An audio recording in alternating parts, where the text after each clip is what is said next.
good morning. It's the Bob and Tom Show. It's Groundhog Day. Again. There's Christy Lee at the news desk. There's Christy Lee at the news desk. Said hello. There you are. I thought it was doing the Groundhog Day thing. No, when she doesn't have her headphones on, she can't hear. I can't hear if she can't hear it. See how that works? Gotcha. There's Pat Godwin. That's that guy. Chick. There's Josh Arnold. Chick. There's Ace Cosby. Hey. There's Willie Griswold. Morning, man. I'm Chick McGee, and here's Tom Griswold. Like when people understand how the show works. That was a request for the great band Here Come the Mummies. I'll read the letter verbatim. Long-time listener, first-time emailer. Actually have emailed before. My name is Tom, just like Tom. Uh-huh. Okay. Thanks a lot. Christy? Actually, my name is Kevin. I'm from Michigan. No, actually, I'm from where? I'm from Indiana. Yeah. Yep. I'm a truck driver. Actually, an office worker. So this guy knows that. I love this guy. I love the truck drivers. I love Michigan. Yep. And I tend to read letters from. Anyways, he says, thanks for the laugh. Please play the classic song, Pants from Here Come the Mummies. Happy to do so, Kevin. Oh, boy, Kevin, I can see why you're having a rough time. What do you mean? He's got one of those rough last names. Well, don't. Is it Fart Face? It's close. Oh. It's one of those names I'm sure he's been harassed his entire life. Kevin, I'm not going to read it out loud. It's very similar to a nasty term. Oh, for God's sake, Tom. You know what? He seems like he has a good sense of humor, so Okay, good. he's well equipped. Okay, good. Yes, sorry. I bet that's been rough on you, Kevin, all these years. Go ahead. Or it tell hasn't. us. Who knows? You're going to tell us. Go. No. What is it? No. I'm just going to say I assume. You have good cheer. Kevin could be 6'6", 280 pure muscle. Kevin, I'm assuming it's an ooh sound, not an Oh, I see. And it does start with a K, so he's okay. All right, Kevin, thank you very much. K, I thought it started with. Oh, I got you. I'm thinking Fook. Yeah. No? All right. No, the other one. You're very welcome. If you'd like to get us a letter, Josh, you want to explain how that works? Yeah. Bob and Tom at bobandtom.com, or you can write us through the Bob and Tom app, which is available for free. The app is great. At the app and places. And you get hooked up with your favorite radio stations, et cetera, et cetera, et cetera. Check out the app if you please. Also, check out the Bob and Tom YouTube channel. Got a lot of stuff going on there. If you miss it, you can check it out later on. It's fun. We just got a plaque from YouTube congratulating us on some of the stuff. Hey, look, that's very nice. Isn't that very nice? We have, I understand today, a special bonus edition of the Ace Cosby jokes of the day. I use the term jokes because being that it is Groundhog Day, and the great movie Groundhog Day, you'll recall everything repeated. Have you seen the movie, Christy? Yes, I was just talking to Oskay about that. It's the one movie, though, that doesn't stick in my brain. Like, I don't really get it. Oh, I think it's one of the best movies of that era. Everybody says that, and I go back and I watch it again, and like, okay. I mean, Ned Ryerson alone. Yeah, well, that is very funny. Do you remember the name of the actor who plays Ned Ryerson? Steve Tobolowsky? Yeah, right. Tobolowsky? He's got a good book out there, yeah. If you haven't seen the movie Groundhog Day, I recommend it highly. You know, Chick and I have a disagreement about the movie. Well, the movie's so good that it almost makes Andie MacDowell watchable. I think she's great. Bill Murray. I think it's Bill Murray's finest dramatic acting job there in a couple of places. And apparently really on the set of that movie, there was a lot of tension. And when he realizes he's in love with her, it's just, forget it. I'm done. I'm just right on the ground. That's good stuff, yeah. It's a great combination of hilarious and great. Okay. So, highly recommended. Coming up, we have some stats. I'm not sure what you don't get about it. I don't understand. I don't know. And like I said, it's just one of those movies that I don't recall. It doesn't sit in my brain. Didn't make an impression, I guess. I just love everything about it. Oh, do you remember the song? Because if you haven't, I just said I don't remember. You don't remember the. What song? Go ahead. I'm going to clean my mic. Must be a full moon on the way or something. I don't. Oh, the song that wakes him up every morning. Yeah, every morning. Remember, he gets awakened by one of those old-fashioned alarm clocks with the clicking. Yeah, remember the little things that flip. The little flipper things that they used to have at airports. They'd go. Yeah. God, I love those. In some ways, they seemed more complicated than digital technology. Yeah. Like, it almost seemed harder to like invent those and little have that. Yeah, I figured they were going to jam. I know. like the old Associated Press wire back in the day. We had the wire. If you'd walk in, Chick knows this, you'd walk in, and instead of, imagine it was like a typewriter that ran on its own via satellite. It would be typing stuff out. And if it would jam, Phone line. You'd walk in. It's Via phone line. Yeah. Oh, yeah. You'd walk in at 3 a.m, and there'd just be a black chunk of ink the size of a postage stamp. And it had eaten through the paper usually. Yeah. And there was no news. Yeah. Yeah. Remember, it starts out with, you don't remember the song. What's the song? I'm going to have to dig it up. Tom doesn't remember it either. No, I don't know. I want to play it for you. You'll know it right away. Explain the scenario, Josh. How does it work again? Oh, poor Bill Murray's meteorologist character gets stuck in a small town he doesn't want to be a part of. Puxatawny. Yeah, and he has no interest. It's a blizzard, and boy, if he isn't living the same day for somebody figured out the math. Did you ever see that online? No. Somebody figured out exactly how many days he must have been there, and it's astounding. It's like a decade. He learned how to play. He learned how to play really good piano. I know that. Huh. There's so many fun things about it. But every morning when he wakes up, let me see if I can get this to work. So there are many annoyances. Yeah. This is the first of many annoyances. Remember this, Christy? Click. Sonny and Cher? Yes. Yeah. Sonny and Cher. Sonny and Cher, I got you, baby. Better put your booties on, kids. It's cold outside. Hi, up to see the groundhog? Wham! That actor's wonderful.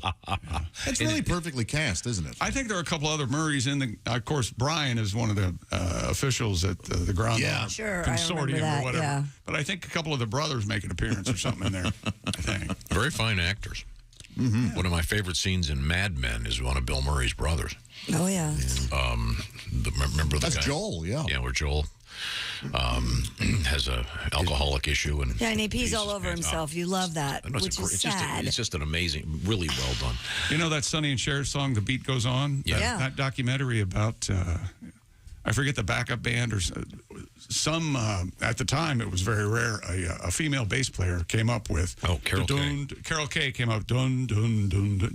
All Sonny had was "The Beat Goes On." Yeah, the beat goes on. That's all he had. He didn't have anything else, and the girl came up with That's the song. Yeah, that bass line is the song. The bass line becomes what people. Did she get a writing credit for that? I don't think she did. They were the famous Wrecking Crew. The right? Wrecking Crew. She was right. awesome. Yes, Pictures of her are so cool. Thank you.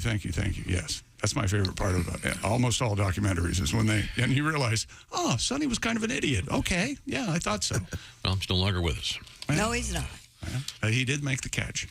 No, that was a different. The Kennedy guy was the one that got killed. I thought he was playing. No, I think Sonny hit a tree bottle? skiing. Oh. He did. I think one of the Kennedys was playing football on a ski slope when they bit it. Okay. Now, coming up in the news. Coming up, we'll find out how accurate Puxatawny Phil is in his predictions. I hate. You guys know I'm you hate anti-groundhog. groundhog. Yeah. I know. I feel like this is right up your alley. It's fun. Why are you anti-groundhog? Am I aware? Because they have 6 more weeks of winter. Yeah, I thought there might be. It's February 2nd. It's on the calendar. So you're telling me mid-March it'll start wrapping up? Okay, yeah. It makes sense. I feel like sometimes your imagination gets the better of you with these kind of things. You can kind of have fun with it. This isn't something where you have a little bit of fun? I just think it's, it's fine. But it's not telling us anything. I think it's great. Remember the one year where the groundhog bit the guy's nose off? I don't think that happened. He didn't bite his nose I don't off. think Oh, that yeah, the guy had happened. like 47 stitches. And Well, he didn't bite it off. He just blood bit it. everywhere. 47 stitches, blood Blood everywhere. everywhere? None of that happened. Great. I'll look it up. What's happening in sports? Hey, Tom Brady retired. Unless you're living in a cave or on the moon, I hate to break it to you, but he called it quits, and he's retired he's done. But now they're asking, but are you done? Oh, jeez. But he's had his statistics in his career, they figured it up, is enough for 3 players to get in the Hall of Fame with his numbers. Yeah. They're very good.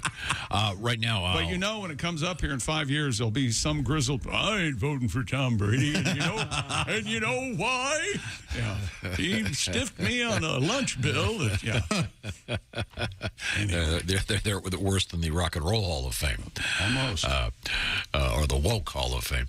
I want to say a special hello to Steven Singer this morning, because I think we're going to say hi to Steven Singer a little bit later on. Steven Singer Jewelers, getting you ready, not for Groundhog Day, but for Valentine's Day. It's just around the corner. 12 days. The gift this year, of course, is another one of those roses. Not just any rose. They don't die after a few days because they're dipped in 24-karat gold. This year, it's kind of a purpley blue. There's one right over there. It is known as the periwinkle. That and many other roses available at Steven Singer Jewelers. You go to IHateStevenSinger.com. Do it today. Get that 24-karat gold dipped periwinkle rose, and you'll have it in just a couple of days, because Steven Singer, famous for his fast and free shipping. Now, I'll tell you that they're about $59, I think, is the starting price here. Find out the details at IHateStevenSinger.com. Once again, real jewelers, real roses, dipped in real gold for your real love. Also, of course, don't forget earrings, bracelets, necklaces, etc., from Steven Singer. You can't go wrong, ladies. You can't go wrong, gents, with jewelry on Valentine's Day. IHateStevenSinger.com. Get all the details. Tell them the Bob and Tom Show sent you. Also, coming up today in the news, we have various reports about animals. A lot of stuff in the world. And another stolen sculpture. This seems to be a thing going on. And there's an update. It's no longer, somebody said, I said 10,000, what did I say? 10 years for Groundhog Day in the movie. Mm-hmm. Well, somebody else has done the math and said, no, that's too short. Oh. I'll let you know what they say. Okay. How long he was in there. All right. Wow. That's a tease. Fascinating. Also coming up, the zoo director who was fired Oh, well, this makes me so upset. for serving up some of the animals that he cooked for their Christmas party. Right? We could have gone all the rest of You our mean I lives. got fired? We'll find out why. This is the Bob and Tom Show.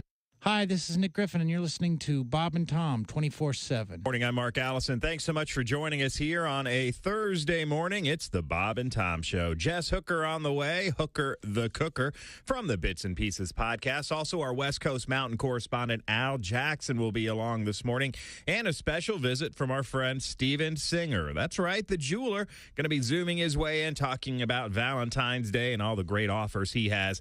IHateStevenSinger.com is his website if you want to get a preview during the break. And we'll be back after this right here on Bob and Tom 24/7.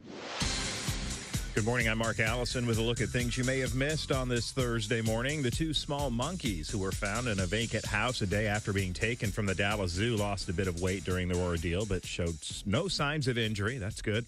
The zoo said Wednesday the two emperor tamarin monkeys named Bella and Finn started eating and drinking almost immediately after they were examined upon their return Tuesday. They went missing Monday. It was discovered their enclosure had been cut. No arrests have been made in the case, the latest in a string of unusual incidents at the zoo over the last few weeks. There has also been other cut fences, the escape of a small leopard, and the suspicious death of an endangered vulture.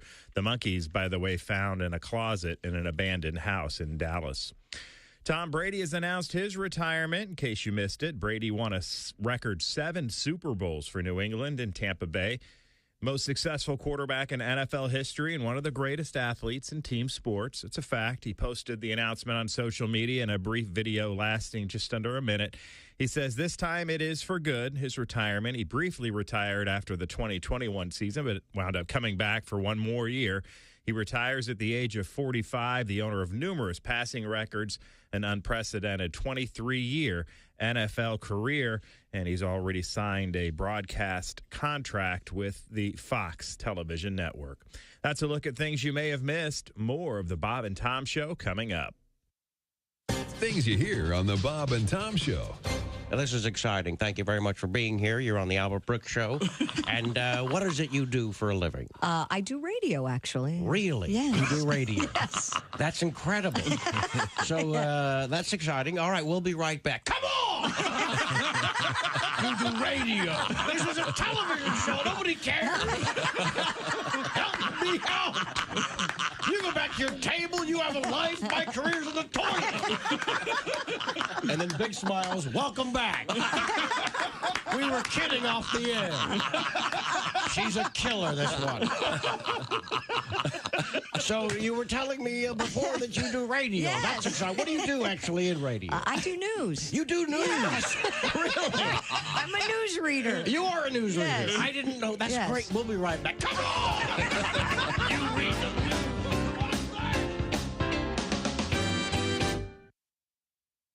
Ladies and gentlemen, Bob and Tom. Tom, I suggested that I would be willing to sell my boxers for money. Yeah. Well, this person, I think it's Bob, says, yes, I'd like to buy some of Josh's boxers. I plan on going camping this summer. I need a new tent. Paul writes in, I'm in. Need a new sail for my sailboat. Probably a spinnaker, probably. Dustin writes in, when we talk about Christie's panties, people think about, to quote Bob, making sun tea. Yeah. When we buy Josh's, are we going to make beef stew? Bob and Tom in the morning and highlights all day long. The Bob and Tom Show, weekday mornings at 6 a.m. Eastern on Bob and Tom 24/7. Essential morning radio. All day and all night. This is Bob and Tom 24/7. 24/7. Well, let's get a serious tip from you. When you get pulled over for a traffic thing, what's your suggestion? What do you do? Just be polite. Yep. Yeah, I can. If you say yes or no, sir, more than likely you're going to get off unless you just run into a jerk. And You're not supposed to get out of the car, right? no, you know the best thing to do, and what I always do at night, if they pull me over, I always flip on my dome light and put my hands on the. And they always say, "Oh, you've been arrested before." And I go, "No, I'm an ex-cop," and then all of a sudden everything just smooths. Now, how do you prove you're an ex-cop? Do you have some kind of special signal? I just say I make more money now. And they know that you're. They know I'm. I see.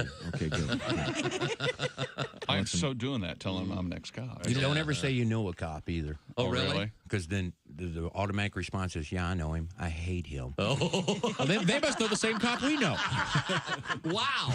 That's sad. That's the automatic response. Oh, really? That's the worst thing you can say. But I got a friend that's a police officer.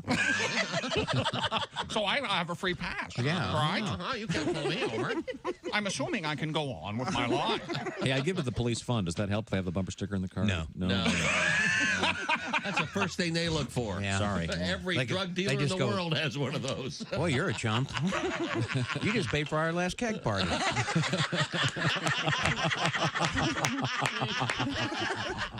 Good morning, sunshine. Bob and Tom 24/7. 24/7. 24/7. Are the stars out tonight?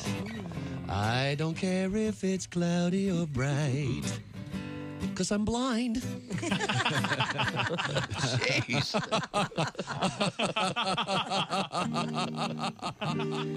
Hey, this is Henry Phillips, and you're listening to Bob and Tom 24/7. Well, what else would you be doing with your time?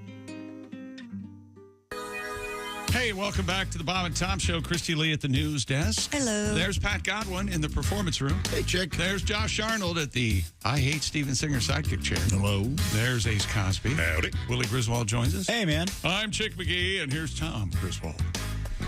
Thanks very much. Were we talking about bass players on the air or off? I can't remember. On and off. That's right. Yeah, And then Dean had a story off the air, but yeah, we were talking on the air. Got a letter about bass players. We haven't done the show Bass Talk in quite some time. Of course, the great. What do you want to know about bass players? This comes to us from Jim. He writes, I know Tom is a huge Doors fan. Lonnie Mack was my dad's uncle. Who's Lonnie Mack? Okay, thanks, Tom. Christy? Lonnie Who's Mack. Lonnie Mack? Lonnie Mack is a famous guitar player, and he famously was handed a bass guitar, which he pretty much had never played, and played the bass guitar on the great song from the Doors, Roadhouse Blues. That sounds like one of those stories where Wow, that's it just fascinating. keeps getting embellished over the years. He never played the bass. He never seen the guitar. Had no idea it was guitar. He wasn't even sure what a string was. No, he didn't know what a note was. If only Dean were in here to back me up. No, this is a great story. And that song, Roadhouse Blues from the Doors, do you know who played harmonica on that? Oh, forgot. Bob Dylan. It's a great guess. Stevie Wonder. No, the harmonica playing is actually excellent. But it's... we need you, man. Let me see if I can get this to play. Howlin' Wolf. No. You don't know who played the harmonica? I don't know. You can hear right there. Who is it? John Sebastian from The Lovin' Spoonful. But he's not credited in the album because he... Another one of my favorites, he said sarcastically. Oh, John Sebastian was in here. What a great guy. Yeah, I know. You didn't like Is he John the Sebastian? Welcome Back Kotter guy? Well, that was later on. I mean, he wrote Hot Town Summer in the City. Okay. It's Groundhog Day. I feel like I've somehow been here before. You have. And so have we. Your endless infatuation with Jim Morrison knows no bounds. I've seen the movie Groundhog Day 100 times. No, you Or maybe once. I forget. I've seen it 100 times, or maybe once. I'm not sure. He was doing a Groundhog Day joke. It's a Groundhog Day concept joke. I don't blame you for thinking it was just a statement. That could be a new feature on the show. Statement or joke. Like my new feature, meth or bath salts, when it comes to various criminals. We have a couple of dumbbells in the world of crime coming up this morning. And a really bizarre story about a particular body part found in a gas station parking lot. Yes. And Wang? witches. Witches. Witches? Yes. It's a separate story. Is it well, we don't know. the Maybe body a part, witch the we gas don't know. station part, is it a wiener? It Might be. might be. Oh, my gosh. There was a wiener? Yeah. Just Boy, that's lying freaking there. out. Would you know it was a wiener, or you just think, oh, that's some sort of weird... I think you might nightcrawler. think it a dildo. I love to think an old lady grabbed it, walked up to a man. Excuse me, sir, did you drop this? I picked it up before that truck ran over it. Speaking of Groundhog Day, we were talking about the film, the great comedy starring Bill Murray. Andy McDowell almost single-handedly ruins. I'm I with don't, you. I don't agree. I think she's great. Utterly charmless. But the thing about... Absolutely. She's gorgeous. That's how good that movie is. She almost is lovable and endearing in that movie. Yes. Because of Same with Four Weddings and a Funeral. But her in the boy, movie. why her, huh? Why indeed? Yeah. So Harold Ramis actually claimed that it was about a decade that he was in there. Some folks on the internet said, wait just a second there, Harold. And they did some math based on all the skills that Bill Murray acquires in the movie and how long it would take to master such things like ice sculpting and playing piano and speaking fluent French. Well, the consensus is now 33 years, 350 days. Whoa. Wow. I love that. Didn't the aforementioned director write the film? Harold? Yeah, he was one of them. Yeah, wouldn't he know? Not to the exact day. They didn't bother. In fact, the original script called for like him to be in there for like 10,000 years. It was like a even bigger concept. It was crazy, but that would have been hard to pull off. Yeah. I think they finally went, hey, let's not flying cars. And, I love it when the internet does movie math. In one of the Fast and Furious movies, they're trying to take off on a plane, but trouble ensues as it does in those films. Yep. And so this plane is on the runway for it just seems like about 25 minutes in this film, just going full speed. And some guy on the internet goes, that runway would have had to have been 70 miles long for them to be going at that speed. Or circular. I guess it could also...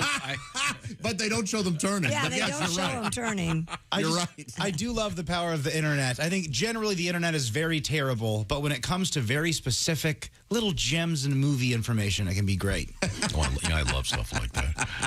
But in any event, we're talking about the movie Groundhog Day because today is officially Groundhog Day. We do have some information about the accuracy of Puxatawny, Phil. Yeah. Okay.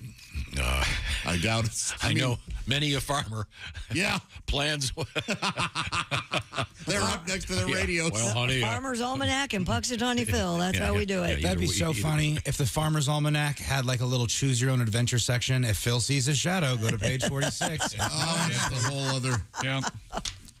Alternate universe. It's fun. Now, we also have some sporting news on the way. Well, Tom Brady announced his retirement yesterday for a second time, only this time he says it's for good. He was applauded by many throughout the sports world for his accomplishments on the field. There it is. Thank you guys for allowing me to live my absolute dream. I would not change a thing. I love you all. His ex-wife, Giselle, had a heartfelt message for the 7-time Super Bowl champion. She said, wishing you only wonderful things in the new chapter of your life. But there were some people online that took exception and made it mean altogether something different. I don't know. But after Brady's retirement, the only active quarterback with multiple Super Bowl wins. What's this? That's not Jimmy Garoppolo's never won the Super Bowl. Apparently, wasn't he Brady's backup for Super Bowl? Yeah, but he didn't. Brady won the Super Bowl. He was on the bench. Okay, he was on a team that won the Super Bowl. Okay, I'll give you that. So he got a ring, I guess. Oh, yeah. So he could do that again this year. He could tell everybody, hey, when you get up against it, we have a tough team. You know, I've been to the Super Bowl. I'm going to tell you that, first of all. I've watched it. I've never played in one, but I can tell you. I was drinking Gatorade. I was watching Prince at halftime. Man, I've been there. To be honest, you probably had a better angle at home watching it than I did on the bench, but still. If you remember, in 2008, Brady tore his ACL and MCL and missed the final 15 games. He is the final player from the 2000 draft class to retire. Now the longest active player is Cardinals punter Andy Lee. Oh, yeah? How long? How old is Andy Lee? I don't know. Well, who wrote this? I don't know why we're talking about Well, that's an Andy interesting Lee. statistic. I guess somebody would want to. Yeah, somebody would want to go. Hey, so Tom's out. Who's now? Aaron Rodgers, now the oldest active quarterback in the league. Gronk wrote him a message. Tommy, since I already wrote you a long retirement message last year, this time I shall say, welcome to the two-time retirement club. That's a message from Gronk. So there you go. Don't put stuff like that in these stories. Now the longest active player in the NFL is Cardinals punter Andy Lee. He was drafted in 2004. Fascinating. Okay. He's been in there about 21 years, 23 years. How old is he? Andy Lee? It's that's not in the leading to some interesting questions. It's not in the story, Pat. He left that out. I don't know where he lives. I don't know where. I didn't know that Tom Brady had a son with Bridget Moynihan. Oh, yeah. I just found that out 4 days ago or something when I was watching Blue Bloods. Yeah, he kind of left her while she was either pregnant or just had him to go off with Giselle. It was bad. Oh, really? Oh, yeah. It was scandalous. Having fun with his new family. Yeah. He's going to be. He's going to be on Fox, right? As a commentator. I believe so. 250 million, baby. The movie coming out this weekend, good reviews so far. You think that had anything to do with it? He wanted to retire to bring attention to the movie coming out? No, of course not. The release. Are you going to go see that? No, I don't think I will. What's it called? 80 for Brady. Oh. There's an audience for it. I'll go see it. I might go see it. I bet it's going to be fun. I bet it's going to be cute. Your girl Rita Moreno's in it. Yeah, Sally Field. Oh. If I go in, I laugh 2 times, worth it. That's a great afternoon. Gronk's in it, I believe. Yeah. And these women are in search of Tom Brady, and then they find him playing a Super Bowl in Hanoi with Jane Fonda. Is that what happens? Groundhog Day. Fun to be around. Not only is Rita Moreno, Guy Fieri is in it too. Yes. Oh, I love Guy Fieri. Maybe that's why you don't care for Groundhog Day, is that your whole life is Groundhog Day. It is. Exactly. I think Mike Mark said that to me this morning. Christy, how's this entertaining? Trust me, it's not. It'll be interesting to see how well he does as a broadcaster. It'll be great. I don't think necessarily.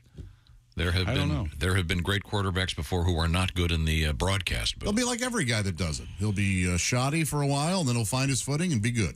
I guess Tony Romo was a darling there initially. Now he's getting some feedback, some negative feedback. So I don't know. Who, in your opinion, who is the best of those? Right now, the former players, probably Troy Aikman. I think. I don't know. Yeah. There are those that have not been good. What do we know? What happened? When Joe he froze his Theismann brow like that. Do what? With Joe Theismann. What do you mean? As a broadcaster, didn't he do it for a while? He did it for quite a while, but they just went in another direction on ESPN. He was doing ESPN when they first got the NFL package. He was the guy with Mike Patrick. But I have no idea what they were thinking when Joe was not asked back. He was there for a while, though. I thought he was okay. Well, we'll see. We'll see. Look forward to it. What about the best, Michael Strahan, who was so good that now he's just an entertainment personality. Now he's interviewing Prince Harry. Now he's doing Good Morning America. Yeah. Did he call games at one point? Yeah. Wow. Wasn't he doing color? I don't know if he called games. He was as a part of a studio show. Yeah. Wasn't he a pregame guy? Mm-hmm. Yeah. I think he's just so likable. He's got a hell of a personality. He parts his teeth in the middle. Yeah, he does. Well, he can pull it off. He and Lorraine Hutton. You mean Lauren Hutton? Lauren Hutton and Dave Letterman. Why not? Go for it. Sure.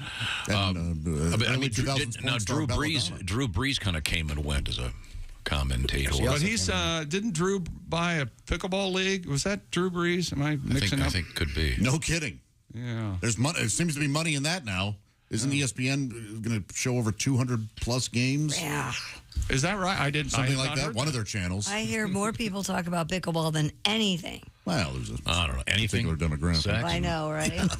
Yes. Yeah, I'm hearing that a lot too. Yes, even more than sex. I don't think that. Does Pornhub have a pickleball Probably. section where you go? I guarantee it. Yeah. Oh, really? Not maybe not a section, but I bet if I bet you why can not? find it. Why am I pretending like it's not Pickleball played ready? naked. Yeah. Yeah. That's huge. Would that be? Are you kidding me? I'm not kidding you. Hide the pickleball. How about that? People at my complex. Pat, how would you know about that? Because there's a woman at my complex that is a big fan of the nude pickleball. How do you know What? that? She told me. No kidding? Yeah. Wow. Where do you do that? Do her boobs look like a tube sock with a grapefruit in the bottom of them? I didn't watch I would not believe Pat if he told me today was Groundhog Day. Today is not Groundhog Day. Tomorrow is. You guys, and every time he opens his mouth, you guys go, "Really? That happened?" Honest to God. Is one video on Pornhub. Yeah. And it's titled, I went to play pickleball with him, but he wanted me to play with his pickle and ball. Okay, very, very subtle. That's, I mean, there you the go. writing that goes into that. I got a request here, Pat. Apparently, I was gone. I missed part of the show Friday. Man, that was fun. And I missed a song about, this says, Tom, you missed Pat's song about dogs. And we had a news story yesterday about popular dog names. Does this work at all as a setup for you? Yeah. This is called, you're doing great. This is I don't know. I'm just it's called Dog Pound Blues. Got off my leash and I'm running around the hood. Barking at your window, baby, up to no good. Sniffing at your back door, messing up your lawn.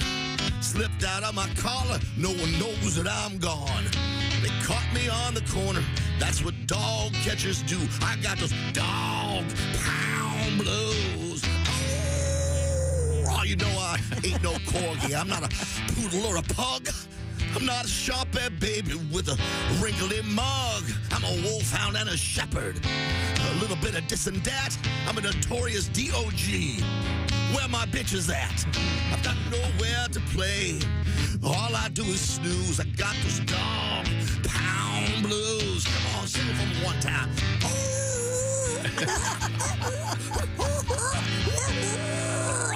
Sitting in this cage, all alone and feeling blue. Here comes a nice couple. Won't you take me home with you? My owner called me Spot. Here they call me Spike. Get me out of this place and call me anything you like. Yeah, they're gonna cut my nuts off in about a week or two. I got those dog pound blows. Notorious DOG. There you go. That made me laugh. That is very, very funny. Now, we have Chick McGee across the way. As you can see at the Sports Desk, we'll be catching up with some more sporting news. Also, some fascinating stuff from NASA today. Yeah. And then we have the zookeeper who was fired after cooking 4 of the animals at the zoo for the Christmas party. We'll find out what that was all about. But right now, it's about sound. This show is all about sound and the stuff coming into your ears. And it sounds even better through those great Raycon earbuds because they're twice as good but half the price, right, Chick? That's exactly right, Tom. The Raycon earbuds for 2023 are even more indispensable than ever. Premium audio at the perfect price point. You got to go with Raycons. Everyday earbuds look, feel, and sound better than ever with optimized gel tips that fit every ear ever made. Super comfortable. They will not budge. They won't fall out of your ear. And Raycons also give you 8 hours of playtime and 32 hours of battery life, and they're priced just right. You get quality audio at half the price of other premium audio brands. And I ain't even mentioned 3 customizable sound profiles, earbud tap functions, noise isolation, awareness mode. No wonder the Raycon's everyday earbuds have over 50,000 5-star reviews. So go to buyraycon.com/Tom right now and get 15% off your Raycon order. It's just that easy. Go to buyraycon.com/Tom. Score 15% off your Raycon purchase. Buy a pair for you and get someone for a pair for someone important. That's buyraycon.com/Tom for Raycon. Yeah, one of the important things, like Chick mentioned, those adjustable ear things, they're like little rubbery gizmos you Tips. Well, yeah, you can call them something that's perhaps more accurate. The point is they'll fit any ear, as you said, any ear that's ever been made. When we come back, we also have a tremendous world record today. I'm so excited about this. Josh, I think you will be too. This one? This one that you gave me? Yeah, isn't that great? I looked at Chick to see. Really? Okay. Honest to gosh? Oh, it's great. Okay. I think it's great. Well, if you're happy, I think I speak for everyone. We're all relieved. This is the Bob and Tom Show. This NFL season, every Westwood One NFL broadcast streams live for free.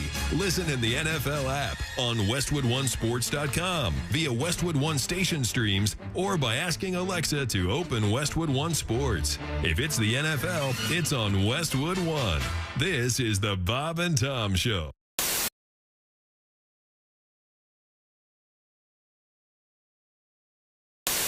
Anyway, this song. Mike, if you're out there. Hey, little buddy. Don't even worry. Everything is going to be okay. I could have told you when you started making money that the world was going to treat you this way. Forget your first wife, she was no good for you. She was a gold-digging bitch, and her mom was too. Hey, Iron Mike, don't let them get you down. Hey, little buddy, don't look uneasy. You just keep your eyes fixed on this fight. If that mean old Don King don't give us back all of your money, I say that you and I, we just go take it back some night. You're still the champ, man. Everybody knows you are. Come on, Iron Mike, let's take the horse down to the titty bar. Come on, champ. Come on. Hey, little buddy, don't get angry. God, please, at least not at me. I'm right behind you all the way. Oh, compadre, you just say whatever you want to, and I will agree. Who washed every car in this 10-car garage? Who carries the boombox in this entourage? Me, Mike. God damn it. Me.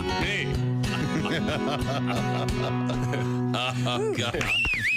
Todd Snyder.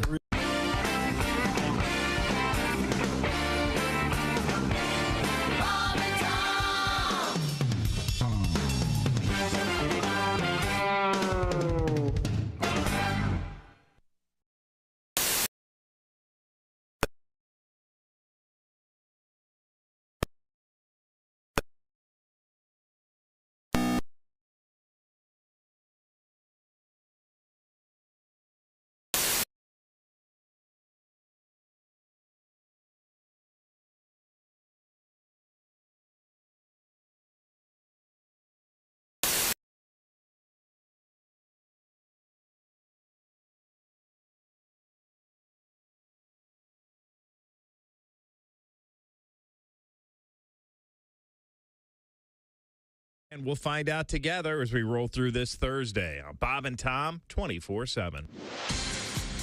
Hi, everybody. Christy Lee with your Bob and Tom News Update. President Joe Biden is taking swipes at airlines and hotels over some of the fees that they charge consumers. The president is also going after ticket sellers and internet and cable companies. Yesterday, Biden called on Congress to pass legislation to limit what he called junk fees. He says they add up, especially for low-income Americans. He mentioned fees that airlines charge for seat assignments and so-called resort fees that some hotels add to your bill. It's Groundhog Day, and people are waiting to learn whether that furry little creature in Puxatawney, Pennsylvania, will predict an early spring or 6 more weeks of winter. Folks are gathering at Gobbler's Knob as members of the Puxatawny Phil's inner circle summon him from his tree stump at dawn to learn if he sees his shadow. And those 2 small monkeys who were found in a vacant house a day after being taken from the Dallas Zoo lost a bit of weight during their ordeal, but show no signs of injury. The zoo announced yesterday that the 2 Emperor Tamarin monkeys named Bella and Finn started eating and drinking almost immediately after they were examined upon their return on Tuesday. You'll recall they'd gone missing Monday when it was discovered their enclosure had been cut. No arrests have been made yet in the case. And that's your news. I'm Christy Lee. More of the Bob and Tom Show on the way. Hey, Shooter, it's Kenny Tarmac. Hey, we just landed. I'm an ORD, just got in from TPA through ATL. And hey, guess what else just landed? The Bob and Tom app. I know. Now, thanks to the Bob and Tom app, even if I have to go all the way from Foxtrot 20 down to Alpha 4, I can still listen live, see their videos, find an affiliate station, use the alarm, and even send a message. This is Kenny Tarmac signing off and reminding you, everything I touch turns to sold. This is Bob and Tom 24/7. Comedy, guests, Bob and Tom exclusives, and it's here on the internet. Bob and Tom 24/7. Time now for great moments in NFL history. The year 1976. The place, Miami, Florida. It was Super Bowl 10, and America was celebrating her bicentennial. The national anthem that year was performed by famous blind entertainer Tom Sullivan. Let's listen to this rare recording of his pre-game performance. Oh, say, can you see? Mr. Sullivan. What? You're not on the microphone. Take 3 steps forward. Oh, okay. It's just... Oh. By the dawn's early light.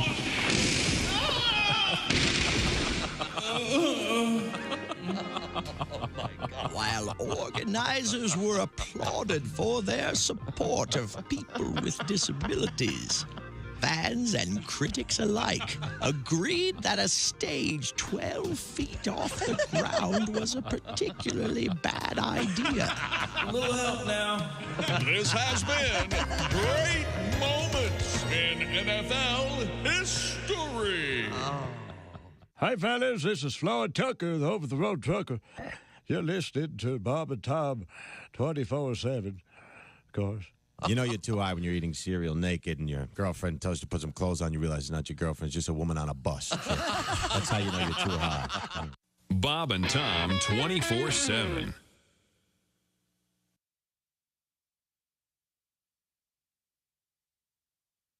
At $1,000 an hour.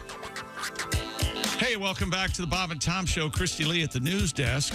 Hi. There's Pat Godwin in the performance room. Hello. There's Josh Arnold. Hi. He's the I Hate Steven Singer sidekick chair. Steve will be our guest later this morning. Very exciting. There's Ace Cosby. Howdy. There's Willie Griswold. Good morning. I'm Chick McGee, and here's Tom Griswold. Got some love letters about Mackinac Island fudge. Oh, yeah? Thank you very much. I'd like to try. We'll get on that, certainly coming up. Right now, we are going to return to the sports desk with Chick McGee. What's happening over there? Evidently, the Arena Football League has announced that they're returning for the 2024 season. Exciting news. What about that? I went to a couple games. I thought they were great. Fast-paced. They were super fun. Is that right? Did you ever go to one? Ace? Yeah. Yeah, it was fun. Several. I've only seen it on the TV. 16 teams coming back. They'll play weekly throughout the season. According to reports, the AFL drew a niche following, but it disbanded in 2019, bankruptcy and halting business operations. The AFL is the latest spring football league to announce its return. XFL is coming out any day now, and also the USFL is going to be playing this How are all these? Be crowded. Yeah. But that's lots of opportunities. Okay. Well, remember, Christy, that I know the number one thing on TV is football. 96 out of 100 programs were NFL games. Yes. But that's the NFL. NFL. It's not. It's not just because people want to watch football. I've decided it's the shape of the ball that people like. That's it. Josh, do you know excuse me, I got even know I'm getting confused. Do you know an arena football player who would go on to do great things? Perhaps The great Kurt Warner. There you go. Kurt Warner. That's a famous story. I bet he's featured prominently in some of the advertising. Well, sure. I mean, wonder how Kurt feels about that. Yeah. Well, I mean, it's great that that's where he kind of relaunched his athletic career. Yeah, that's one player out of I don't know. Well, now, are there any guys they're trying to imply? Are there any NFL players this year who played recently in the XFL? In the XFL, there were several players from the USFL. Okay, and I now see I'm getting confused about which is the USFL and which is the XFL. XFL is the one with The Rock. Okay, I don't know if I don't care or if I don't care. I can't decide. Okay. You don't know if you don't care or if you really don't care. Yeah, I know it's one or the other. I know Do you not care or are you apathetic? I don't care. Got a nice letter. It says, I was listening to your show Sexy Time yesterday.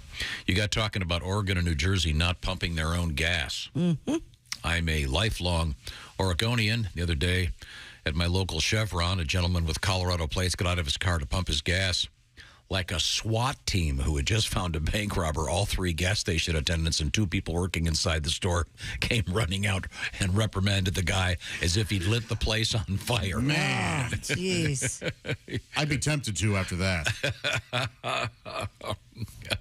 Then he says, Chick, huh? I get every one of your Seinfeld and Looney Tune references. Keep them coming, buddy. All right. Okay. Josh, what if you finally become Mountain Man Josh? You leave everything behind, no contacts, and you drive to the wilderness of beautiful Oregon.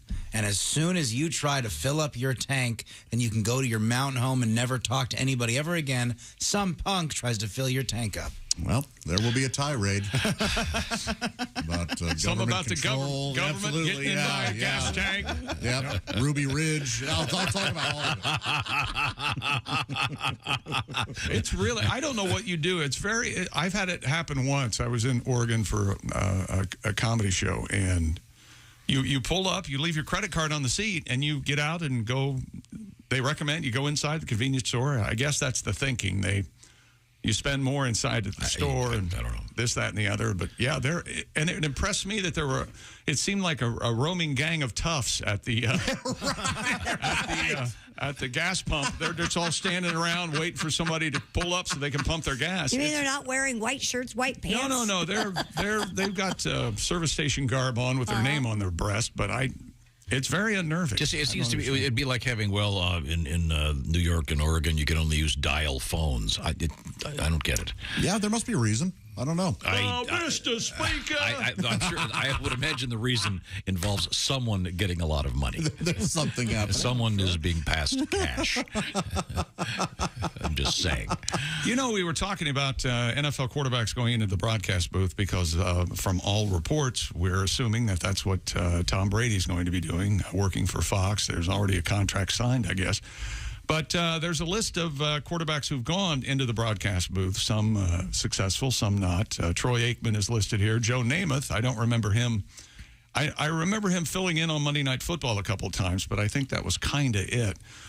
Joe Montana, it says Joe Montana, his retirement in 1994, he spent half a season working for NBC. During Super Bowl 30, Montana called his wife at halftime and said, "I'm quitting," and walked out of the stadium. Wow. Number 4 is Ken Stabler. Snake. Not that this is in any rank of importance or anything, but he moved to radio in 1998 and started covering the Crimson Tide, his alma mater, Alabama, and he enjoyed some success there. He worked until 2007. Johnny Unitas was in the broadcast booth for CBS to mixed reviews, as it says here. Drew Brees, the most recent one who stepped into the broadcast booth and back out after just one season. Phil Simms, of course, is still on one of the CBS pregame show, I think it is, isn't it? Yes. I always get Phil Simms and Boomer Esiason mixed up. Well, they're on the same show. They're on the same They're on the same show, but they're kind of, white guys with gray hair. Anyway. Then Tony Romo, of course. Kurt Warner is on the NFL Network. But my favorite, I totally forgot this. Don Meredith in Monday Night Football. He was wonderful. Yeah, that was one of the first three, wasn't he? Yeah. It's also interesting that sometimes the guys that weren't the best players often make the best coaches. Yeah, and oftentimes a lot of the linemen make the best commenters. Wow.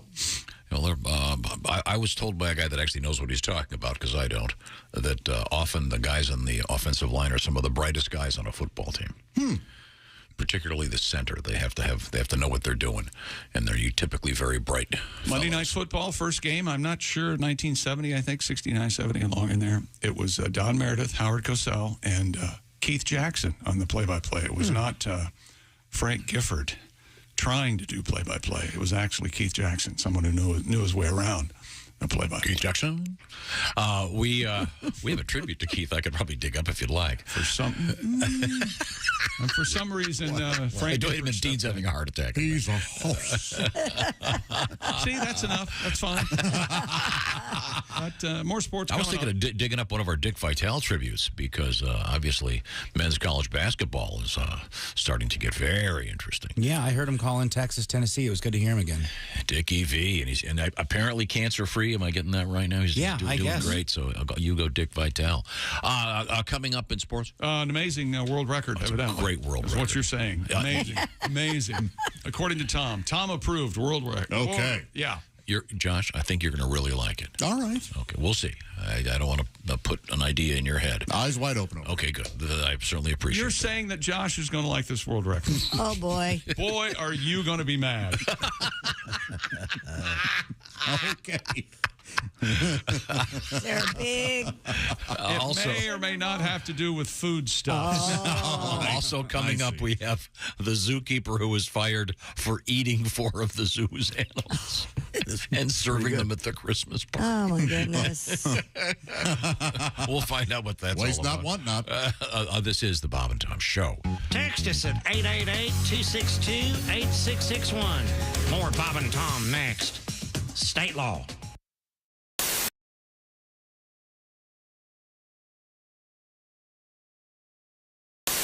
A company called Yandy is selling sexy outfits online. Their latest Get Up, a new lingerie collection inspired by the Mighty Morphin Power Rangers. The line, called Morphin Babe Squad Lingerie Costumes, is comprised of 6 lacy outfits, including a high-necked sheer chemise, a cutout teddy, and bra and panty combo, so you can look like your favorite Power Ranger, ladies. Nice. It's real hot. That's it.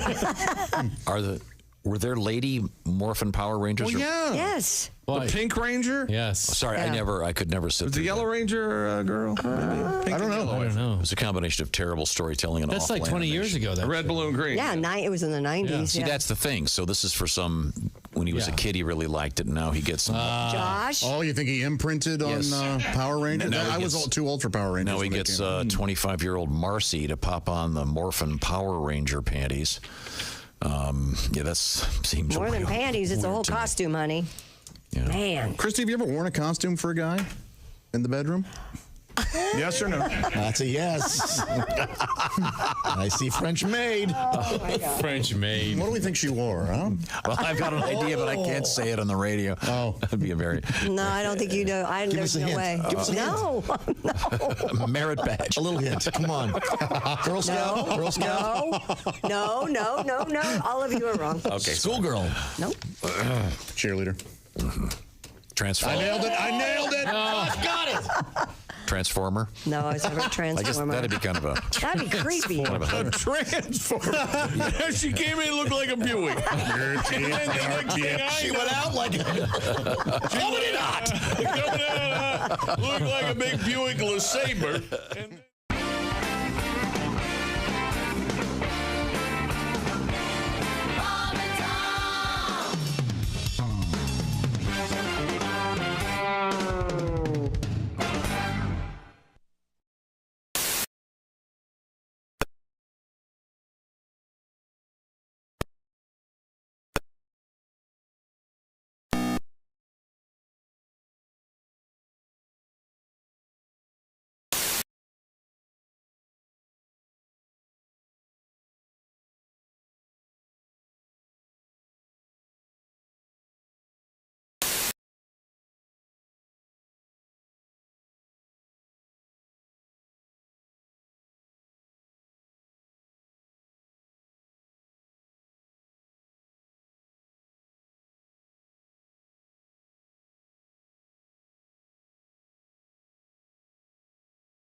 But again, that's just because we were in the same division for a long time, and he seemed to win quite a bit. Of course, we had those Peyton Manning years, but you probably are tired of hearing me talk. So we'll get on with it. You're listening to Bob and Tom 24/7. I'm Chick McGee with your Bob and Tom Sports Update. Tom Brady has retired from the NFL. He won a record 7 Super Bowls for New England and Tampa Bay. He's the most successful quarterback ever in NFL history and one of the greatest athletes in team sports. He says this time it is for good. He briefly retired after the 2021 season, but wound up coming back for one more year. He retires at the age of 45, the owner of numerous passing records, an unprecedented 23-year NFL career. NBA winners last night: Philly, Portland, Boston, Sacramento, Houston, Utah, and Atlanta. Minnesota wins in overtime, beating Golden State. Top 25 college basketball: number 1 Purdue beat Penn State, number 14 Marquette, number 16 Xavier, number 25 Auburn all win, and Florida upset number 2 Tennessee. And in the NHL, just 2 games in regulation: Carolina beat Buffalo and Boston over Toronto. I'm Chick McGee, and that's your Bob and Tom Sports Update. Bob and Tom 24/7. Comedy via your computer. Bob and Tom 24/7. This is Bob and Tom 24/7. Now in theaters from Bob and Tom Pictures. Hey, Christy, it's Rob. It's been a while. I was just thinking maybe we should give it another try. Call me later. Christy, pick up. Hey, how you doing, girl? It's me. I'm back in town. Man, the West Coast sucked. Oh, come on, give me a call. Hi, Christy. Hey, it's me. Remember me? Hey, I was looking at some old pictures of that time back in Tuscaloosa. When, I'm sure you remember. I'll call me. From Bob and Tom Pictures, Christy Lee stars in The X-Men. Hey, Christy, it's your favorite drummer. I'm in town playing for a new band called Saber. Call me. Hey, Christy, it's me, Donnie Baker. Hey, I was cleaning out the boat, and I found a pair of your, anyways, I think they're yours. Can we try it again? I got the motor fixed. I swear to God it works better. You ain't gonna have to row or nothing this time. On my pager. Christy Lee's X-Men, now showing every other weekend and Wednesdays if she's not too busy. Hi, this is Bobcat Goldthwait, and you're listening to Bob and Tom 24/7. Also with us, Christine Stedman. Now, you're a mom? Well, a mom and a grandma. I think you know that. I know. I'm a grandpa. This is how this Are works. Yep. She's been married 27 years and still a virgin, Tom. Yes. 28, Well, you know, 28. I have a lot of grandkids. My daughter keeps having babies, has one almost every year. Really? Wow. Yeah, she called me the other day. She goes, Mom, guess what? I'm pregnant again. There must be something in the air. I'm like, yeah, your legs. But seriously. Hello? Bang! Hey, hello. Zing! I'm getting her fixed. Lord Coretta's a fine young comedian. Are you a health guy? You run, you look very slender. And I'm not a big health guy, although I'm healthy. I just had a complete physical, and unfortunately, I'm at that age where you get the real intense physical. No, yeah. I hope I'm not sharing too much, but the doctor actually stuck a camera in my rectum. It wasn't part of any procedure. He just suspected that his nurse was stealing from him. You don't say we didn't warn you. There's laughter ahead. You guys want to grab lunch? We can't go anymore. Holy That's cow. a good day's work, everyone. This is Bob and Tom 24/7.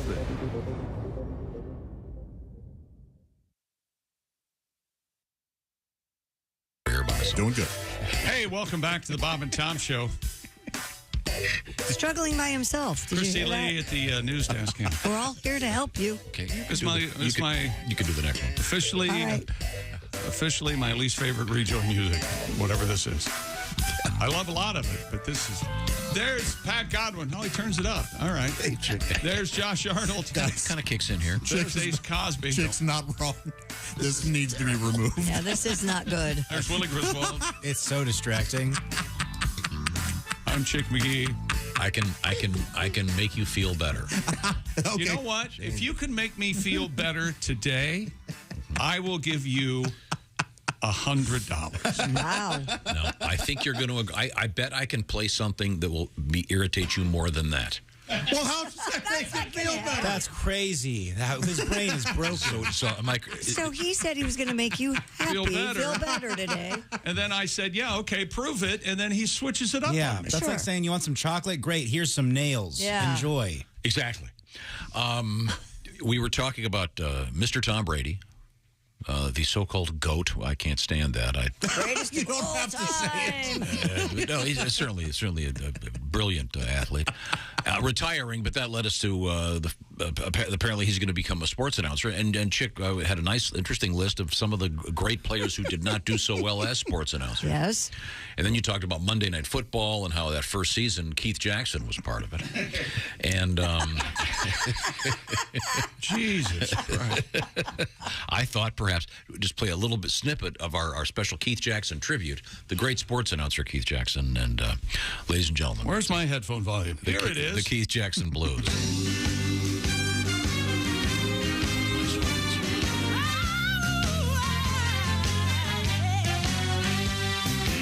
Hello again, everybody. I'm Keith Jackson. When you're watching college football, I'm calling the action. Oh, some say I'm a legend, but I try to stay humble. Or your college football fans go crazy when Mr. Keith Jackson says, from America watches him on TV. Sing it. He's doing college football on ABC. You better believe it. Everybody put on your dancing shoes. Whoa, we're jamming now to the Keith Jackson Blues. Keith Jackson Blues. Oh, you better believe I love watching football. Keith Jackson Blues. Oh, those tackles and hits. Keith Jackson Blues. Those pretty young UCLA song girls with them big old bouncy pom-poms. Oh, you thought I was going to say big old bouncy did you? Talk about the Razorbacks of Arkansas. That's the end of it's rather disturbing. We'll just fade that out. So was I right? Did you hate that more than the other thing? I'm sorry. Are you done? I've got some pretty good. I got a couple of pretty good tweets here. Ruth Buzzy tweeted this morning. Well, is that right? Bear with me. Yeah, sure. I accidentally used dog shampoo this morning. Ruth Buzzy says, but I feel now like how it is to be such a good girl. Aww. And then the National Park Service tweeted, did you know if you hold an ermine up to your ear, you can hear what it's like to be attacked by an ermine? That's good. That's excellent. I like that. I don't know who's writing for the National Park Service. No kidding. Maybe I should go there and work at their morning show. I sent in my writing packet. It's very competitive. Yeah, the cover little is hard to do. Sounds like it. That's amazing. Yeah. Okay, well, and here we go, Tom. Stupid world record. A woman in Switzerland has set a new Guinness World Record after creating the world's largest wearable cake dress. Really? And this is the one that Tom said Josh would really like this record. Yeah. It's a dress made of cake. Okay. The woman's name is Natasha. I'll leave it right there. You can give her entire name if you'd like. I will not. She works at a bakery. I think it's fascinating. Her entire name? Her name? Yeah. Why? Because listen to this. Her name is Natasha Colleen Kim Fa Lee. Christy, get a pen over there. Mm-hmm. The last part of her last name is Fokas. F-O-K. Focus. Oh, okay. It's an O sound. Okay. Well, of course. Well, anyway, it's not a U, it's an O. Natasha Colleen Kim Fa Lee Focus. And it is Colleen. She earned the title with a cake dress weighing 289 pounds, 13 ounces. To qualify for the record, the model wearing the cake dress needed to walk at least 16 feet without the dress falling apart. The confection was made of traditional cake ingredients and supported on an aluminum frame. Oh. It was revealed at the Swiss World Wedding Fair, where it was cut into pieces while still on the model and served to attendees. Oh, that's interesting. She's wearing it and they're serving it. It's a wedding dress. Here, Christy, look at the picture. Yeah, I'm looking at it. It's gorgeous. Yeah. It's Due to the size of the cake, there were also wheels attached at the bottom. Wow. It had to be heavy.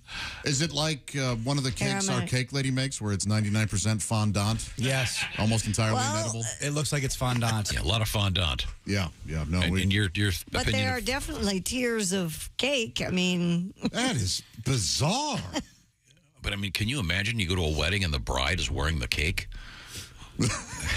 I got something I could say, but I want to keep my job. As you know. Yeah, who wants to take it?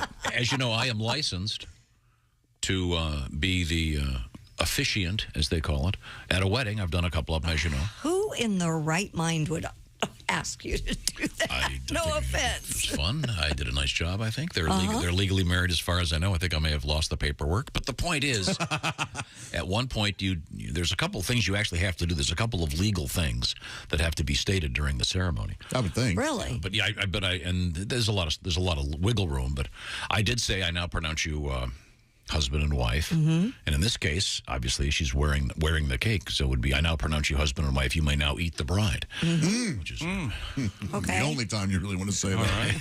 Yeah, in a church. Certainly. Yeah. Yeah, we were all thinking it, weren't we? I mean, it's just so weird. But looks pretty cool. Looks like she can't move. Like if she were to lift her arm or something, it would all fall apart. Yeah, and like it's got some kind of aluminum housing and wheels on it. Wow. So it would be very awkward for the bride. Would you eat a piece of that cake? Sure. Were you at that wedding? It'd be fun. All right. Wouldn't you? Yeah, it looked good. I love wedding cake. It's That's delicious. it's one of my favorite things. Yeah, and I'm with you, though. The less fondant, the better. Yeah, well, then hire a new cake lady. Okay. Oh, I love our cake lady. I hope she makes you a hemlock cake for your birthday next My favorite part is that Josh is laughing, has no idea what problems he's causing. Amy's got one of the best sense of. You think she can't handle? You know what she does for a living? She's her father's assistant. She can't handle these cake jokes. Wait, I'm on your side. No, I know. Yeah, her job description list is just insane. Whenever we talk about cake, we have to feature this from one of America's finest comedians. A profound discussion. A man who gets to the essence of many things in life, but this is a profound discussion about the power of cake. Comedian Jim Gaffigan joins us in the studio. A family man, a clean liver. Now, when you're on stage, Jim, you don't do a blue kind of show, do you? I'm very clean and kind of, I talk about cake for like an hour because, cake's an important topic. Cake, tell me about cake. Well, there's a lot of different. Cake's a powerful food. Cake can actually bring people together. It's Bill's birthday. Yeah, I hate that guy. There's cake in the conference room. Well, I should say hello. Who am I to pass judgment on him? It's his big day. Yeah. I mean, admit it, when you hear the song Happy Birthday, all you're really thinking is, I'm getting some free cake. During the song, you just wonder what kind it is. Hope it's chocolate for me. There's so many types of cake. There's rum cake, which makes sense because we've all been eating cake and thought, this needs booze. Shot of liquor. I don't have time to eat and drink. I only got two hands, buddy, and one of them's holding a cigarette. There's fruit cake. That's a bit of a disappointment. Oh, yeah. You'd think that would be better. Fruit, good. Right. Cake, great. Right. Fruit cake, nasty crap. Yeah, it's amazing. Yeah. Have you tried fruit cake? I don't even think that's fruit in there. You're like, when is that, a Skittle? What was that? A seed in here? What is this, a treasure map? What's the recipe of fruit cake? Anything but fruit? It's like the baker was just clearing off the counters. Yeah, put all that stuff in there. People don't eat this. They just mail it to relatives. We all know cake's bad for us. Sometimes we try and disguise the fact we're having cake. It's breakfast. I can't have cake. I'll have a muffin. You know the difference between a cake and a muffin? What? Nothing. How about those mini muffins? How much denial are we in when we're eating mini muffins? Oh, I'm just going to have like 1 or 12. They're so small they don't really count. They're like muffin vitamins. When I eat them, I feel like an astronaut. That's why I have them for breakfast. You can't have cake for breakfast unless it's a pancake. How'd that slide through? You're not having cake for breakfast. You're having fried cake with syrup for breakfast. The great Jim Gaffigan. Load up on that and try not to nap. The power of cake. Sorry to interrupt you, Jim. Once again, the news story, the bridal gown made of cake. It weighs almost 300 pounds. Whoa. And Christy. What? Here we go. No, Yes, go ahead, ask. If there was a wedding in your future, Yes. would you have Amy make you a special cake? If there's a wedding in my future, I'm going to elope and no one's going to know about it. Smart woman. Yeah. But you can still have a cake. What about you? Maybe there's a wedding in your future. Yeah. What Be. Would you have Amy make a cake for your wedding? I don't know. I'm not sure what the appropriate cake would be. Well, that's why I'm asking I Christy. mean, I would if she would. I'd love for her to make me a cake. She's very good at it. Okay. What would you want it shaped like? Just a regular cake with maybe some maybe like flowers on it. I don't know. Like a big microphone cake or No. radio. Willie, what are you sighing and shaking your head about? I said, what are we doing, man? I don't know. He's trying to get something out this of me. This is one of those where he every now and then, like, I'm going to How say about a big number 4? Does 2 that out of make you 10. happy? There you go. See, Christy's 20%. And He'll then hit on one. she like tried to throw it back, make it conversational. He had no interest in it. She wants a cake is a big 4. Big number 4, yeah. That'd be fun. Yeah, sure. That'll be special. Willie, you were talking off the air about that TV show. What's it called? Is It Cake? Is It Cake with Mikey Day? Man, I love it's that show. fun. Where it's like a sculpture. You know, you don't know if it's a bowling ball or a cake. Is it tacos? Is it a purse? Is it cake? Man, I didn't think I would like it. It got me. Edge of my seat. It's fascinating. They got their hooks in me. They know what they're doing, those guys. Just amazing. Tom, when you write 4, the number, do you connect the top like in that point, or do you leave it open? I do connect the top, and I don't know how that You do? started. You do? Yeah. I don't know how it started. Wow. Oh, I don't. No, I don't. Do you? I don't. But I always wanted to. Yeah, there's my 4. Then it looks too. Oh, yeah. That's fancy. Yeah, it looks too much like a 9. No, it looks like a 4. It looks like a triangle with a... That's a 9. You can see the difference. That is clearly 49. Yeah, that is not, no one would mistake that for 44. No, or 99 or 94. What's going on? Do you cross your 7s? I do that. I don't. I do. I don't cross my 7s. You don't cross your 7s? Some people cross their Z's also. Also weird. Ah, that's cool. The Mark of Zorro. Now, we have a lot to get to today. I dot my B's. Is that weird? It is weird. Many have said it's unnecessary. Do you put hearts over your eyes? I do. When we come back, we have some news about Puxatawney Phil. Of course, this is Groundhog Day. Right now, it's quiz time. Okay. Chick McGee, your sleep number setting on your sleep number bed is what? 100. I like a firm mattress, Tom. You know that. And then conversely, Christy Lee, your setting 40. is conveniently now just to keep them happy. Josh, what's your setting? 65. Thank you. It's important. Okay, now that would mean that if we were going from firmness at the top, Christy at the bottom, it would be Chick, then Josh, then Christy. Yep. That's how it works. You adjust the firmness at the touch of a button, and it can be adjusted at any time you see fit. That's the beauty of the Sleep Number bed. It's such a simple idea, but brilliantly executed by the people at Sleep Number. They found out that 8 out of 10 couples prefer different mattress firmness. Therefore, they've invented the adjustable mattress. Either side has its own setting, so everybody's happy. Now, you want to choose proven quality sleep from Sleep Number because to have a great day, you got to have a great night's sleep. Proven quality sleep from Sleep Number. And by the way, right now, the Ultimate Sleep Number event. Save 50% on the Sleep Number 360 limited edition smart bed. And right now, special financing is available, subject to credit approval.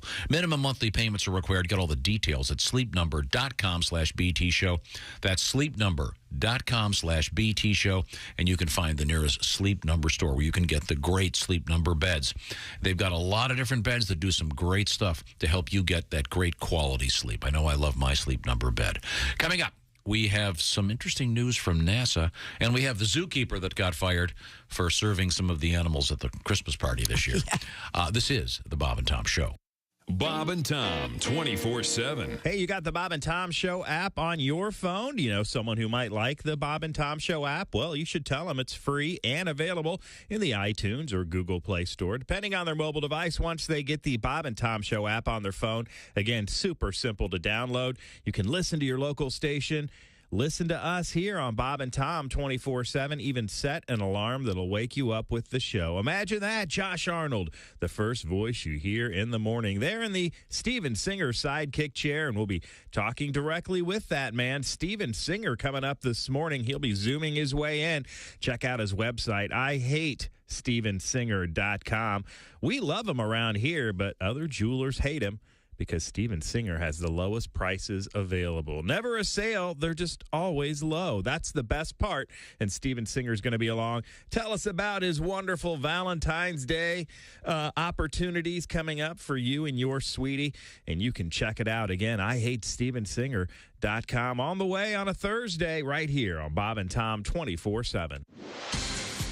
Hi, everybody. Christy Lee with your Bob and Tom Entertainment News Update. The 2023 Rock and Roll Hall of Fame nominations have been announced.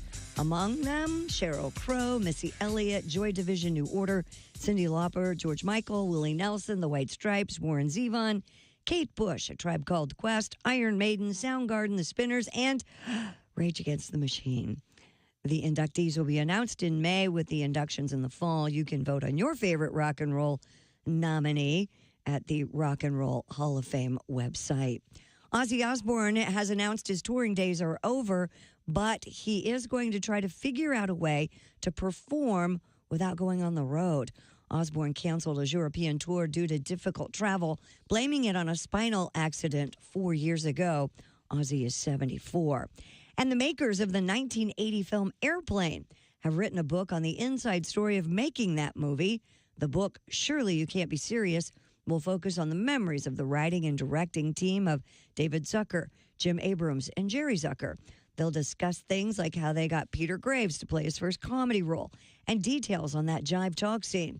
The book also features commentary from surviving cast members and famous admirers like David Letterman, Maya Rudolph, and Jeff Bridges. Surely You Can't Be Serious comes out on October 3rd.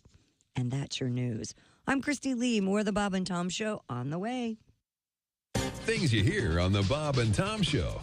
Comedian John Campanera. Vin Scully is funny because he's one of these announcers that loves to read lips. Wait a minute, here comes Tracy out of the dugout. He's in the umpire's face. It appears he wants to take the ump to Fuddruckers after the game. You know what makes me laugh is Skip Carey, Harry's son. He does the Atlanta Brave games. Sure. I listen to this guy when I can't sleep. Chipper Jones takes one on the outside. 3-1 on Chipper Jones. Don't forget all week long, we got the best of the Duke right here on TBS.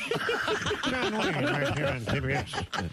There's a long fly ball. Looks like that's out of here. I love that. And you know, Harry's going, I can't believe that's my son.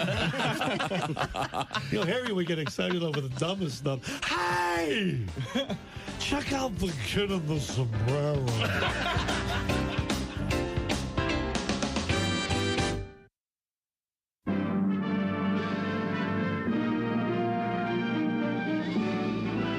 Spanning the globe to bring you the constant variety of Loads of curvy cleavage on display.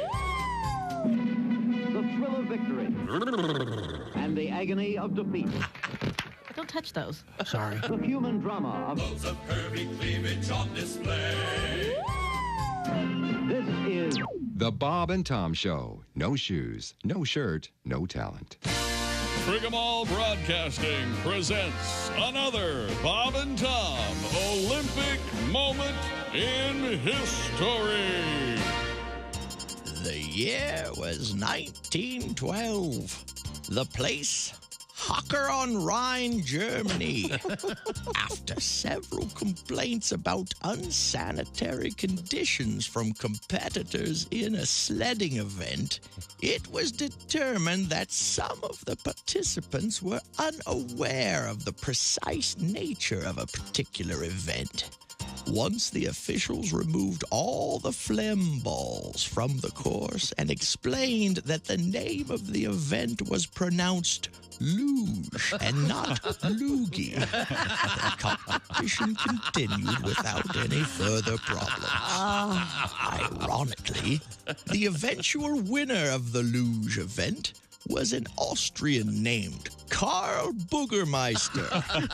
He took the gold medal by a narrow margin over Norwegian athlete who was disqualified. This has been another Bob and Tom Olympic moment in history. You're listening to Bob and Tom 24/7. That's awful. Awful entertaining. Essential Morning radio. This is Bob and Tom 24/7.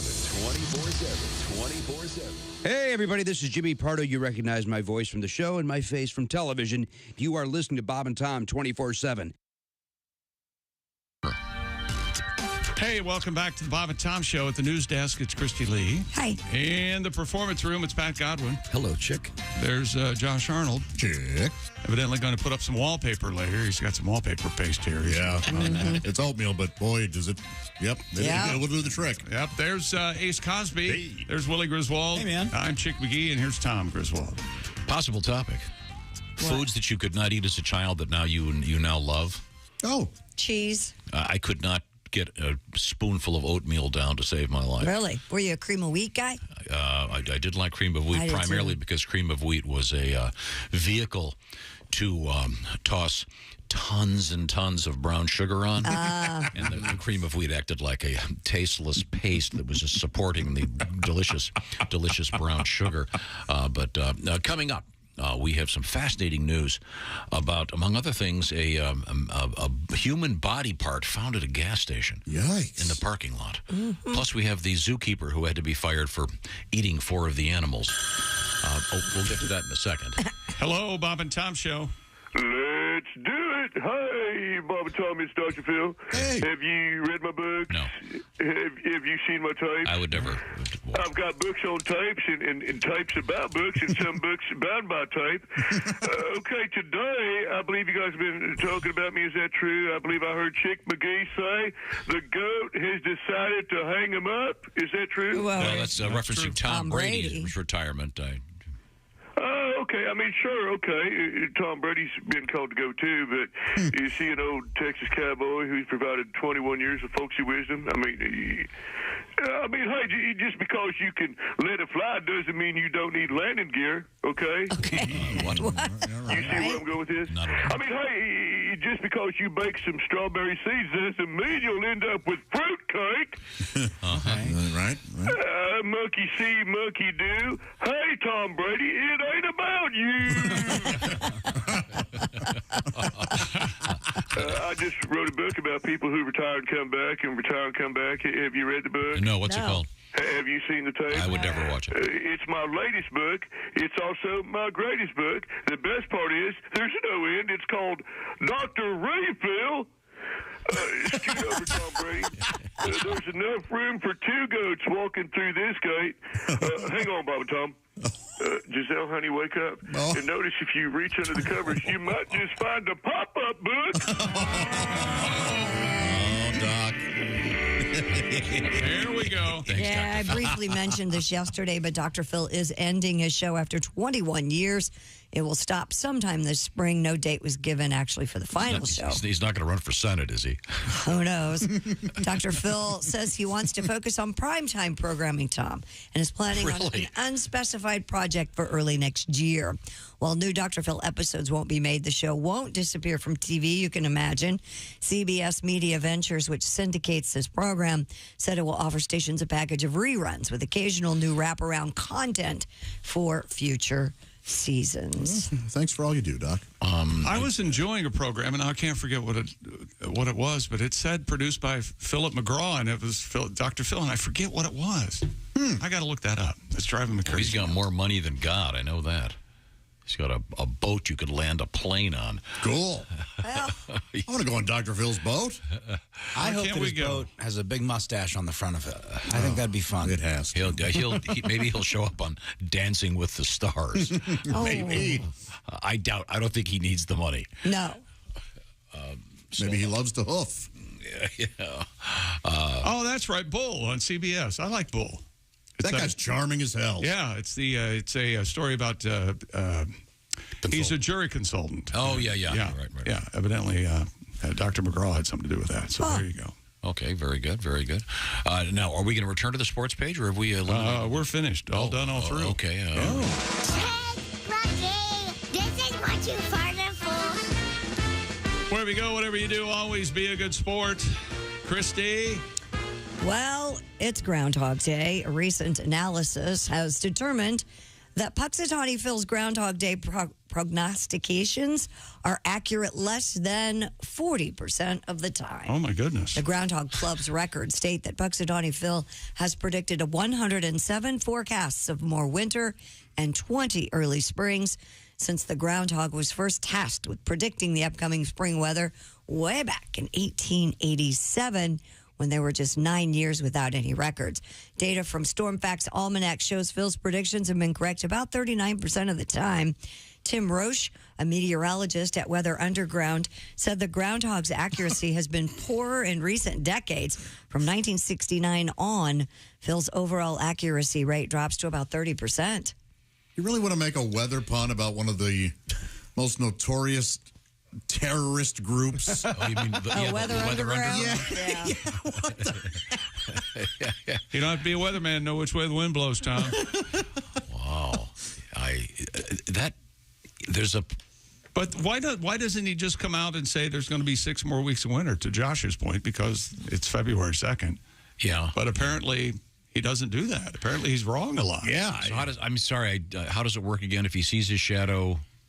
I don't know the difference. Okay. You know what this is? It's all just Groundhog Day in Puxatawny is their festival, and it caught on. It's like every town, hamlet, village, burg has their own thing. Version. Well, you're going to be here for fodder shock days or whatever. I love fodder shock yes, days. we'll be here drinking some beer. But I mean, there's two things happening here. One, you're suggesting that calling it the Weather Underground, meteorologist Mark Rudd. If he sees his shadow, there will be 6 more weeks of winter, according to them. And then there are lesser versions of Puxatawny Phil in other cities. There are. There are? There are other places that go to the time and trouble to get. I don't know what city it is, but there's one in Ohio, and he's called Buckeye Chuck. Oh, okay. All right. That's fine. There are a number of sort of. I like that folks get together and have a good time, but let's not take this too. I mean, I think you have to remember the authentic Puxatawny Phil. That's the real one. That's the one. That's the one that the real weather people that we all go by. Right. You got to pay attention to that one. But again, the fact that it did result in a great movie with Bill Murray, you can't deny that. So, congratulations, Phil. We'll see how he does. Wait a minute. Can you grab that? Hello, Bob and Tom Show. Hey, Bob and Tom, it's Donnie Baker. Oh, Hey, Donnie, how are you? Happy Groundhog's Day. You too. And I don't know what it means to you, but for me, most years just means 6 more weeks till my boat's still for sale. Oh, sorry. I swear to God. And you know what? Why's come after all the progress we've made in this country with stupid smartphones and little Dopplers, live radars, why's come we still rely on a stupid groundhog to have the final say on putting Old Man Winter to bed? I'm not sure. I say heck with weather. You know, here's what I really think we ought to be letting the groundhog predict for regular. If he sees his shadow, it means 6 more weeks until Tom Brady comes back again. If he sees his shadow, it means 6 more weeks of Gronk showing up in every commercial. And I'm so sick of seeing Gronk, barstool boner. I swear to God. Oh, I'm Gronk. I can chug a keg of beer. Oh, I'm Gronk. I'm sideline reporter now. Oh, look, I'm Gronk. I'm so tough, my house got burgled when I was in the Bahamas, and I didn't even care if they was doing the burgling. Here's my GoFundMe. Man, if I want to watch some big husky has-been run their mouth, I just watch The View regular. I swear to God. Oh, wow. Hey, if Groundhog sees his shadows, it's 6 more weeks until Pam Anderson gets married again. You guys seen that documentary? Oh, no. Man, even Amanda Paula, she walks around the house like she's just begging for somebody to put a baby in her.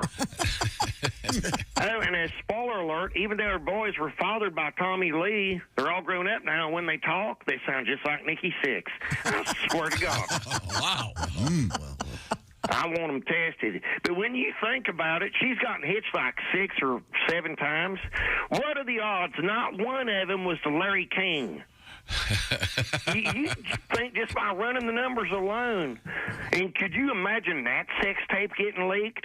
And Pam so fire-ass hot with them penthouse hammers, all nude, buck naked, and Larry just laying there on the diaper. Oh, man. Depends, Missouri. Hello. Well, Puxatawny Phil, while Donnie was reporting, pontificating, did see his shadow, so we'll get 6 more weeks of winter. So there you go. Josh, now here's our expert, Josh Arnold. Let's see. Today's February 2nd. Yeah. 6 more weeks. Sounds about right, Phil. Yeah. Thought maybe there would be 6 more weeks of winter. I can never remember from one Groundhog Day to the other what he saw last year. So, Me either. Yeah, I don't. You don't take it to heart, is that what you're saying? How do you even know he saw his How do they tell? Is there like a referee there? Oh my gosh, they have all kinds of people But the there. problem is they've also got the Judges they got all those cameras, Yeah, the lights. TV lights. He's always going to see a shadow, right? So you're saying it's inaccurate. You know. Well. So this Weather Underground, do they blow stuff up? Yeah, They they did. do. They Yeah. did. Yeah. It's Certainly did. No, I mean the oh, these guys? the meteorology Weather Underground. I want to say the Weather Underground was one of the first online presentations I saw for as far as the internet goes. That CompuServe, remember that? Yeah. And, the Weather Underground, I think they might have been one of the first websites. But Josh is indeed correct, referencing a terrorist organization Certainly. in the United States known as the Weather Underground. Yeah. They were domestic terrorists. Wow, amazing that they would think that's a great idea. I'm not sure. Are you going to see Symbionese Liberation Army wedding tips? Well, not giving bank robbery welcome tips, that's for sure. to the Koresh's barbecue. All right. The Waco taco. Hey, it smells like human flesh burning. Oh, it's funny. Oh, my funny gosh. you'd ask. It's 15 degrees in Pennsylvania this morning when Puxatawny Phil made his entrance. Wow, that's Yeah, chilly. that is chilly. You know why it's 15 degrees? It's winter. Because it's winter. Thank you. Thank Josh. A nice observation. This guy's a genius. Christy, when you said made his entrance, do they have fun with it? Like a baseball player Yes. walking up to the plate? Do they play music like John Yeah, they Cena? have a live band there. Oh, they got the guy thousands of people. reading the proclamation. Yes. Please let me go to this next year. Oh, it's fun. Oh, I want to really? tailgate it. I want to bring Noah. I'm going to have the time of my life. Oh, you would have the time of it. It's a Take big my party. shirt off. There are people hammered there right Oh, now, yeah. for sure. Yeah. I want to be one of 4 guys with PHIL written on our chests. Phil. We covered topless. We covered Groundhog Day a couple years, and one he got assassinated right from the grassy knoll. Yeah, there was a bullet from the grassy knoll. Yeah, boy, that was rough. And then we reviewed the Zapruder video. And then I was in a sewer one year, and I came out and saw my shadow. And I was in a porta potty one year, and I came out and saw my shadow. This is why he carries this with him, and somehow blames me. I wasn't He there. kicks the goat, but he wasn't that goat. I don't know why. I know. Okay. Poor chick. Coming up, we have the mystery of the pink pigeon found That's a in New horrible York. story. It is? Yes. Is it not supposed to be pink? No, it's not supposed to be pink. Oh, well. Is it real sick? Wait a second. Just let that gestate for... It's not supposed to be pink? Yeah, just okay. I think it is. Not in this particular case. Okay. Well, we also have, speaking of things that are sometimes pink, we have found in the parking lot of a gas station a human male member. Oh, man. My God. And it only gets worse when you hear the story. An update on that radioactive capsule that fell off a truck in Australia. The size of a pea, remember that? It was tiny, teeny tiny. They have sent everyone out looking for it. We'll hear what happened with that thing. And then, as far as I know, no states in the United States have an official state aroma. Okay. That is about to change. Wow. One of the states is proposing. No, they're not calling it a state smell, at least as far as I understand it. Is there a difference between smell and aroma? I think the implication aroma tends to be a little, well, this is... More pleasant? Sure. Yeah. I mean, you could say, boy, it really smelled bad. So long as it's not a state reek. No, that it's would not be a bad. reek. Yeah. Don't want that. Am I right here, Josh? You're the word guy. Yeah, aroma. Aroma typically, that pure perfume has a nice aroma. I mean, it could be interchangeable with the word smell, but I'm assuming that the state aroma is something of a positive nature. You would hope. It's not going to be. The state of New Jersey has decided that the fart smell near Bayonne is now the official. It's River Corpse again. Hudson River whitefish. The smell of dirty water and semen. Notes of concrete. Okay. We'll find out about all these things coming up. This is the Bob and Tom Show. This NFL season, every Westwood One NFL broadcast streams live for free. Listen in the NFL app, on WestwoodOneSports.com, via Westwood One station streams, or by asking Alexa to open Westwood One Sports. If it's the NFL, it's on Westwood One. This is the Bob and Tom Show.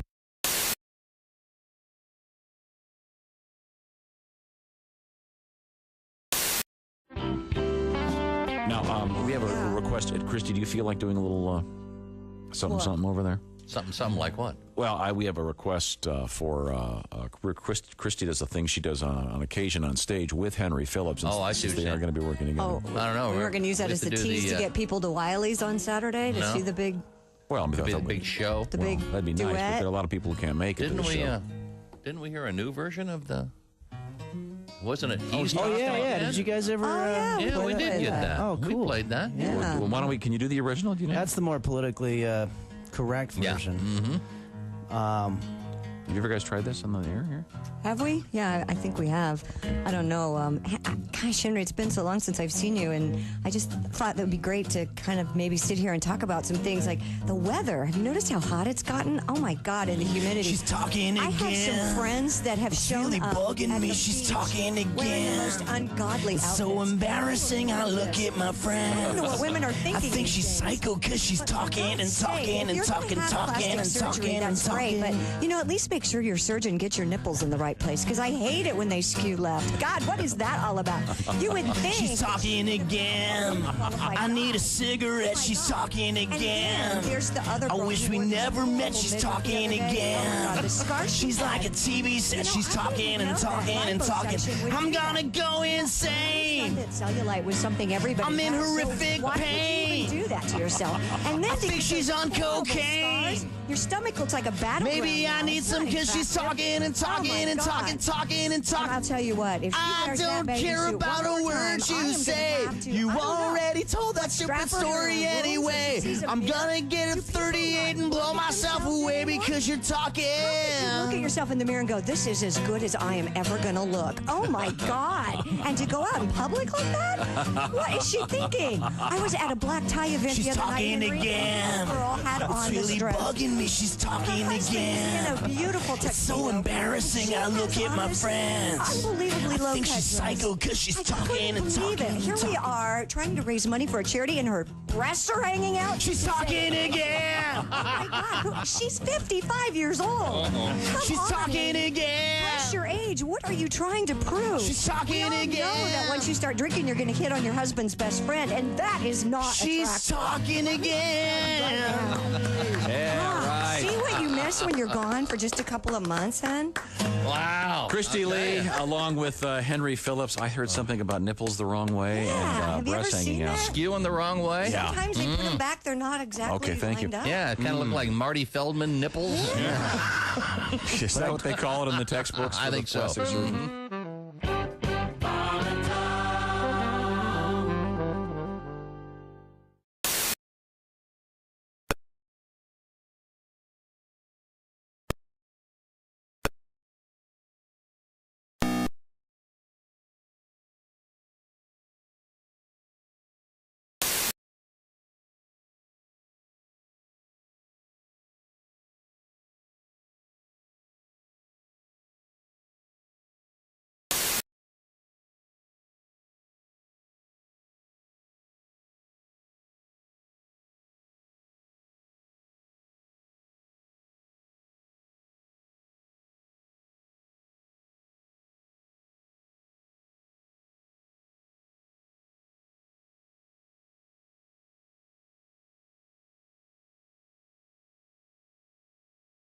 After the 2021 season, but wound up coming back for one more year.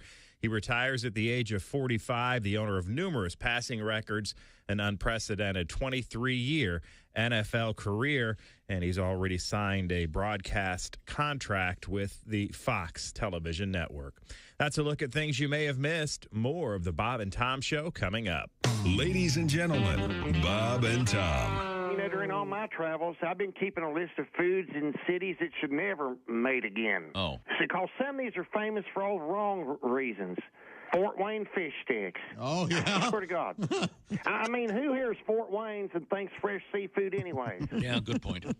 Next up, the Valdosta Veggie Burger. Oh, really?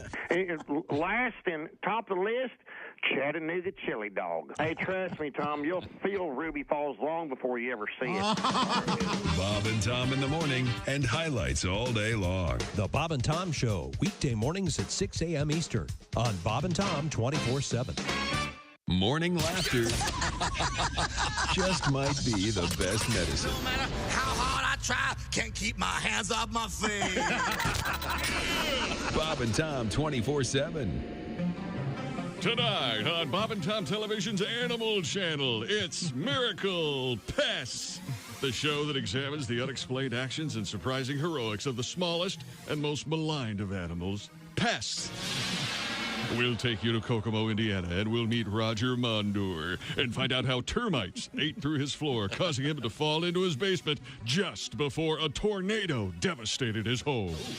Next, we'll take you to DeLand, Florida, to tell you the story of Maggie Kunder and the mouse who ran up her leg and frightened her so badly she ran out of her house just before it mysteriously exploded. Then we'll go to Segmack, Arkansas, and meet the Cheeseman family. We'll hear their true story. A swarm of Canadian wasps attacked and repelled an armed intruder as the Cheeseman family napped in their home following a baked bean dinner. Finally, we'll meet Harriet Billingsley, who, upon discovering a swarm of pubic lice, rushed to the drugstore to get a bottle of Quell shampoo and, on impulse, purchased what turned out to be $1 million winning lottery ticket. Join host Dick Verman tonight for Miracle Pests. Miracle Pests, only on Bob and Tom Television. Bob and Tom 24/7. And Jesus said, take this bread and eat it. It is my body. And the disciples said, Jesus, we're all on low-carb diet. We appreciate you dying for our sins, but we're all trying to slim down a little bit. We want to look good in the painting. Hi, this is Augie Smith. You're listening to Bob and Tom 24/7. Beer Bash, and it's coming up just around the corner. Hey, welcome back to the Bob and Tom Show. Christy Lee at the news desk. There's Pat Godwin in the performance room. Hey, chick. Would you like this one less than the previous one you hated? Yeah, I thought it was impossible, but yeah, I do. There's Josh Arnold. 80s montage, men working in robotics factory. Robots moving. Josh at the I Hate Steven Singer sidekick chair. Jess Hooker joins us. Hi. There's Ace Cosby. Hey. There's Willie Griswold. This sounds like the theme music. Remember the driver in Die Hard who sits in the limo the whole time? Oh, yeah. If they did a cutaway movie with just him, this is the music for that movie. Boop-a-day-boop. Yes. That's dead on. Boop-a-day-boop. Sounds like Dennis Coffey. Remember Dennis Coffey? Had a song called Scorpio. Man, I love that song. I really like it. Okay, sorry. I'm Chick McGee. Here's Tom. No, I respect your taste in music. I think. Was he a Harold Faltermeyer type? He did a lot of instrumentals, I think. Dennis Coffey. You ever hear of him? remember that. Yeah. Huh. Is it? He had a song called Scorpio. Oh, here it is. I got it right here. And I had it in my... There he is. If you like bongos, this is for you. I love bongos. Yeah, here we go. Yeah. Oh, I remember this. Oh, so this was earlier than this was 70s, I'm guessing? Yeah, this is pretty much it. Okay. Yeah. This sounds like a detective show. It does. You got a guy driving a convertible Toronado through the streets of Detroit. Yes. Oh, it's fun. Oh, it's Dennis Coffey and the Detroit Guitar Band. Oh, there you go. Coffey, Coffey. Right. Here we go again. Gonna break it down again. Here we go again. Yeah. If you liked it the first time, you're going to love it. You're going to really get into it this time. Wasn't Okay, there back a to the other thing. Oh, they're back with the guitar thing. Okay. Wasn't there a show or a movie called Scorpio? Scorpion? Oh. Wasn't there a detective I called... thought it was Detective Scorpio. Wasn't there one called Coffee? Yeah, that was Is that a Pam Grier, right? Coffee. Yeah. Okay, She's okay. so hot. Yes. You know what Christy said about girls earlier there, Jess? No, Wait, what that's she when I said. found out I like looking at women. Who doesn't like to look at a good-looking woman? I'm telling you, Thank I am They're works so of art. ready to be a lesbian. Like, it's you guys suck so much. Wow. I It's am lesbian so time. Yeah. You know, I wasn't going to say anything, but now I think I'm going to have to. What? So you were mentioning the Harry Carey Will. I see you got his glasses. I wasn't going to say anything, but when you attack manhood like that. Sorry. Yeah. No, I think lesbians are into the big glasses. Oh, there you go. Yeah. No, you guys, like, the older I get, I just realize women get women. Mm-hmm. Men don't get us. When you say, I think you might be right. you say you guys. That's why there are a lot of late-life lesbians. I know. I'm ready for it. Do you Let's mean do you it. guys like guys in general, or do you mean you guys like the guy sitting in this room you don't like? Yeah, let's go with the guys in this room. Oh, boy. Wait a minute. Wow. That's an even bigger insult. If I were listening, I'd almost understand what you were saying. I thought I was in a rough mood before. I think, hey, no. I just, I don't know. It just takes so much work to be in a relationship with a guy. So much. So you're suggesting that Wait being a in a minute. relationship. Well, I Would can a tell woman you, would not being be a tough? guy and being in a relationship with a girl is the easiest part. Yes, sir. Now, wait a second. Let's get to the root here. Are you suggesting that it would be easier to be in a relationship with a woman? I do. I really do. I believe that. No, you know what you're going to find out? If you're a woman, she's going to have things like opinions, duties for things you have to do. You know what, though? And with that said, I feel like a lot of guys go with the flow. Like, they get into it, and they're like, all right, whatever you say. I feel like a woman might be a little bit more combative. What do you think? I know. Like, I can't imagine dating me. I'm awful. I am so bad. Yeah, you suck too. I know. I demand so much. I'm miserable. Conversely, do you think it would be easier, you guys, to be in a relationship with another guy? Would that be just... No. I think the big myth is that you have sex whenever you want. There's never a no, right? Between guys? Yeah, I'm sure that's yeah. that is the big myth. But I like women. Even for all the things I don't understand, I like them. Yeah. Of course, yeah. The whole guy thing, you got all that smelly sodomy, just no good. Yeah, we do smell good. Man. Smelly. Thank you, Ace. I never heard In all my almost 45 years, it had never occurred to me that gay sex might be smelly. Oh, my gosh. I never considered that. Palate cleanser. I woke up this morning and this was playing in my dream. I swear. I don't know why. Can we play some coffee again? I don't know what Yeah, let's hear some Dennis Coffee. Let's hear a new one from Dennis Coffee. How about this one? There it is.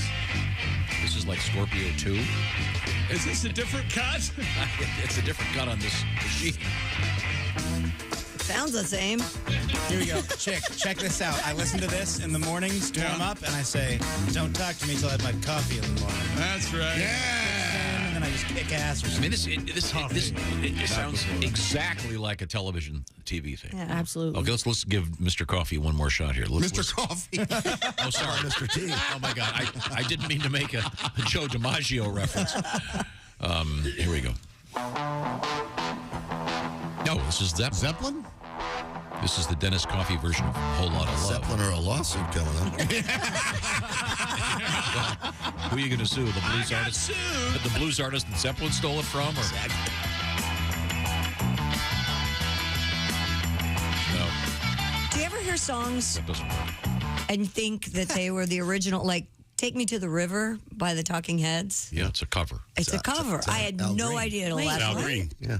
I didn't know that. There idea. are so many songs like that. Yes, and it stunned me. I was like, what? And almost without exception, the original's better. Almost. Yeah, even Miley Cyrus's new song, Flowers. That's a ripoff. It's a Bruno Mars. It's a Bruno Mars song. Well, not a absolutely. rip-off. It's a cover, and I'm sure Bruno's happy to cash the No, checks. it's not a No, cover. he's not getting listed anything as a from it. songwriter. Yeah. What? Nope. It's an answer song. I know. Oh, wow. Okay. I didn't Same know that. melody. Because, I mean, often... like I was just reading that, what is it? Knocking on Heaven's Door has been covered 200 times. Man. Oh, my God. And that the Guns N' Roses version provides a massive check to Mr. Dillon. It wasn't until that recently where I went, oh, George Thorogood, these are all ancient blues songs. And some country songs. Yeah. Oh, Keep absolutely. keeping them alive. That's important. But I love it. I totally agree. Who does it better than him? Now, I'm not sure what else Mr. Dennis Coffey did, but I do like this song, Chick. I can see how you could. Yeah. I'm so embarrassed. I love this song. It's a great song. Tonight, a very special episode of Coffee. This sounds like the music they play on Soul Train when they do the line dance down in between. Yes. I've always wanted to be that girl. Let's introduce the chicks. That's fun stuff. I like it very It feels like music that a white man in a suit would do karate, too. Does that make sense? I mean, it does. It's like that. Yeah. Coffee and cream. Do you remember? Oh, wait a minute. No, there's the show. Or coffee with cream. What would you go? Like a khaki and lacy? The cream would be the white chick, and coffee would be the black detective. Or no, you'd have to switch it. What if it's Kareem Abdul-Jabbar and it's coffee and Kareem? Is that fun for anybody? You'd have to make the white girl coffee and the black girl cream, I would think. Oh, so it's two women detectives. Yeah. Oh, I thought it was. Well, we could go back to the guy on guy thing, and it could be cream and coffee. Cream and coffee. Cream on coffee. But then you have the smelly sodomy. Nobody's going to watch that. Then you have to play this. This week, Forget what we're this week, talking coffee lights a candle and says cream. Okay. You smell. You guys. Do you remember? Think about this. Think about this during the break. Do you remember? And I don't think Jess can play this probably, but the first 8-track tape or album that you ordered from Columbia House, and you were very excited to get it in the mail. Did you do that? No. I had a CD. But it was BMG CDs for me. But it was you'd pay a penny for your first 5 albums. Yes. And then wait 6 to 8 weeks. And the albums were all terrible. They were all like ours were They'd have 2 good ones and then like 42nd tier. Really? Clearinghouse stuff. He never did it, but now he's talking like ours were that's great. why I didn't do it. Chick, you How remember? do you know that? They would send you like a book of stamps. Yes. And you would peel the stamp of the album off you wanted. Absolutely. Yeah. And then your parents had to pay for it, and you got in trouble. And I always had to pay. I used my parents' credit card, but I had to give them the cash. Okay, what was the first record and/or album, CD, disc, tape that you bought? My brothers and I got. I think we pitched in and we got Bon Jovi's "Slippery When Wet." Nice. Wow. Yeah. That's not bad. Mine He's was Salt young. and Pepper. Salt and Pepper. Salt and Pepper. Peppa. Yeah, they're original. Is that a rap band? What are they? It is. It's two. It's two female do they rappers. sing or talk? They Both. They're sing and great. talk. Well, they talk all- about sex. Yeah. Baby. Let's talk about sex. Yeah, they also have Spinderella. She was the she Cinderella sang- cut it up one time. Hey! When it came in the mail, did you say, What just happened Salt and is Pepper's here? Yes, I was. So You'd love. you Salt haven't and paid Pepper. attention to anything since 1965, so you're not familiar with these. Tom, look up. things. Let's talk about sex. Is it? Let's talk about sex, baby. For lots of You've heard reasons. it. Okay. It's edited for radio. Let's talk Ace, about first it. album you ever bought and/or single or Album was a KTL compilation of what? of hits of the 70s. What was some of the hits? Do you remember? You don't remember those came out like Oh, sure. a couple times a year? Sure. But do you remember what some of the songs were on the album you got? The one I remember it was a Brother Louie song. Oh, Stories. Brother Louie, yeah. That's a great song. Louie. But it wasn't Brother Louie, it was another song. Oh. It was really good. Okay. And my first single was the theme to Rough and Ready. Oh, Rough and ready. They're always looking steady. Boy, I don't know what is that. I don't know that either. It was a cartoon, but it was really dark. All right. Were they a dog and a cat or Dog two and a cat, dogs? yeah. Okay. First single, Sugar Sugar by the Archies. Oh, yeah. Nice. Mine, Yes. of course, legendary. Of course. The Rivingtons, of course. Great song. Every time. Everybody knows it. Thank you very much. When we come back, we'll explore the Salt and Pepper. Also, we have coming up in the. I don't know. Nothing. Go ahead. I find it fascinating that the world of hip hop insists on spelling everything wrong. Let's stick it to the man. We have. Wow, We okay. have also. Who are you Beatles who spelled mad everything at? right. I- Yeah, that's what I heard it, can't- didn't they? God, you're dumb. Yeah. Old and dumb. The zookeeper that was fired for eating some of the animals. You know what? I changed my mind. I don't want to hear about the zookeeper story. I don't want to hear about it. Yeah, I don't want to hear about You don't want to hear about that. You don't want to hear about the pink pigeon. Oh, the pink pigeon.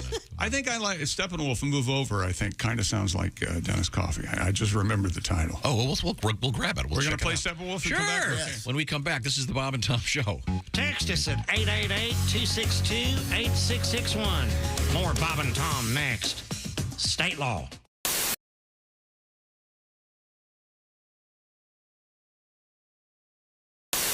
This is the creepiest space story ever. A NASA astronaut who spent over a year in space now has different DNA from his twin brother. What? Yep. In total, Scott Kelly has spent over 500 days in space, and you'll recall that 342 of those were consecutive aboard the International Space Station. His identical twin, Mark Kelly, also a retired astronaut, had the same DNA until a NASA study on the long-term effects of space travel revealed Scott's DNA has changed. Isn't that amazing? Most of Scott's genes returned to normal after his return to Earth, though 7% of his genes are still different from his brother's. Yeah, that's really weird. Is that a good paying job to be an astronaut? Not really. That's a good It's not, right? Not for Considering what you have to do, Yeah. right? It's a government gig, so whatever the scale is. What do you think that is? I have no idea. Is it $1 million a year? Is it 500,000? Do you think they have a time clock in space in the capsule every day? I think they got to punch in. There's no question about it. I honestly think they get they get some kind of flight pay when they're up. I mean, if it so that's more than they do. Kind of a bonus if they go up top, as opposed to just staying down here with the common man. No, seriously, I think they get flight pay. They started a GS-11 that's $66,000 a year, and a GS-14 can earn up to $144,566. Can we agree that's ridiculous? Is it? Yeah. I mean, it is astronauts are ridiculous. arguably smarter than anybody in this room. Tom, I know you'll take exception to that. No, not at all. But they are. They're arguably more intelligent than any of us. We've had, and I make 500 times that. And he's just guessing. And I'm just guessing. That's ballparking. That's just me throwing numbers around. No, we've had Dr. David Wolf in here, and he's smarter than everyone in the. Well, now we know he's not. Look what he's working for. That guy's dumb. You work for that money, you go up into the stars, you're dumb. Cheat death, you're dumb. You're dumb.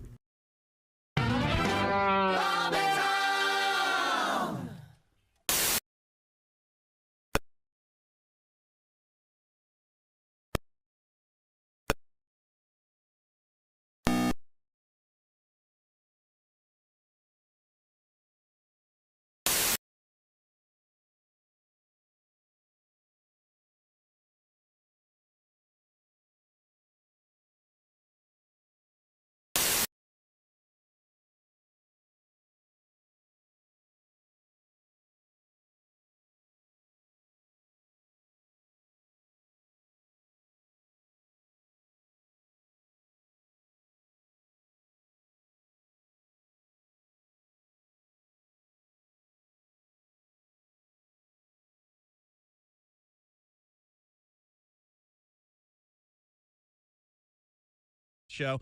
Just go over to bobandtom.com for quick links to all of Bob and Tom's social media sites. Rolling through a Thursday with you right here on Bob and Tom 24/7. Hi, everybody. Christy Lee with your Bob and Tom news update. President Joe Biden is taking swipes at airlines and hotels over some of the fees that they charge consumers. The president is also going after ticket sellers and internet and cable companies.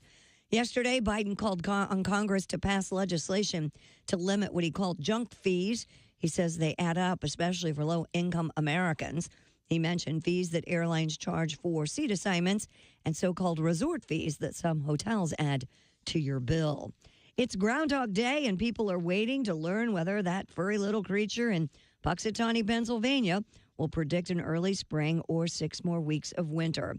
Folks are gathering at Gobbler's Knob as members of the Puxatawney Phil's Inner Circle summon him from his tree stump at dawn to learn if he sees his shadow. And those 2 small monkeys who were found in a vacant house a day after being taken from the Dallas Zoo lost a bit of weight during their ordeal, but show no signs of injury. The zoo announced yesterday that the 2 emperor tamarin monkeys named Bella and Finn started eating and drinking almost immediately after they were examined upon their return on Tuesday. You'll recall they'd gone missing Monday when it was discovered their enclosure had been cut. No arrests have been made yet in the case. And that's your news I'm Christy Lee. More of the Bob and Tom Show on the way. Hey, hi, this is Tom. And this is Chick from the Bob and Tom Show. Hey, Christy, what's the best way to get full access to the show? Hey, what? You introduced me.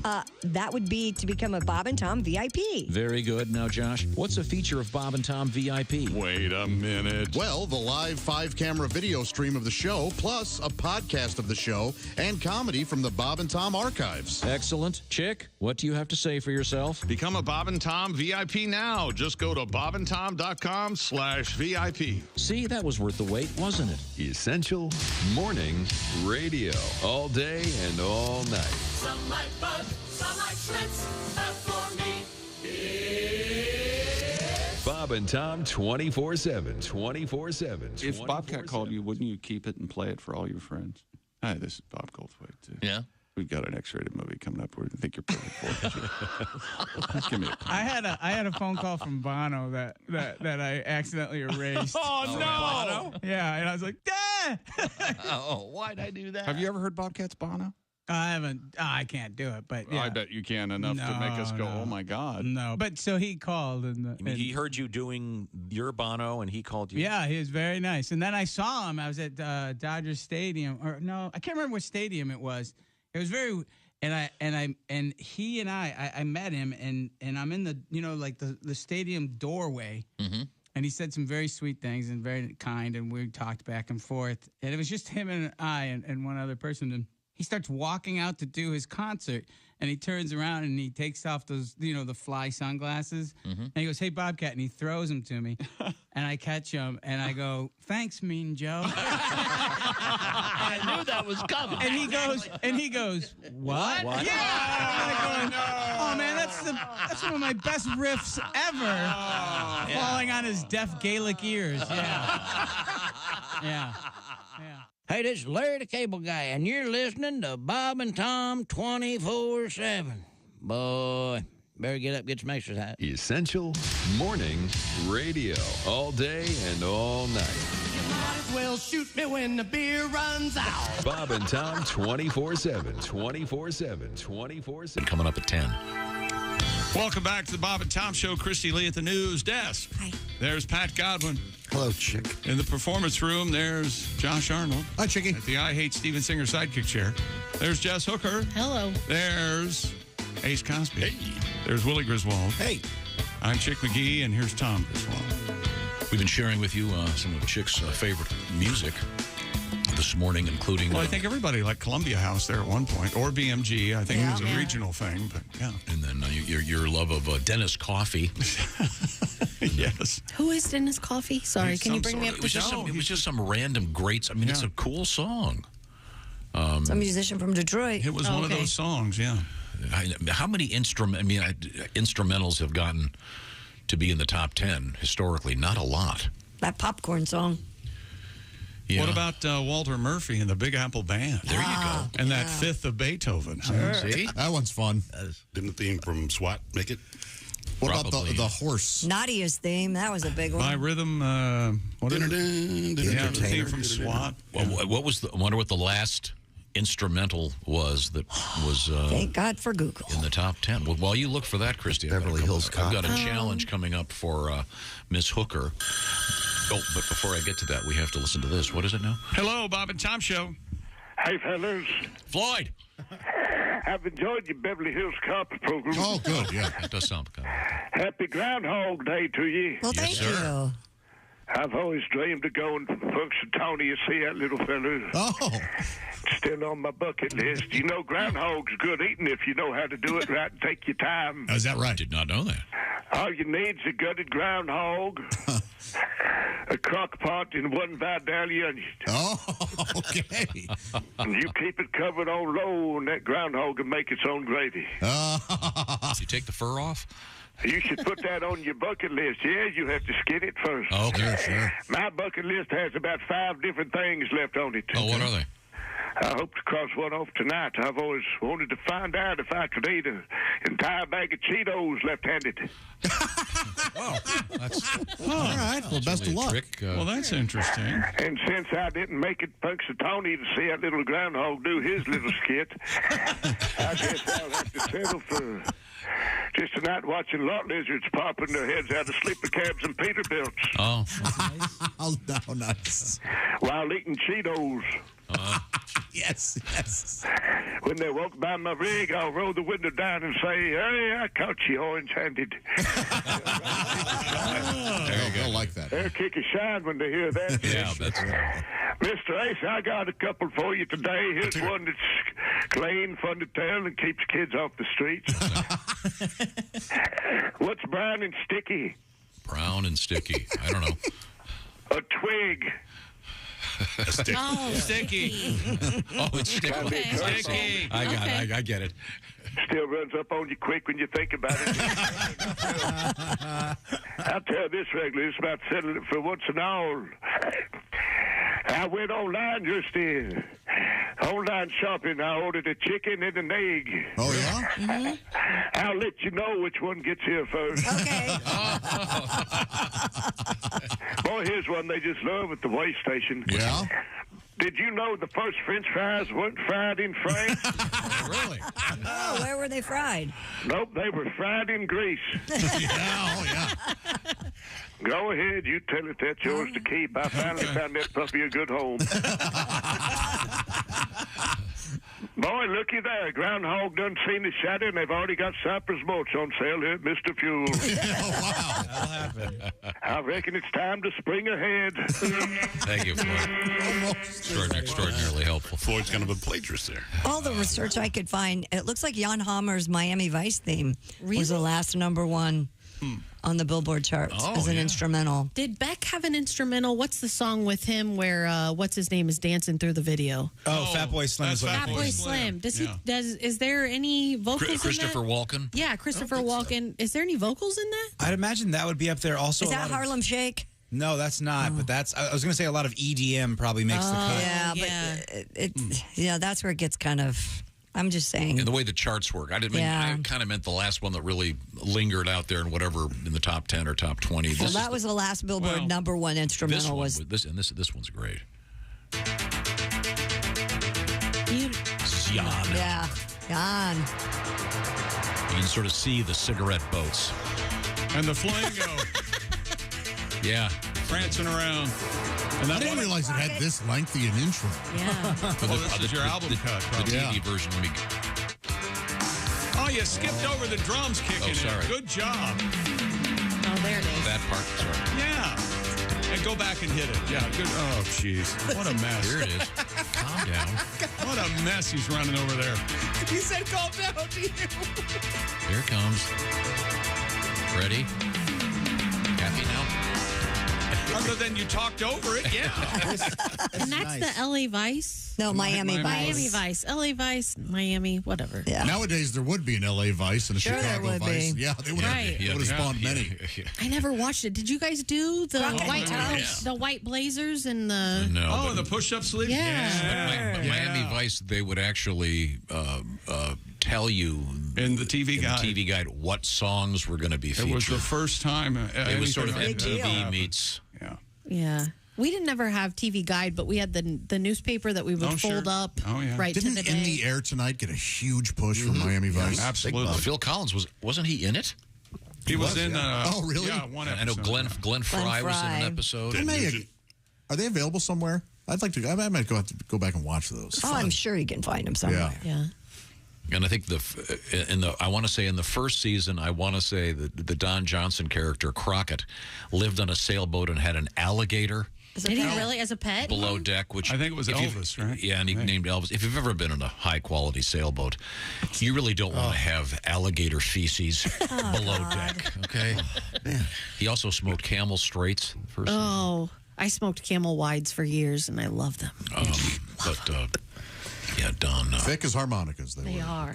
And Don allegedly hung like a really mast on a schooner. Apparently. Oh goodness! Legendary in Hollywood. Don't make big penises are so cool. Don't compare them to sailboats and make them lame.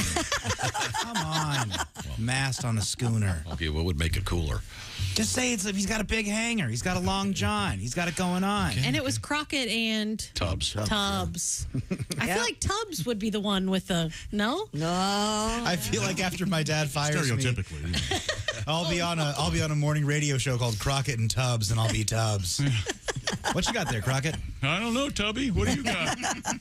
Tubby, that's different than Oh, it's a different show. I'm already stretching out. changed it. Yeah, that's the one the Stoner and Fatso are going to be. Right. Yeah. The morning show. Okay, I've got a challenge for you, Jess Hooker. Okay. Jess is a very fine baker. And, It looked like you looked up at the board to see what her name was when you were talking to her. No, I was looking at the clock. Okay. Sorry. Well, we do have time limitations on the program. Doesn't feel like it. You were asking me what Kelly got me for Christmas. Sure. And she got my mother had written out her famous in our family roll recipe. Oh, nice. And it's currently being framed, and it's the original paper, and it's got, like stains from where stuff spilled on it. Yes. And so I'm going to get that, and I want to see if you can make them. Oh, absolutely. I would love to. And they're delicious. Yeah. Pressure of that? Yeah, no. These don't taste like hers. But you know what? Actually, She'll be able to do it. Yeah, the first time I brought in my lasagna, Tom gave me the best compliment, and he said, "Oh my gosh, this tastes just like my mom's." And so I'm confident that I can. I think you can do it. handle this. His mom baked a frozen stove. No, didn't your mom used to take stuff and make it look like? Well, my mom was kind of before it was faddish. Yes. Was into something we call real food. Yeah. Fresh to table. So she wouldn't get me like TV dinners and stuff. But you wanted them. I always wanted a TV dinner. Yeah. I thought they were really cool. TV dinner. So she went out and bought those foil pans, aluminum foil pans that have the stuff all divided up. Then she cooked everything separately, loaded in that, and brought it out. That's awesome. Now we know why he got baskets for his kids to put burgers in. That is sweet. It is fun. I just did that. I got they're great. I know. I got They those are plastic baskets like they have at the bowling alley Yes, with the little sheets. I know this probably didn't happen, but I'd like to think when your mom handed you that homemade TV dinner, I hope she mumbled, "That ought to hold you." And when I was little, I was one of those kids that had to have all the food separated. Yes. Of course you Yeah. Oh, then that's why the TV dinner was perfect. Yeah, I didn't like when the corn leaked into the mashed potatoes. That was troubling for me. Do you eat one thing at a time? Sometimes I do. Yeah. The other day I did that. I ate all the lima beans before I dug into They're my favorite. When we come back, we have coming up, speaking of food, a zoo director who had to be fired after serving 4 of the animals at the Christmas party. Did he have good reason? No. Oh, I don't think so. Okay. I mean, why? He's just a monster, right? Well, they were free. Yeah. I'll dig into it and find out. Right now, I want to talk a little bit about Valentine's Day and how you can do very well, fellas and ladies, if you pay attention real quick. Steven Singer Jewelers. Steven, of course, has great jewelry. I'm talking about bracelets, necklaces, et cetera, et cetera. Also, the only place you can find the 24-karat gold-dipped rose. This year, the new color is called Periwinkle. It's right there in front of Josh. Yeah, I didn't know what Periwinkle was color-wise, and it's kind of a violet, purpley. It's a bluish, but it's very pretty, and of course, it's dipped in gold, so it'll last forever. Find out more at IHateStevenSinger.com. Do it today because they run out of these before Valentine's Day every year. We're going to talk with Steven Singer a little bit later on. We'll talk about this and other things, but you can't go wrong at Steven Singer Jewelers because he's famous for his lifetime guarantee and free shipping. Get the order in before 2 o'clock Eastern Time and out the door today. Steven Singer Jewelers. Don't wait. Do it right now. 24-karat gold, real gold for your real love from a real jeweler. Steven Singer. Once again, the beautiful gold-dipped rose available today. IHateStevenSinger.com is the place. That's IHateStevenSinger.com. Coming up, another stolen sculpture. This is we've had about 3 of them in the last couple of weeks. This one, on the downside, it is a really bad sculpture. Oh, no. It is not well done. But we'll find out what I'm talking about. This is the Bob and Tom Show. Hey, man, this is Donnie Baker, and this is Bob and Tom 24/7. I swear to God it is. That's like all day and most of the night. Hey, thanks for listening to the Bob and Tom Show this morning. You can see the Bob and Tom Show on our YouTube channel anytime, even right now. Just go to YouTube and search the Bob and Tom Show. That man's voice, that was Donnie Baker. He's going to be appearing Friday, February 17th, back on the road, the Roxy Theater in Williamsport, Lock Haven, Pennsylvania. And then a second show Saturday, February 18th at the Arts Altoona Center in Altoona, Pennsylvania. Donnie Baker on the road. And I'll go ahead and tell you, in Iowa, he's going to be at the Capitol Theater in Burlington, Iowa, Friday, February 24th, and Saturday, February 25th, the One Event Center in Quincy, Illinois. That's Donnie Baker live on the road. Check him out for more at DonnieBaker.com. Al Jackson right here on a Thursday, and Steven Singer zooming his way in. More coming up on Bob and Tom 24/7. I'm Chick McGee with your Bob and Tom Sports Update. Tom Brady has retired from the NFL. He won a record 7 Super Bowls for New England and Tampa Bay. He's the most successful quarterback ever in NFL history and one of the greatest athletes in team sports. He says this time it is for good. He briefly retired after the 2021 season, but wound up coming back for one more year. He retires at the age of 45, the owner of numerous passing records, an unprecedented 23-year NFL career. NBA winners last night: Philly, Portland, Boston, Sacramento, Houston, Utah, and Atlanta. Minnesota wins in overtime, beating Golden State. Top 25 college basketball: number 1 Purdue beat Penn State, number 14 Marquette, number 16 Xavier, number 25 Auburn all win, and Florida upset number 2 Tennessee. And in the NHL, just 2 games in regulation: Carolina beat Buffalo and Boston over Toronto. I'm Chick McGee, and that's your Bob and Tom Sports Update. Things you hear on the Bob and Tom Show. Comedian Jim Gaffigan joins us in the studio, a family man, a clean liver. Now, when you're on stage, Jim, you don't do a blue kind of show, do you? I'm very clean and kind of, I talk about cake for like an hour because, cake's an important topic. Cake, tell me about cake. Well, there's a lot of different. Cake's a powerful food. Cake can actually bring people together. It's Bill's birthday. Yeah, I hate that guy. There's cake in the conference room. Well, I should say hello. Who am I to pass judgment on him? It's his big day. There's so many types of cake. There's rum cake, which makes sense because we've all been eating cake and thought, this needs booze. Shot of liquor. I don't have time to eat and drink. There's fruit cake. That's a bit of a disappointment. Oh, yeah. You'd think that would be better. Fruit, good. Right. Cake, great. Right. Fruit cake, nasty crap. Yeah, it's amazing. Yeah. Have you tried fruit cake? I don't even think that's fruit in there. You're like, what is that, a Skittle? Essential Morning Radio. All day and all night. This is Bob and Tom 24/7. 24/7. The unfair thing about life is the way it ends, right? Mm-hmm. With a death. What's that, a bonus? No. Life is tough. It should be reversed. You die first. Get it out of the way. Mm-hmm. Then you live in an old age home. You get kicked out when you're too young. You get a gold watch. You go to work. You work for 40 years till you're young enough to enjoy your retirement. Go to college, you do drugs, alcohol, you party, you get ready for high school. Go to school, you become a kid, you play, you have no responsibilities, become a little baby, go back into the womb, spend your last 9 months floating. You finish off as a gleam in somebody's eye. Oh, nice. Bravo. That's perfect. Hey, folks. Boom. It's me. And you're listening to Bob and Tom 24/7. That's 24 days and 7 hours. No, 27 days a week and 24 like the show with the guy who whispers all the time. It saves the world. And Bob and Tom 24/7. Hey, it won't blow up the world. I can't think about the big picture. It's just hard, don't you think, to be human right now? I mean, we got stresses and pressures. I've got suicide bombers and gingivitis.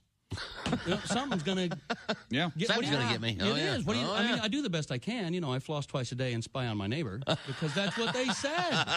That's what they said. To do that. Keep your eyes open. Let us know if you see something fishy. That's what right. they said. And I don't know You think that's going to work? There was a lady in Florida that gave birth and didn't know she was pregnant. Yeah. Yeah. You want that lady watching your back? Really? You want that lady voting? You know, yeah. Really? Yeah. I mean, I'm sure she's a nice lady, but something tells me things get by her. That's all I'm saying. I mean, how do you? Yeah. I thought I had indigestion. A little backfire from a burrito the other day. Yeah. It's a baby. Yeah. Here, can I help you through the X-ray machine, Mr. Atta? Yeah. Yes. There was this bass player, and he was sitting in a bar, just getting really, really drunk. He was mad at the world. Yeah. He had been fired from his latest job, mad at everyone, just angry, drinking. So he leaves the bar. He's very, very drunk. He's walking down the street, and across the street is a nun walking the other direction. Mm-hmm. Well, bass player runs across the street, knocks her down, and just starts kicking her and hitting her and going crazy. A drunk bass player. A drunk bass player. And he looks down and says, "You're not so tough now, are you, Batman?" This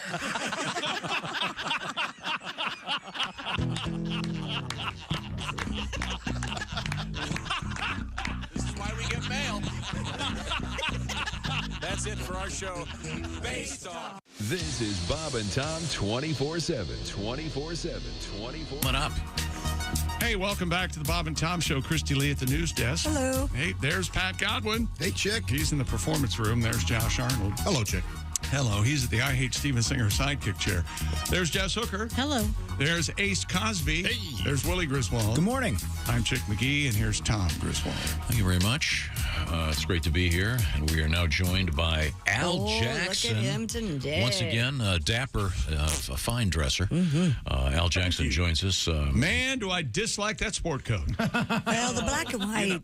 Wow. Look, Christy, I don't mind Chick taking shots. I know I look like a regional manager for the Hampton Inn hotel chain. I wanted to get dressed up for you guys. It's a good day. It's a happy day. I'm excited. The weekend's almost here. And I just wanted to say this before we get started. Tom, you mentioned Steven Singer, and it just hit me. That was the first piece of jewelry that I gave my daughter. Really? Yeah, Steven Singer was nice enough to gift me with a bracelet. That was the first piece of jewelry that I gave her, and now that has started. That was the opening of the floodgates. But it's so weird because I'm on a talk show. I have this weird, unique skill set to connect with 15-year-old girls, and normally you'd be saying that to Chris Hansen. I know makeup and I know fashion because I do it. I talk about it with me and my daughter can go to the mall and have a conversation. Nice. So Steven Singer started it off, so I appreciate him for that. Wow. The Daily Blast Live is the television program that features, among others, Al Jackson on the panel, always doing a great job. And Al is currently a single man. We've established that. Have you made the dive into the world of dating again yet, Al? I have. I went, I went back on the apps, and everybody's like, why are you on the apps? I'm like, how do you meet people? I don't know how else to do it. I don't know. Is there, because I would never approach a woman at the gym because I feel like that's your time. The grocery store is cliche. Christy, Jess, you got a bunch of dudes listening. We want to know, where is a good time to meet you? And Tom, it's so weird. I was going to use a word we've used in our vocab lessons. What's a way to meet a woman free range or organically? So I had this conversation with my brother, and he said, "Where's your favorite place to go? That's where you would go to meet a guy." And I thought, well, I love going to the farmer's market on Saturday mornings, but I don't think that's the guy I'm looking for. So maybe, Christy, what do you think?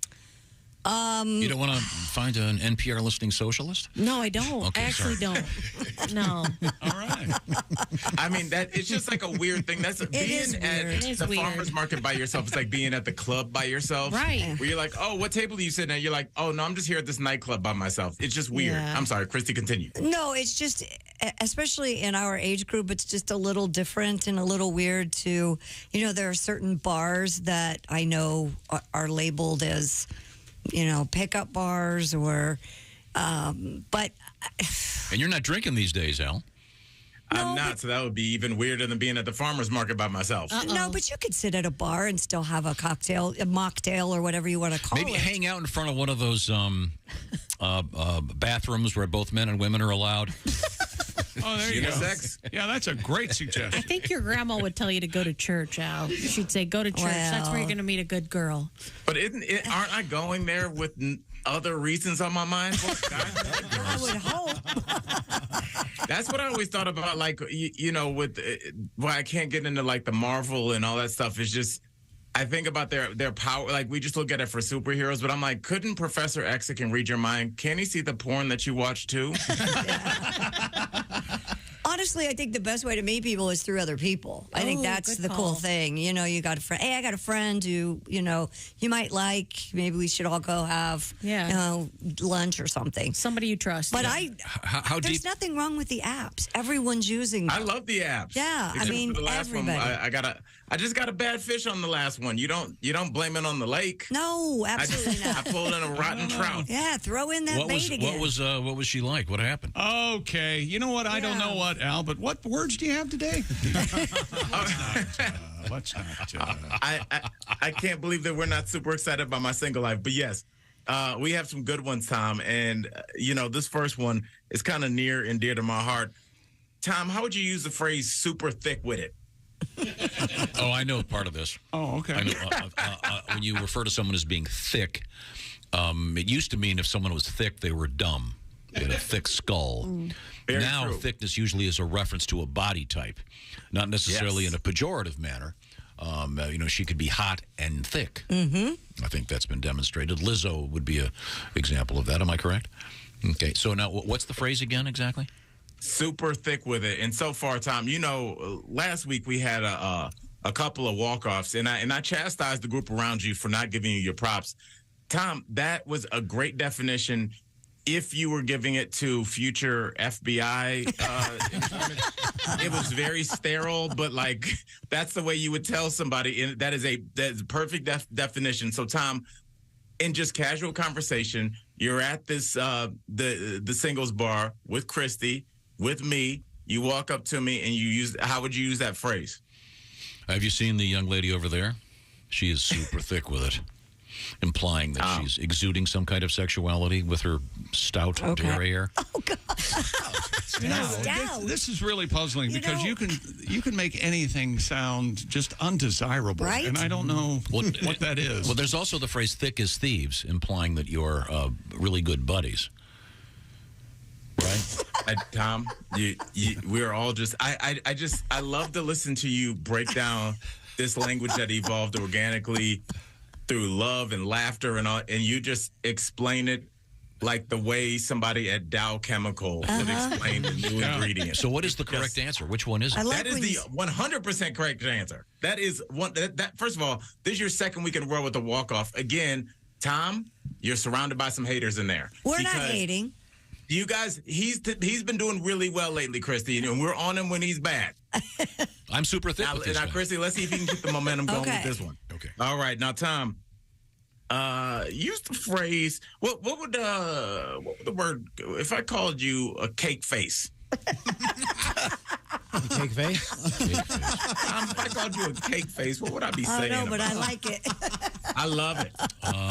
There isn't a racial component to this, is there? No, there is not. I would never set you up like that. Only off air. Cake face. Cake face. Let me think about cake. Does that mean? Oh, I know what it is. Is it referencing wedding cake? No. Oh, okay. That's a good. Yeah, I could see that. That's a good guess. She's got a cake face. She's so gorgeous, I'll marry her. Sight on. Wow. Without even talking to her. That's That's not it. Okay, cake. What else does cake mean?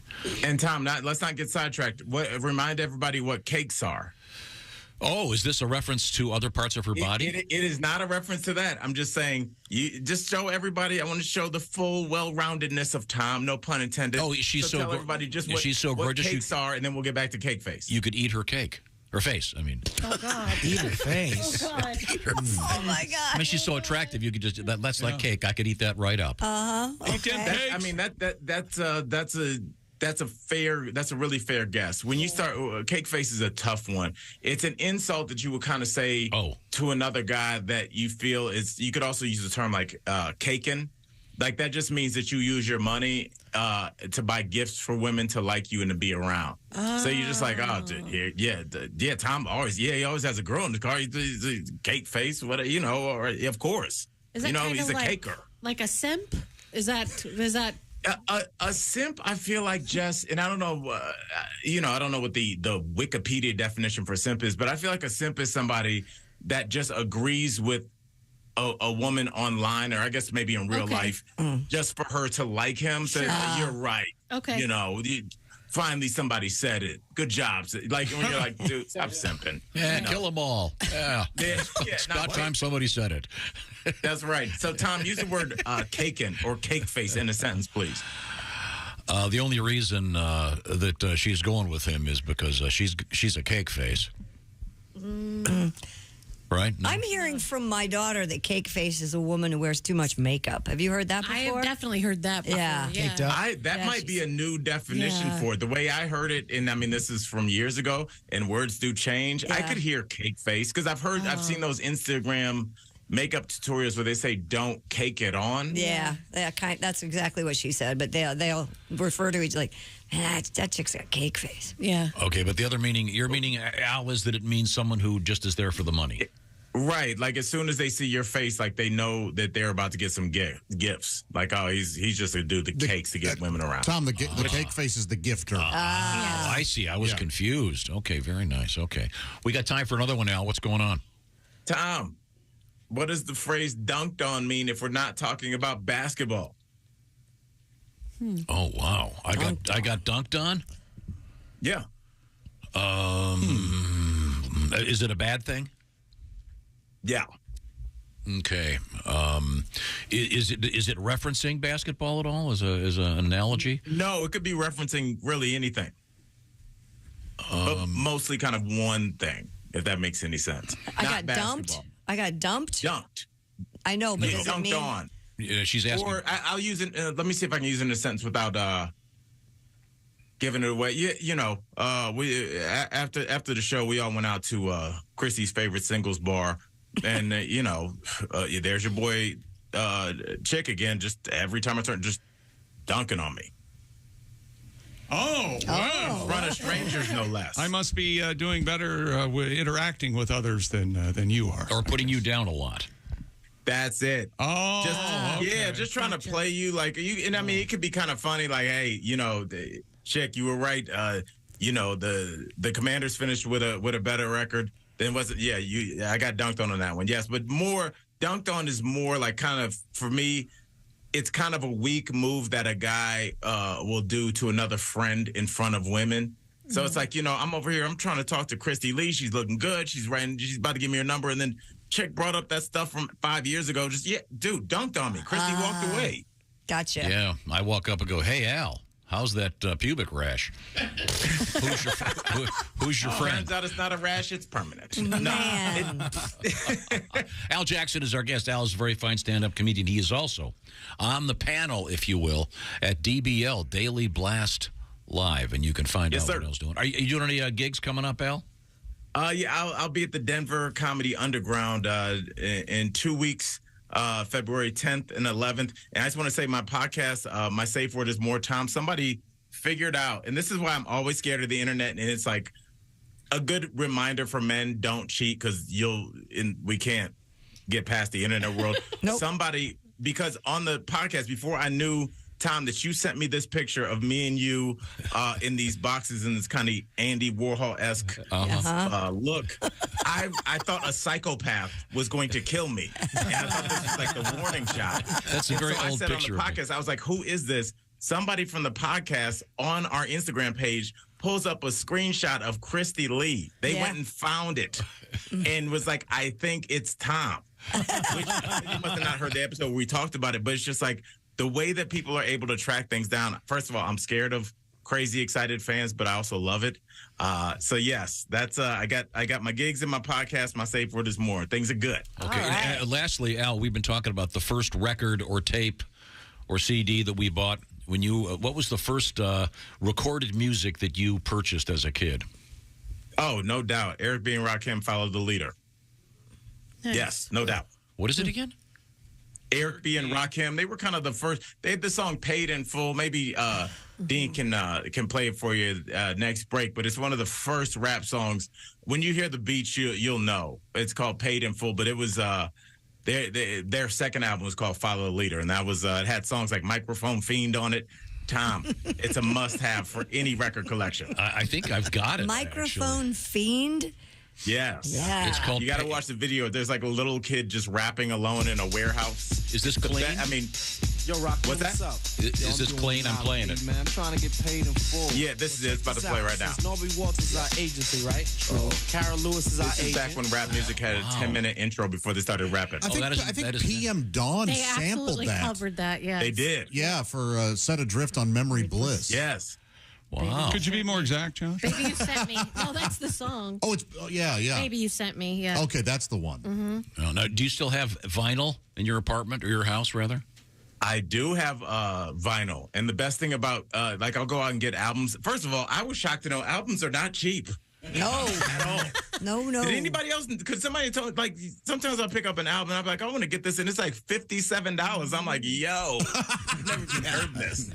But yeah, I do have a lot of vinyl. I'm excited. I finally tracked down Amy Winehouse's Back in Black, which is a must-have. Yes. Yeah. So, yeah, there's so much good music out there. So, yeah, got to have the vinyl. Okay. Thank you very much, Al. Al Jackson. Watch him on the Daily Blast Love Live. the show, Al.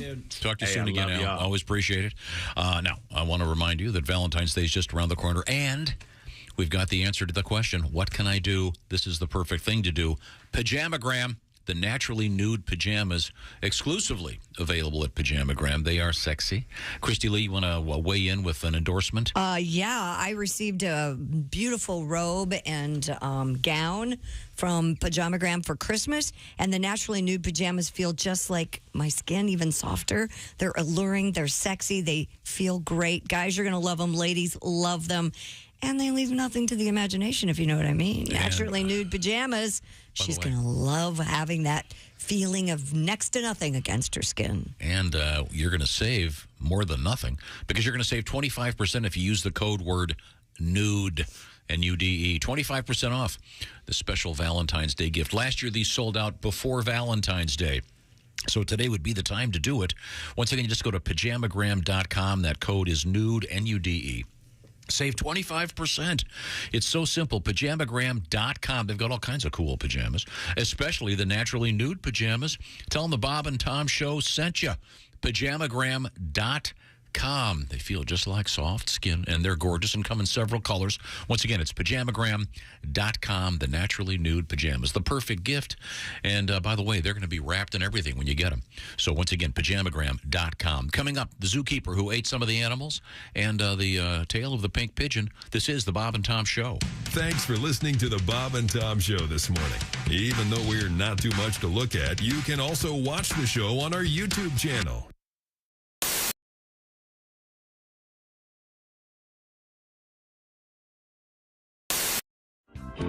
What do you want to hear? Well, I was thinking what song is it you want to hear? I was thinking since it's summertime. Yes. And everyone's watching baseball, playing baseball. You have do you know your softball tribute?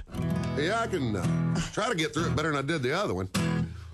Church League softball. Let's pull the key up. Great idea. There we go. Church League softball fist fight. Getting washed in the blood on a Tuesday night. What would Jesus do? Lord, he wouldn't do that. Knock hell out of a preacher with the softball bat. Well, the swinging shepherds from the sheep of the Savior were tied with the Sourwood Church of Christ, an example of some highly unholy behavior in a game that had already been protested twice. Something unbiblical must have been said for them to be aiming heat at a minister's head. Clocking the clergy ain't the thing to do, but neither's the high hard one on a 0-2. Church League softball fist fight, a bloody laying on of hands neath the left field lights, knocking out 4 teeth, getting a busted lip, ain't exactly my idea of Christian fellowship. Church League softball fist fight, rolling around the pitcher's mound, it just don't look right for nice people from the church and the Sunday school class to trade the cup of brotherhood for a can of whoop ass.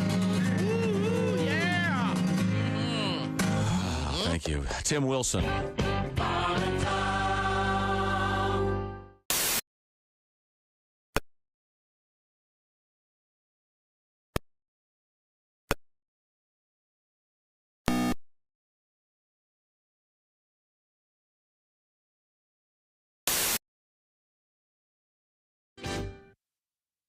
Hi, fellas. This is Floyd Tucker, the over-the-road trucker. This is Bob and Tom's program, 24/7. Thanks so much for tuning in to the Bob and Tom Show this morning. And if you missed today's show, we're going to replay the show all day right here on Bob and Tom 24/7. We call it Bob and Tom's all-day replay because we replay the show back-to-back and then again back-to-back beginning at 1 p.m. Eastern. You can tune in and listen. If you'd like to hear it again or if there's something you missed, maybe you had to head into work or you had to go to an appointment, well, you can catch right back up with the show all day long right here on Bob and Tom 24/7. Hi, everybody. Christy Lee with your Bob and Tom Entertainment News Update. The 2023 Rock and Roll Hall of Fame nominations have been announced. Among them, Sheryl Crow, Missy Elliott, Joy Division, New Order, Cyndi Lauper, George Michael, Willie Nelson, The White Stripes, Warren Zevon, Kate Bush, A Tribe Called Quest, Iron Maiden, Soundgarden, The Spinners, and Rage Against the Machine. The inductees will be announced in May with the inductions in the fall. You can vote on your favorite rock and roll nominee at the Rock and Roll Hall of Fame website. Ozzy Osbourne has announced his touring days are over, but he is going to try to figure out a way to perform without going on the road. Osbourne canceled his European tour due to difficult travel, blaming it on a spinal accident 4 years ago. Ozzy is 74. And the makers of the 1980 film Airplane have written a book on the inside story of making that movie. The book, Surely You Can't Be Serious, will focus on the memories of the writing and directing team of David Zucker, Jim Abrams, and Jerry Zucker. They'll discuss things like how they got Peter Graves to play his first comedy role and details on that jive talk scene. The book also features commentary from surviving cast members and famous admirers like David Letterman, Maya Rudolph, and Jeff Bridges. Surely You Can't Be Serious comes out on October 3rd. And that's your news. I'm Christy Lee. More of the Bob and Tom Show on the way. Ladies and gentlemen, Bob and Tom. A bride in the Philippines ditched the traditional floral bouquet. What'd she go with? An onion arrangement, Josh. Lovely. There wasn't a dry eye in the house when she walked down the aisle. However, since it weighed approximately 11 pounds, she did skip the traditional throwing of the bouquet to prevent any injuries. Bob and Tom in the morning and highlights all day long. The Bob and Tom Show, weekday mornings at 6 a.m. Eastern on Bob and Tom 24/7. Hey, it's Roy Wood Jr. You're listening to Bob and Tom 24/7. Bob and Tom, all the time, in your ear. The minivan hearse thing, have you seen this? Was that for dead soccer moms? I don't know. The funeral homes that have the Wait a minute. minivans that they... That's very funny. Have you seen that's it? good. The minivans go that they've put those, the fancy scroll work thing they put on the sides. God. Yes, I'm not making this up. And they're like the big town and country vans. Well, I didn't want to die before, but now I really don't want to. It's really God, disturbing. I just had this discussion yesterday with one of my You're sons. going to be dead, honey. You won't know. I know, but the whole minivan thing, The bumper stickers on that'll be horrible. You know, my orphan child is an honor student.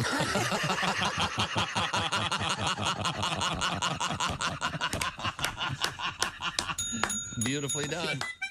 Scott Dunn, ladies. Good morning, sunshine. Bob and Tom 24/7. 24/7. 24/7. We have also new to the show. His name is Ryan Belleville, and Ryan comes to us all the way from Calgary, Canada. See, we established the fact that you played a musical instrument in school, but you weren't real popular. I wasn't. I like to think I was popular in the Mum Club. But I was not. I was not the coolest kid, really. I know that's hard to believe. You look like a pretty. It cool is hard to guy believe. now. I mean, Well, that's the thing about comics. It's like they're. Well, I think a lot of comics are pretty cool because you hang out in clubs all the time and you get a little confidence, and you feel like you're doing something a little different. Mm-hmm. When you go back to the reunions, people are like, what do you do? Well, I'm a manager of the regional Blockbuster. And I'm like, ha, ha, ha. I tell wiener jokes for a living, sucker. So, like, there's that sense of positivity. That is Do you have a card that says that? That's right. I got a tattoo. How do you spell? How do you spell? Sucker. Suck on that, sucker. Bob and Tom 24/7. Not on air, online, all the time. All coming up. Hey, welcome back to the Bob and Tom Show. Christy Lee at the news desk. Hello. There's Pat Godwin in the performance room. Hello, chick. There's Josh Arnold. He's at the I Hate Steven Singer sidekick chair. We're going to talk with Stevie coming up here pretty soon. There's sooner than later. Yes, there's Jess Hooker. Hello. There's Ace Cosby. Hey. There's Willie Griswold. Oh, man. I'm Chick McGee, freezing, and here's Tom Griswold. Thank you very much. Check local thermostats. There he is. There he is. On the big screen, we have joining us live from his home office. It's Steven Singer, as in IHateStevenSinger.com. First off, there's a giant shark behind you. What is that all about? It's true. When I first went into the jewelry business, somebody said to me that I had to get out of the jewelry business. And I said, why? They said, because the jewelry business is a very difficult business, and either you're a jellyfish or a shark, and you're a jellyfish, and you're never going to make it. So I kept that shark around just to remind me not to be such a wimp, but hasn't worked out so good.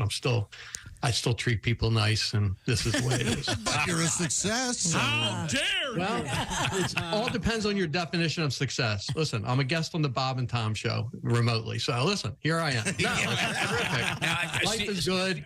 Things are great. Steven, whose idea was it your idea to do I Hate Steven Singer as your slogan, or did somebody say, hey, why don't you try this? It was, my wife has a lower back tattoo, like a tramp stamp that says, I hate Steven Singer, and I was tired of looking at it, so I the original I Hate Steven Singer customer. And, so every day I have to look at it, so I said, you know what, we might as well use this for something productive. Yeah. No, it's a true story. It was a guy that came in that had two grown kids, they both in college, and the youngest was going to graduate from college, rather.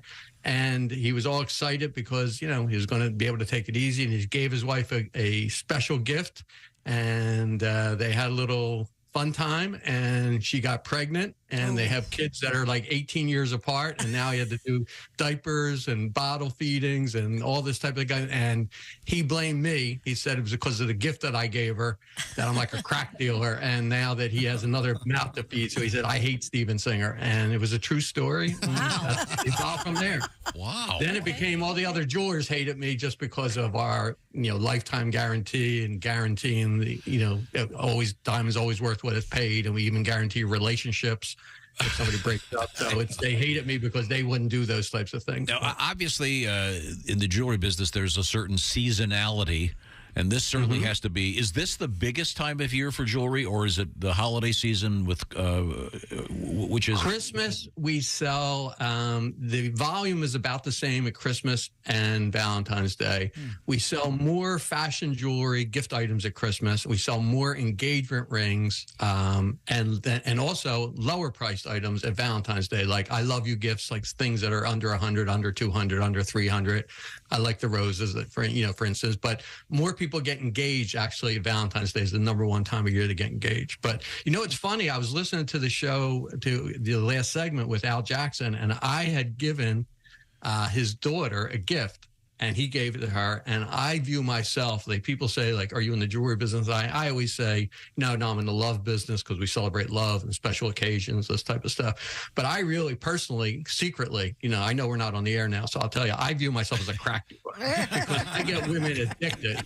We give them something, then they want the matching necklace, they want the matching earrings, they want the matching bracelet. And the guys are guys are dumb. They don't know what to do. Sure, just tell me what she wants. I'll get her whatever.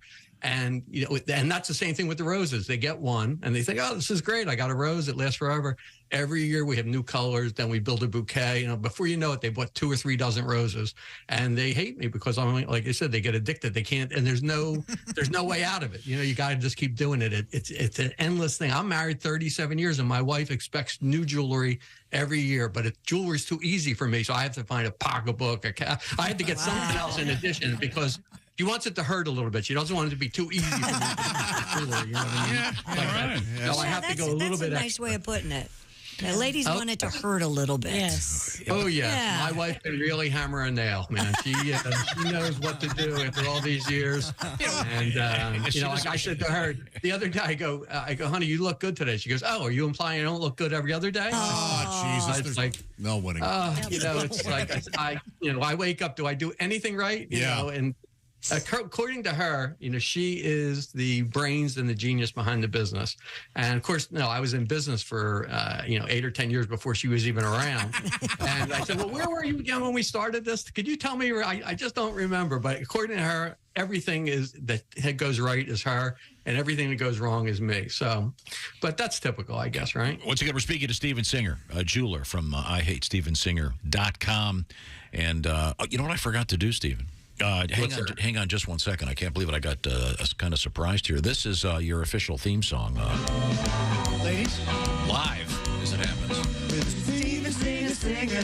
Steven Singer, Singer. On Bob and Tom. That's right. Go to IHateStevenSinger.com. There you go, Steve. We got the official intro with the live girls. Thank you very much. Look at that. Oh, there's nothing that makes me happier than the Steven Singer singers. I love that. I got a question. The greatest. Do you happen to know what is the is there a particular gift of jewelry that women tend to give men?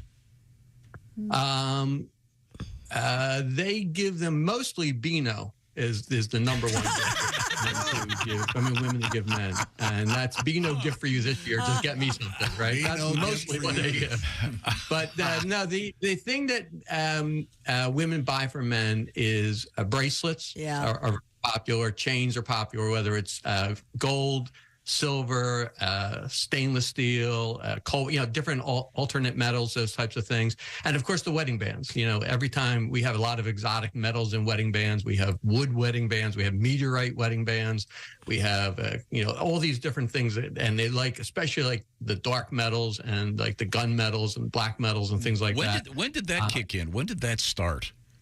Oh, I would say in the early 2000s, like 2004, 2005, they started these more exotic metals and different things started to come out. And then what happened is somebody thought about it. It's like, how you have like casual shoes and dress black shoes or you have some, maybe a suit and jeans, that type of stuff.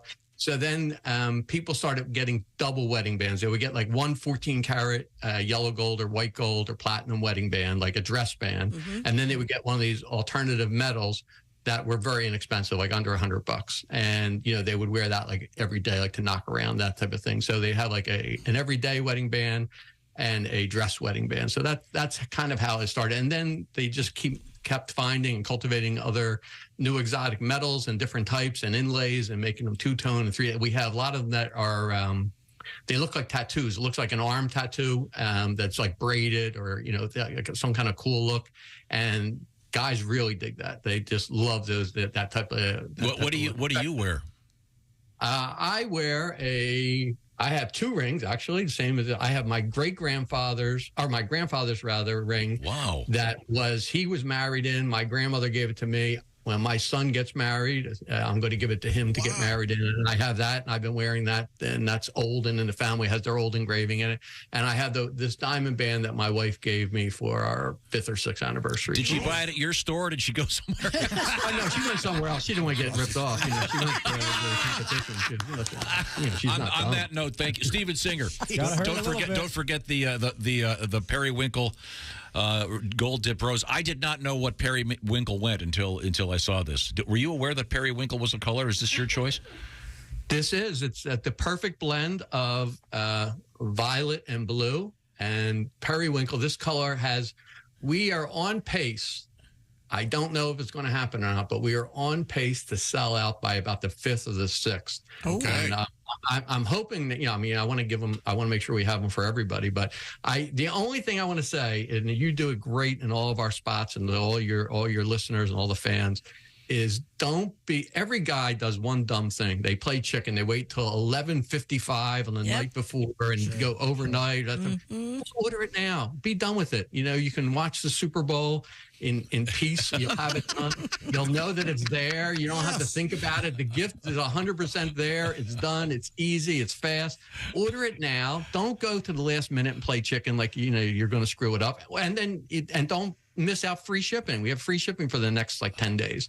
So take advantage of the free shipping. Well, thank you, Steven. Steven Singer. Thanks so much, guys. It's great to see you. Great seeing you. Good talking to you. Care, God, that's hilarious. Thanks, Steven. His wife bought it somewhere else. Coming up, we have this big story about the zookeeper who got fired. Yeah, we'll finally get to it. Once again, he ate some of the animals. But he served them to his guests, by the way. I don't want to be too selfish.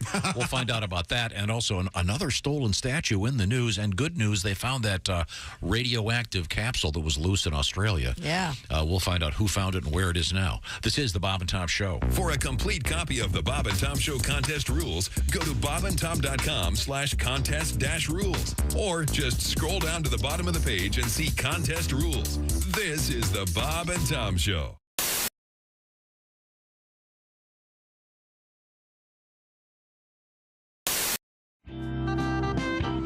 I did go out with a girl a lot younger than me, which was an odd experience. Yeah.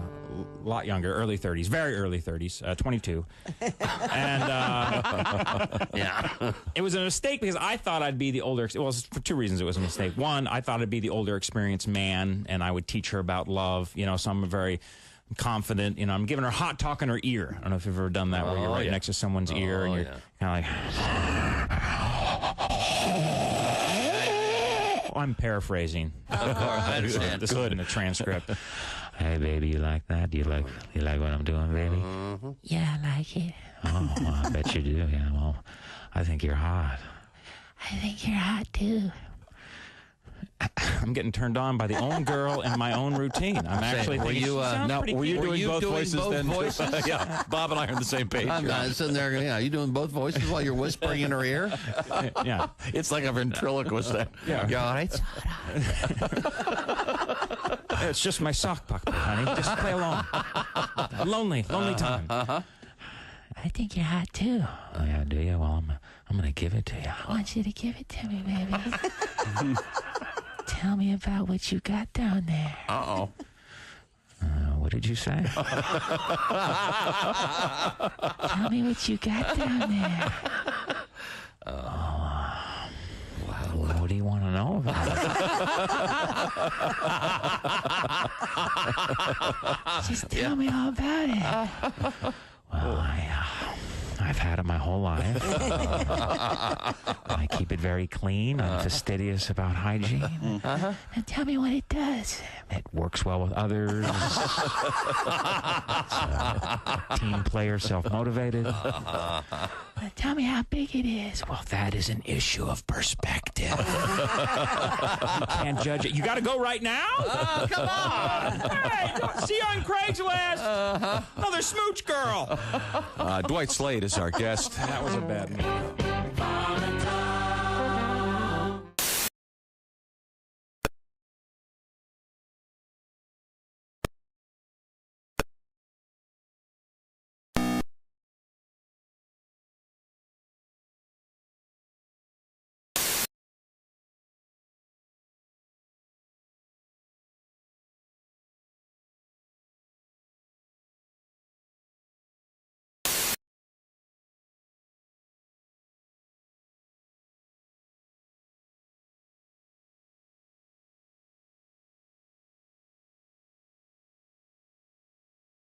Good morning, I'm Mark Allison with a look at things you may have missed on this Thursday morning. The two small monkeys who were found in a vacant house a day after being taken from the Dallas Zoo lost a bit of weight during the ordeal, but showed no signs of injury. That's good.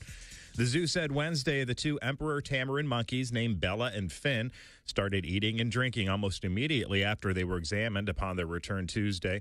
They went missing Monday. It was discovered their enclosure had been cut. No arrests have been made in the case, the latest in a string of unusual incidents at the zoo over the last few weeks. There has also been other cut fences, the escape of a small leopard, and the suspicious death of an endangered vulture. The monkeys, by the way, found in a closet in an abandoned house in Dallas. Tom Brady has announced his retirement. In case you missed it, Brady won a record 7 Super Bowls for New England and Tampa Bay. Most successful quarterback in NFL history and one of the greatest athletes in team sports. It's a fact. He posted the announcement on social media in a brief video lasting just under a minute. He says this time it is for good, his retirement. He briefly retired after the 2021 season, but wound up coming back for one more year. He retires at the age of 45, the owner of numerous passing records, an unprecedented 23-year NFL career, and he's already signed a broadcast contract with the Fox television network. That's a look at things you may have missed. More of the Bob and Tom Show coming up. Hey, man, it's Donnie Baker. And the fact remains there's nothing better than being a VIP. And I don't mean like his dudes on Pervert Rabbit Xanadu's. I'm talking about a Bob and Tom VIP. Best thing, you'll never miss another minute of the show. I swear to God. You can hear the show here in the morning, and then because you're a Bob and Tom VIP, you'll get the podcast of the entire show, a 12-month library of podcasts, hundreds of Bob and Tom comedy tapes, and a 60-day video archive of the show. Bob and Tom VIP. You have to get it. It's state law. Bob and Tom. 5, 4, 3, 2, 1.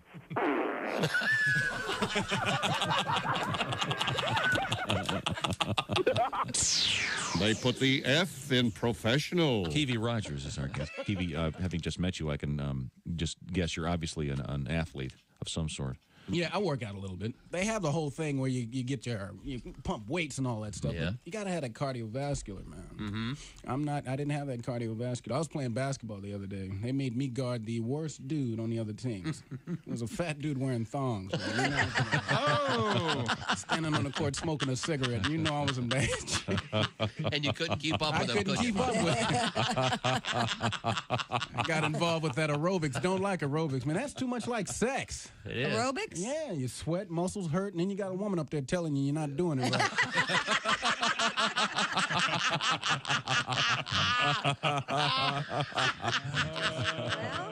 Hi, this is Dr. Will Miller, and you're listening to Bob and Tom 24/7. Right now, Killer Bees joins us in the studio. Bees, how you doing? Real good, man. I Well, get up see a ya. shopping list over here. My wife's eating in bed now. She's at that part of the pregnancy where they crave all this food. Uh-huh. Some people have mirrors over the bed. We got a sneeze guard. Sleeping on those Posturepedic Sealamil, man. Hey, you ain't lived till you're making love, and your wife says, "Go slow, I'm spilling my chili." Lowell Sanders is here with us. I'm on the road. Now, Lowell, are you a I'm single man? Yeah, I left a wife in Detroit. Oh, okay. I see how it works. Police should have found her by now. I'm kidding. They won't find her. Ain't no way. You're that good, aren't you? Hey, guy, it's Kid Tarmac. You're listening to Bob and Tom 24/7. Take that to the bank. NTER. He thinks he's, look at him. He thinks he's killing it. He's got a walk-off home run. Hello, welcome back to the Bob and Tom Show. Christy Lee at the news desk. Hi. There's Pat Godwin in the performance room. Hello. There's Josh Arnold at the I Hate Steven Singer sidekick chair. Chick McGee. There's Jess Hooker. Hello. There's Ace Cosby. Hey. Willie Griswold joins us. What is up? I'm Chick McGee, and here's Tom. Got a letter for Al. Al's not here. Sure ain't. No Al. That was very helpful. Well, Call me Al. My favorite song. My favorite Really? song I hate of that. all time. I hate that I know a song. lot of I people do. hate that song. I hate It is that song. my most hate favorite it. song I of all hate time. I hate that God, I album. hate that Jess, song. it's a wonderful song. I love it. It's a It terrible makes me so album. happy. It's pretentious. I love it. Got all those awards because of this. Love it. Yeah. I do. All right, call Pat, Al. Go ahead, read your letter. You going to be Al? Sure. Okay. Do the voice. This is so Al has. Al I'm is. terrified. I'm terrified. Al is single. Al is single. As you know, Yeah. Al, being a gentleman, when he and his girlfriend broke up, he actually moved out of his own apartment. Right. And gave her a couple months to get out. Well, Then, of course, he fumigated it, and he's then trying he. to No, she took everything. Yeah. Remember? He's trying to curb the Let's crazy. be honest. Cleaned him out. Al did something really bad, right? Can we be You know honest? what? I tried to. He did not care for the implication. Oh, really? No, He was he was a gentleman. He did everything silly. No, I know. Al just asked, "How do I meet women?" Right. Uh-oh. And he was calling us from Denver, Colorado. Got this. Al Jackson can meet women. Christy, you're going to like this. At pickleball brew pubs. Ugh. It works. Wow. Is this coming from a man or a woman? This is coming from a guy who said that's how his son met his girlfriend. Oh, okay. You were saying how popular pickleball has become. I'm so sick and tired of seeing pictures and hearing about pickleball. Denver has become the land of the weirdos. They've got all sorts of juice bars and places where adults go to build Legos together. There's a lot of goofs out there in Denver. It's always been. There's a Lego bar? Yeah, time out. I'm on board with the Legos. You know what? I made it up as a joke. It does sound like a really good time. I think we need to brainstorm this idea. But Yeah, if that's not a thing, you guys need to talk about. Yeah, that should be. But it's like Denver is all bars with like Connect 4, but all the things are as big as your face. It's giant Jenga and stuff. Then Al should have a great time. You don't need to drink. You can just play games. Did you see that latest Lego? That's the DeLorean from Back to the Future. Oh my gosh, we have that. We have it. Did you get it? We have it. Yeah. Oh yeah. I was so disappointed. I went to Universal and the Back to the Future ride is It gone. lights up and everything. Aw. But on the grounds, they do have one of the actual DeLoreans used in the filming of the movie. The ride that took over The Simpsons is terrific. So Yeah, that was one of the ones I did not go on. Oh, okay. That's what the Back to the Future ride used to be. It's great. Okay. So we'll read this to Al next week. And yes, I know pickleball's great and it's fun. I've played it. Maybe I'm just pissed because my sister puts up pictures every single day of her playing pickleball. Oh, so you're displacing living her hate, in the her hate cold. for her. Yeah. Okay. Yeah. Where's your sister live? Hilton Head. Oh, well. Oh, I'm glad you're taking it well. I am. Anyway. Doesn't that sound like one of those? There are very few loves like a sister's love. I think. It's like one of those I'm Karnak the jealous, I Magnificent. admit. Karnak the Magnificent things. The answer is Hilton Head. Oh, yes. Yes. What is I received at the hotel last night? What is Paris's favorite gift to her boyfriend? We'll get there. Well done. I love my sister. I'm just jealous. That's great. But the weather's better. Is there what's the opposite of Schadenfreude? Like taking joy in people's pain, receiving pain from others people's joy. Yeah. Like you ever see someone you don't like having a good day on Instagram, and you're like, man, I wish they. There is. Yeah, honey, it's called jealousy. Oh. Freudenschau. Yeah, just flipped. I'm gonna find. Did you? I didn't read this one because it was really long and complicated. But the essence of the story is. That sounds like right up your alley. I know, even for me, it was long and complicated. The Tom Griswold story. Exactly. Dr. Andy Tagg is an ER physician. He and a group of pediatricians deliberately swallowed Lego pieces. No. Yes. Oh, what? Yeah. Why the hell To see if would they you could do treat that? each other? It says he says, on a regular basis, I meet anxious parents whose kids have swallowed small toys, and I wondered if there was a way to reassure them that an emergency room visit was not always necessary. Oh, Dr. Tagg swallowed 2 Lego pieces, and 5 other physicians swallowed Lego heads and measured the time it took them to pass through their bodies. Yeah, tell me, is it a 1x1, a 2x1? He said, according to the study, they averaged 1.71 days for an adult, sometimes up to 3 days to pass a Lego head. Pardon me, honey. I got to go prospect my dump for a Lego head. Have you guys ever stepped on a Lego? Can you imagine what it'd be like to pass a Lego? Well, listen to this. One of the doctors was unable to locate the Lego after 3 weeks of searching his stools. These guys don't seem like real doctors to me. This is from the Journal of Pediatrics. So did and they Child end up Health. giving this guy surgery to find this Lego? It doesn't say what Wouldn't they your did. stomach? I think your stomach acid would take care of I a would lot of think it, right? it's, you Wouldn't know, an adult's digestive system be different than a child's? Sure. Yeah, I suppose. It's here. It says this is interesting. Physicians. bigger.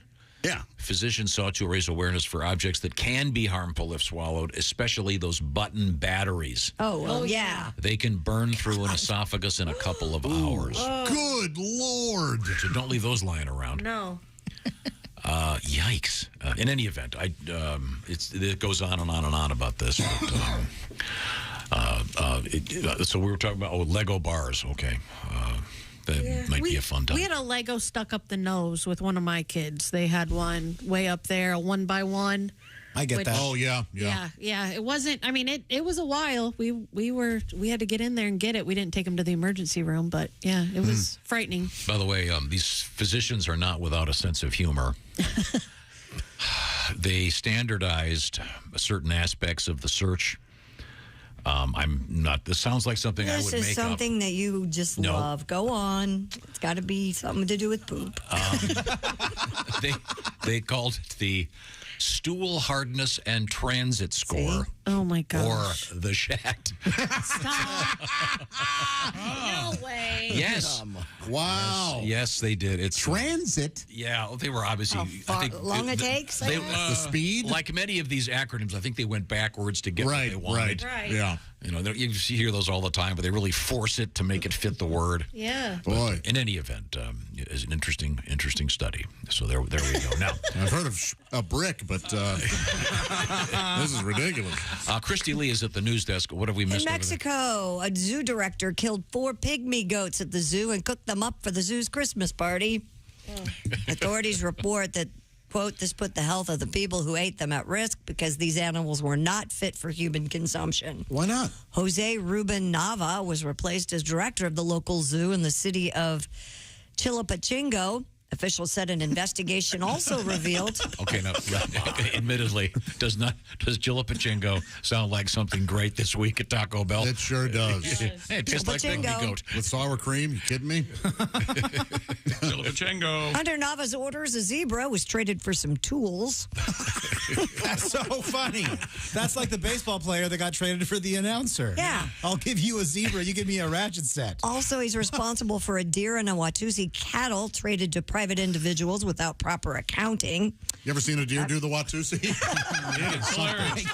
He'd pay good money. Do the Watusi. I remember that. That shows up in a couple of songs, too. Doing the Watusi. Sure. Yeah, I think it's probably not happening anymore. There's an ad for a new zoo director. It's kind of interesting. Did you see this, Kristen? I did not. They're looking for a zoo director who must be vegan, funny enough. Have you ever eaten goat? No, you talked about it once. That was enough for So I me. just had goat last week for the first time. There's a Jamaican restaurant here in the Really? city. Yes, and you can stop. I got oxtail, goat. I got some Jamaican patties. Highly recommend. Hey, I'm Jamaican a pad. Is he an Irish guy? Yes. Hey, Mr. Godwin, you could become Jamaican Patty. Yeah, there you go. Oh, you do the baroop, whatever the hell you insist. Yeah. Oh, gosh. Let's not go down that road again. Yeah, we'll probably get fired. I disagree. I went to a place and they made a real big deal out of their goat tacos. Didn't like it? Oh, they were maybe even if I didn't know they were goat, I would have hated them. I have a lamb bolognese that you would enjoy right now. Yeah. I love lamb. Yeah, Love. yeah. Come get some. Okay, well, we'll Sounds like a give it a threat. try. Yeah, come get some. See if I don't shoot you in the head. Good Lord. Rip it out of my hands. Sorry, that wasn't a threat. Right now, I want to, speaking of food, and Miss Hooker is going to, and maybe next week or the week after, make my mom's famous roll recipe. I'd love to. That sounds like it'll be really fun. Can't wait to watch you sob on the air. Good Lord. What are you setting yourself up for? He does that. I don't want to mention her. No, it'll be sad. But they're delicious. Well, looking forward to it. Yeah, not for you What I guys. need in my life is more sadness. That'd be great. Same here. Don't you think, Willie? Sadness all around. Let's go. What was your mom's favorite thing to cook for you? No, Tom. No. She really didn't ever White Castle. She bring White Castle home. indulge in cooking. Dad would cook every now and then, but not very often. Okay, Christy, your mom must have been able to cook something pretty good, huh? Oh, my mom made a wonderful pot roast in the pressure cooker. Love pot with, roast. With potatoes and yes. carrots. Oh, I'm a big loved fan. it. Josh, what does your mom make that was the best? Oh, my gosh. Her tuna casserole was such a delight, and her egg salad. Oh, my gosh. She makes a macaroni salad she calls club salad to die for. Nice. When I was a kid, my mom would always make my dad angry. Yeah. Good pancakes, too. Oh, okay. Yeah. But mainly. Hey, he said, trying to change Yes. the topic. Oh, okay. I will get aces Didn't later. your mom just order out because she was rich? Oh, no, I see the confusion. She's married to a man named Rich. Oh, yeah. okay. And they're married. Yeah. They're married now? They've been married. I thought they were living in For a sin this really whole long time. time. No, they've been Are they married, going to try for another little family? I don't know. I don't know. By the way, things aren't. That joke may have an expiration date. Well, I'm sure my dad will be very delicate. I may be getting a harmonica to go along with the banjo. 2 Christmases. He's not on the River of Styx, but he can see the shore. Is that what you're saying? Oh, no, that's what. I hope your brothers aren't listening. I thought it was a breakup. They listen. They'll have to break up or it'll be really weird. Everything's great. I am teasing. Okay, I hope so. Right now, I want to talk about food. I want to talk about food. I will say this. Coming up, we have an interesting news story about a... That's a great running joke. What are we going to do now? I'm trying to... Said the most selfish person ever. I'm trying to do a little palate cleanser. We have a couple of very unusual stories coming up. One about the human anatomy and a certain body part found in the gas station parking lot. But first, it's food time. The big game just around the corner. You want to have some great appetizers? Well, guess what? HelloFresh has, of course, terrific meals, and they've got some of the little stuff, too. And those famous 15-minute recipes, you can put them together. What do they do at HelloFresh? Well, they do the shopping. They save you all that time in line. They send you the recipe cards step by step. They also do all the measuring.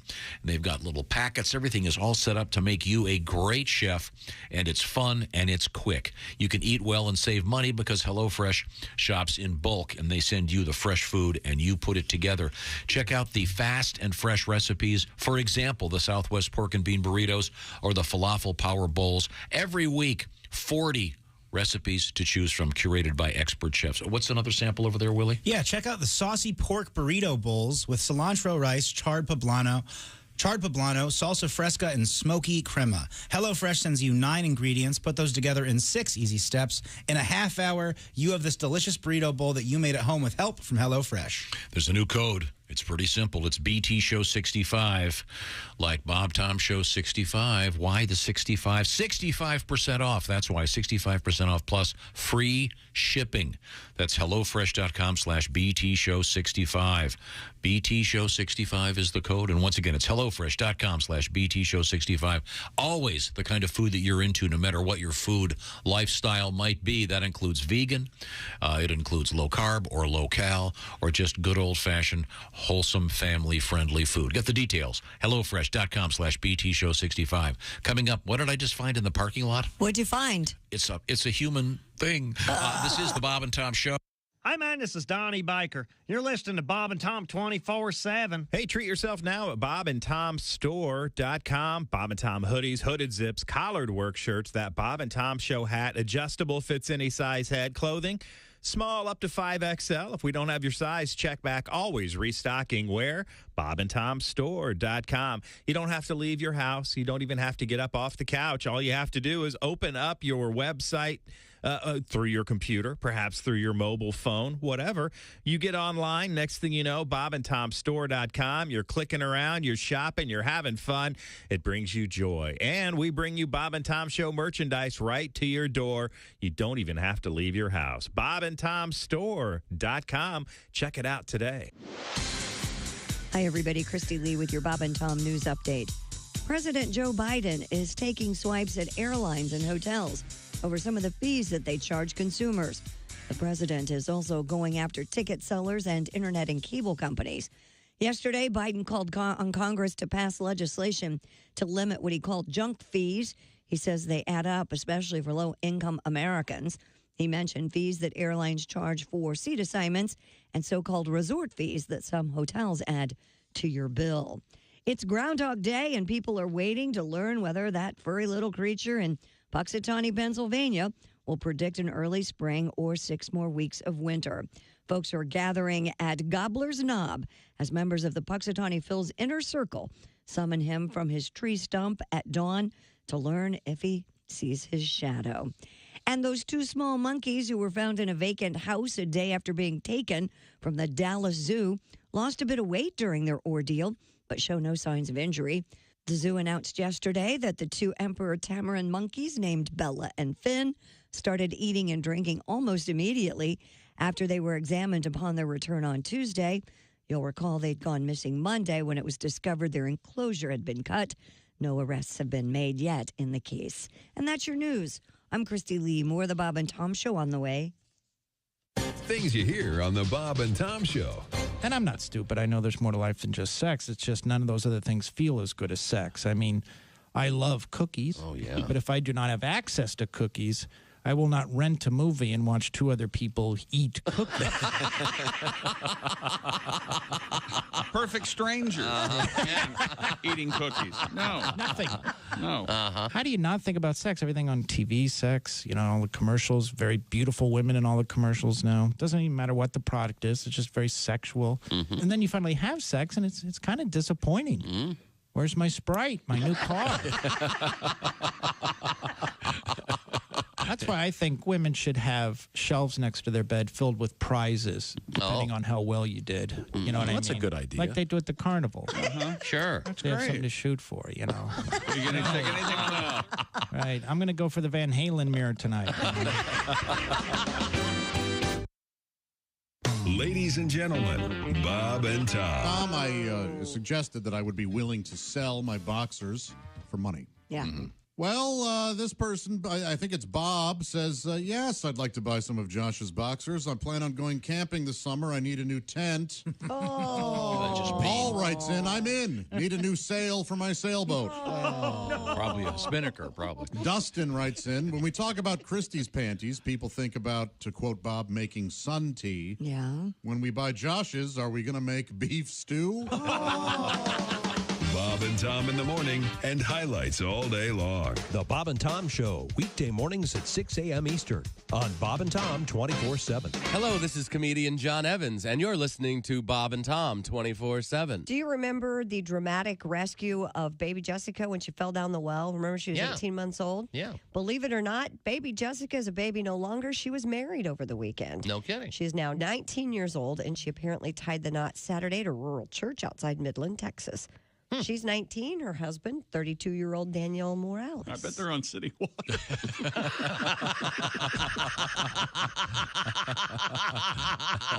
Chick, I forgive you for everything you've ever done.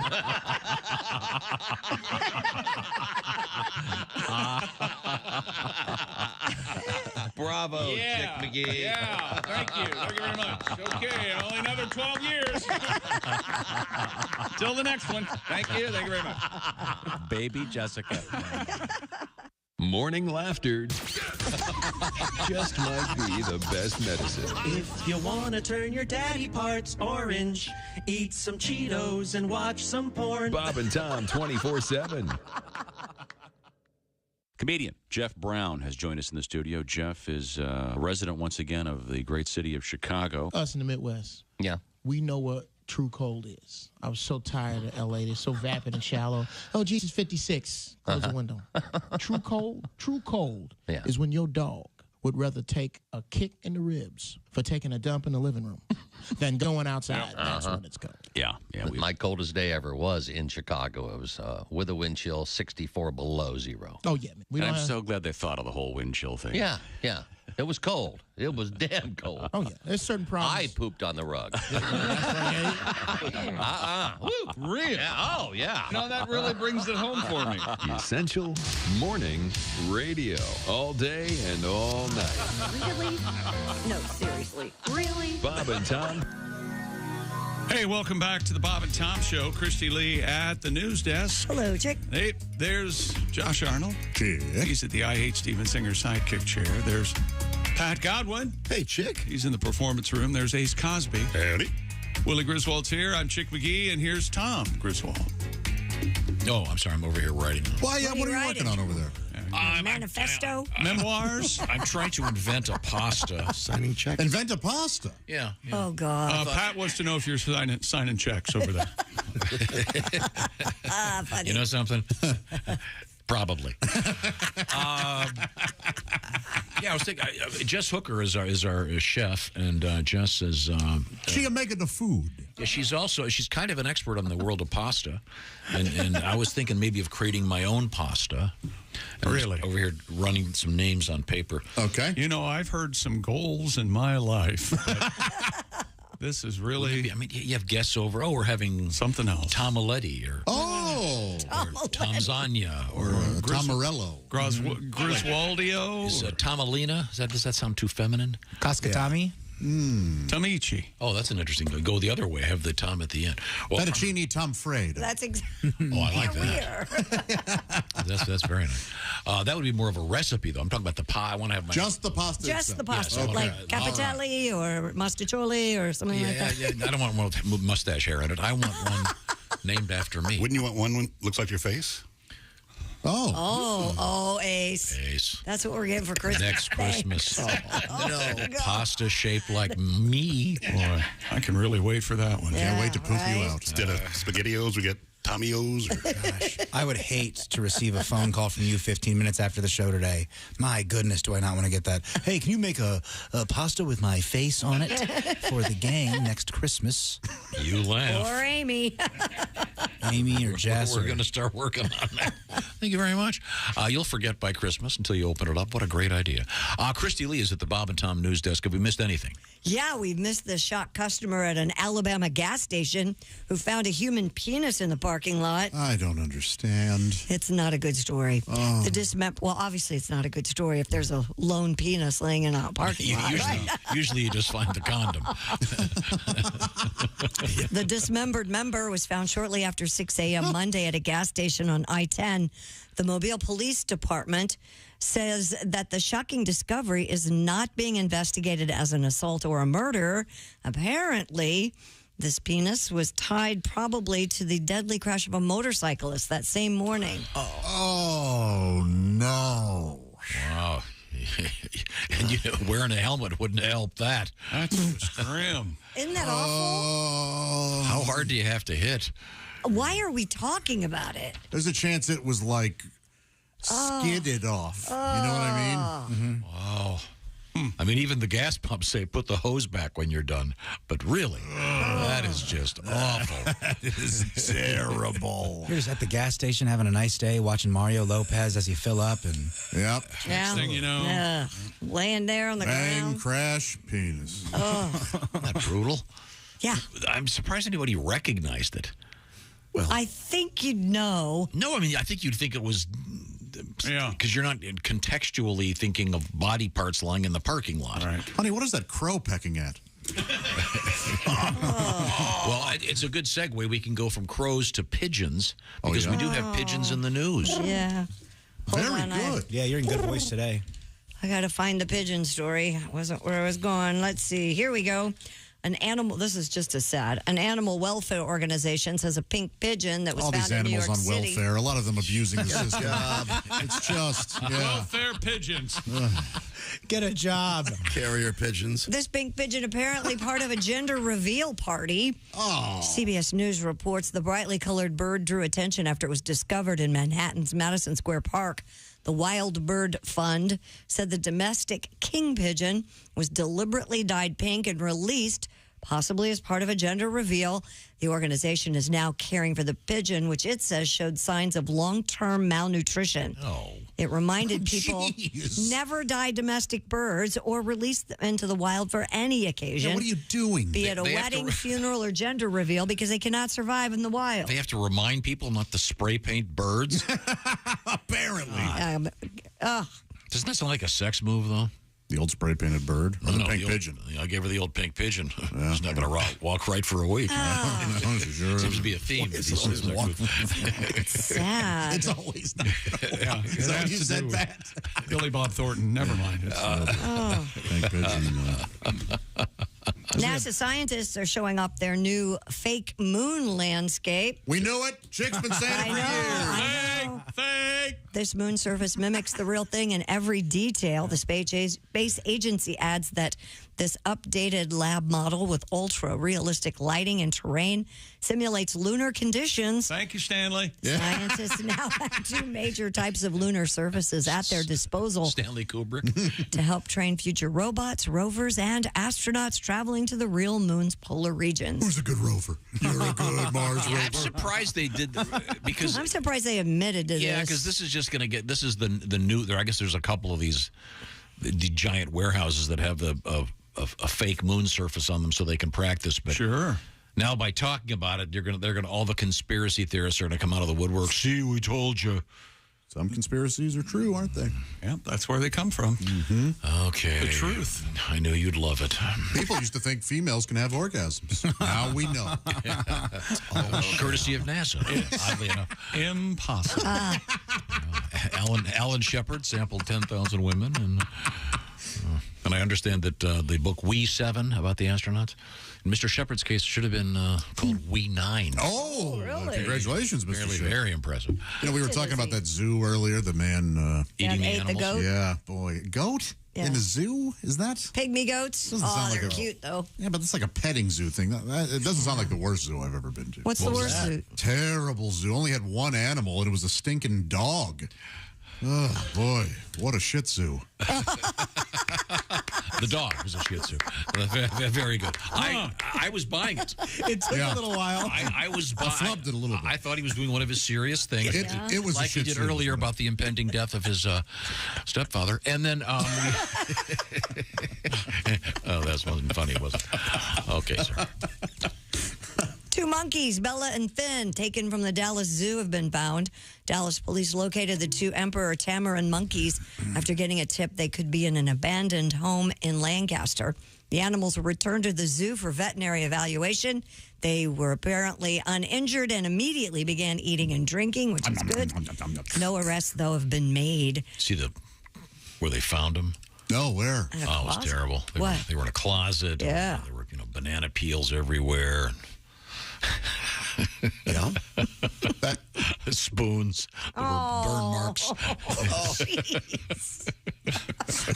I was gonna Little monkey syringes. I was doing like a fun thing about like 2 months. They were jumping on a bed and one fell off and hit his head. It was more of a crack joke. You got to go like a Belushi route. Did they still have crack houses? Is that still a thing, or was it? I think they do. An 80s thing. I have no idea. Okay. This is the same zoo where they didn't they have like a leopard get They out? had a clouded leopard that was let out of their cage, and then that was found on the grounds. And then they had the mysterious death of a rare endangered vulture. And aren't all these zoos being forced to put higher fences and all this other stuff because these morons are climbing in and got to do it for the gram. Oh, that's Instagram. Oh, you think that's of course. Well, yeah. In this particular case, I don't think that. Yeah, but yes. Someone probably wanted to keep the monkeys, right? I don't think they wanted to. Once they got them, they realized there was a lot more than they could handle. I'm not going to speculate. I don't know. I love speculating. We could I know you do. It's your favorite thing. That could be the pasta you're trying to come up Speculini? with. Yeah. Speculati. It's got to have my name in it. Well, it could be speculati with tomato sauce. No one's going to know that it's me, though, because tomato sauce already exists. But who says Why did I tomato? ask you for any ideas? And why am I volunteering any? Yep. The chick literally shaking his head. What the hell's going on? Would you like a pasta named after you? No, thank you. That's fine. Well, apparently this is causing quite a ruckus across the country. What is? The zoo monkey thing. Oh. A dozen squirrel monkeys have been stolen during a zoo burglary now in Louisiana. Squirrel monkeys exist, and I don't know about them yet. Oh, have you not seen a squirrel monkey? Is it more like a squirrel or more like a monkey? Either way, I'm game. Yeah, this is in Broussard, Louisiana, the scene of a criminal investigation after an unknown culprit broke into the facility and took the 12 monkeys. I don't know if you can 12 see that. monkeys? What? 12. It's a virus. Great movie. Those guys are so cute. They are so cute. Squirrel monkeys are so cute. Yeah. I didn't get to see the photo. Do they bite? I think all monkeys would bite if you're in the right place at the right All time. monkeys bite, man. I would. They're so cute. They're cute, but The remaining squirrel monkeys have been carefully assessed by the zoo. Assassinated? Assessed. Oh. No other apparent issues affecting their health or well-being. All other animals are accounted for at this time, and it looks like their cages have not been disturbed. So this apparently, once again, they were let out and stolen. My gosh. What is going on, folks? Oh, if they don't start, upping the stakes. Some jackass tries to steal a tiger. Well, they found his trousers were spit out. And a shoe.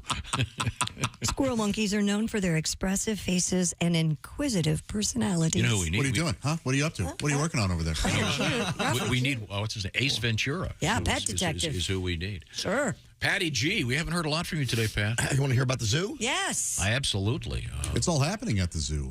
Simon Garfunkel told us. I do believe it. A lot of animals escape from the zoo on their own, and they become like this little fellow, this little zebra. Here we go. Oh, well, I'm the type of zebra who will never settle down.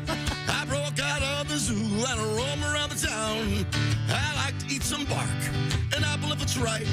It's hard to blend in a park, you don't want to count the stripes. They call me the wanderer, the zebra wanderer. My stripes go up and down and up and down. All right. I'm no Marty from Madagascar. The movie didn't get it right. Zebras aren't from there. Try to pet me, I will bite. Don't put a saddle on my back. I will make you cry, kick you in the face, give you a 3-week black eye. Here comes my handlers with tranquilizers. My stripes go up and down and up. Go to sleep. Go to sleep. We won't put you in an incident. Now, the zoo story you had before, remember the guy traded a living zebra for a set of tools? Yes. It's like the old days when Chick and I used to have to do something called tradio. Mm-hmm. People would call up, yeah, I'd like to get a front-load washing machine, and I've got 4 tires to trade. It was the funniest thing. But it's real, and not too happening out there right now, I bet, somewhere. Yeah, not too long ago, I heard it on an AM station in the middle of nowhere. It was a morning feature, by and large, I think. Yeah. Did you ever have to read obituaries? Sure. Yes. Sure did. Well, that was How about that? Oh, yeah. And in lieu of flowers, yada, yada. Yeah. Yada. Or even, did you have to, the other side of that coin, like Sue Smith is accepting visitors at the local nursing home between 10 and 12. If you'd like to go visit her, she hasn't seen anybody for a while. What? Stupid. Just lonely old people sort of things? Yes. Old people have office hours? That's exciting. They would. Time now for the Lonely and Old People Hour. Yeah. Stop by, play some bingo. If you're one of Betty Lou's grandchildren, will you send her a card at least? My God. Brought to you by Werther's Originals. Yeah. Because all they can taste is sugar and salt. Yes, their tongues only have those buds left. Well, that's kind of true. It is. Yeah, the taste. Your taste changes all the time. That's why grown-ups can eat certain foods that you couldn't when you were a kid. Huh. And vice no idea. versa. Okay, what's the one kid food you still love to eat? Oh, so many. Do you like like a Cinnamon Toast Crunch? Oh, Peanut butter and jelly is my favorite food. You know that. Yeah, Cinnamon Toast Goldfish Crunch. crackers. Yeah. What? Goldfish crackers. I love them. Oh, those stewed prunes. Goldfish crackers are like kid food. You think so? Yeah, they're kid food. Yes, absolutely. I'll eat them out of a car seat. They're delicious. Snuck one in. You used to have to read obituaries, and then obviously you want to get the names, you want to pronounce them correctly, and in many cases they were, rather difficult. I bet. Yeah. And you'd get them wrong, and the phone would ring. You got my aunt wrong. It's pronounced Smythe. Really? And I thought it was rude that you played Highway to Hell immediately after the announcements. Didn't care for that. Coming up, we have our history lesson and more. But right now, I want to talk about great sound at half the price. I'm talking about, of course, the Raycon earbuds, founded by Chick McGee. That's right. I found them for you, people. Thank me. No need to thank me. Now, Ray Conniff didn't have anything to do with Raycon, right? No, the Ray Conniff singers. Yeah. The Raycon. I'm not sure even they can be made better by Raycon earbuds, but thank you. Earbuds are indispensable. We all know that. And with Raycons, you get 8 hours of playtime, 32 hours of battery life, instantaneous Bluetooth syncing, and they, of course, are priced oh so right. You get quality audio at half the price of other premium audio brands, and also 3 customizable sound profiles. earbud tap functions, noise isolation, awareness mode. It's no wonder Raycon's everyday earbuds have over 50,000 five-star reviews. And right now, go to buyraycon.com/Tom to get 15% off your Raycon order. That's buyraycon.com/Tom to score 15% off your Raycon purchase. That's buyraycon.com/Tom. Here we go. What's it, an all skate? What are we doing? It's the Raycon of singers. I love it.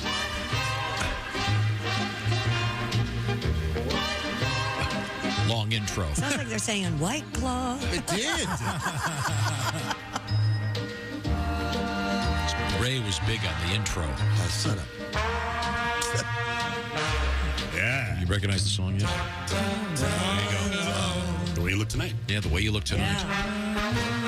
A great song. That's a Why are you playing that? because he wanted to hear the Ray. I wanted to hear Ray Conniff on Ray Con. There's Ray Conniff. Okay. Thank you very much, Josh. This is the Bob and Tom Show. Thanks for listening to the Bob and Tom Show this morning. The show is also out there for you on our YouTube channel. Watch and subscribe.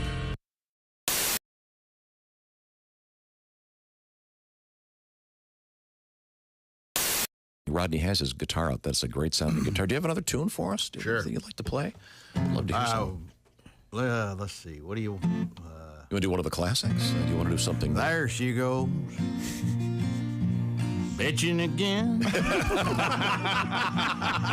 Saying things she's heard from all her friends. And it don't matter what I do or where the hell I've been. There she goes. Bitching again. I could make $1 million. I could put it in her purse. Buy her a big old mansion. Things would just get worse. I could lasso her the moon and throw it in with all her stuff. And she'd want to know where Neptune was, 'cause the moon ain't good enough. There she goes. Bitching again. Saying things she's heard from all her friends. And it don't matter what I do or where the hell I've been. There she goes. Bitching again. I could have painted the Sistine Chapel. I could have won a Nobel Prize. Built a great wall there in China, and that'd be nothing in her eyes. I could have wrote the whole dang Bible and read it to her twice. And she'd want to know why the yard ain't mowed and the fridge don't make no ice. There she goes. And she's bitching again, saying things she's heard from all her friends. And it don't matter what I do or where the hell I've been.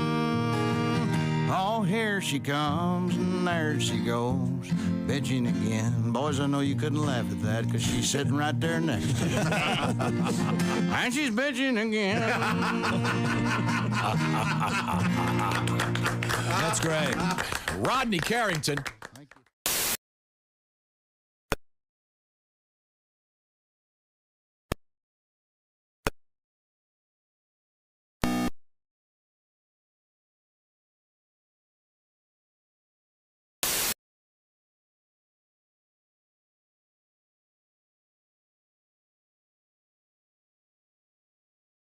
Retired from the NFL.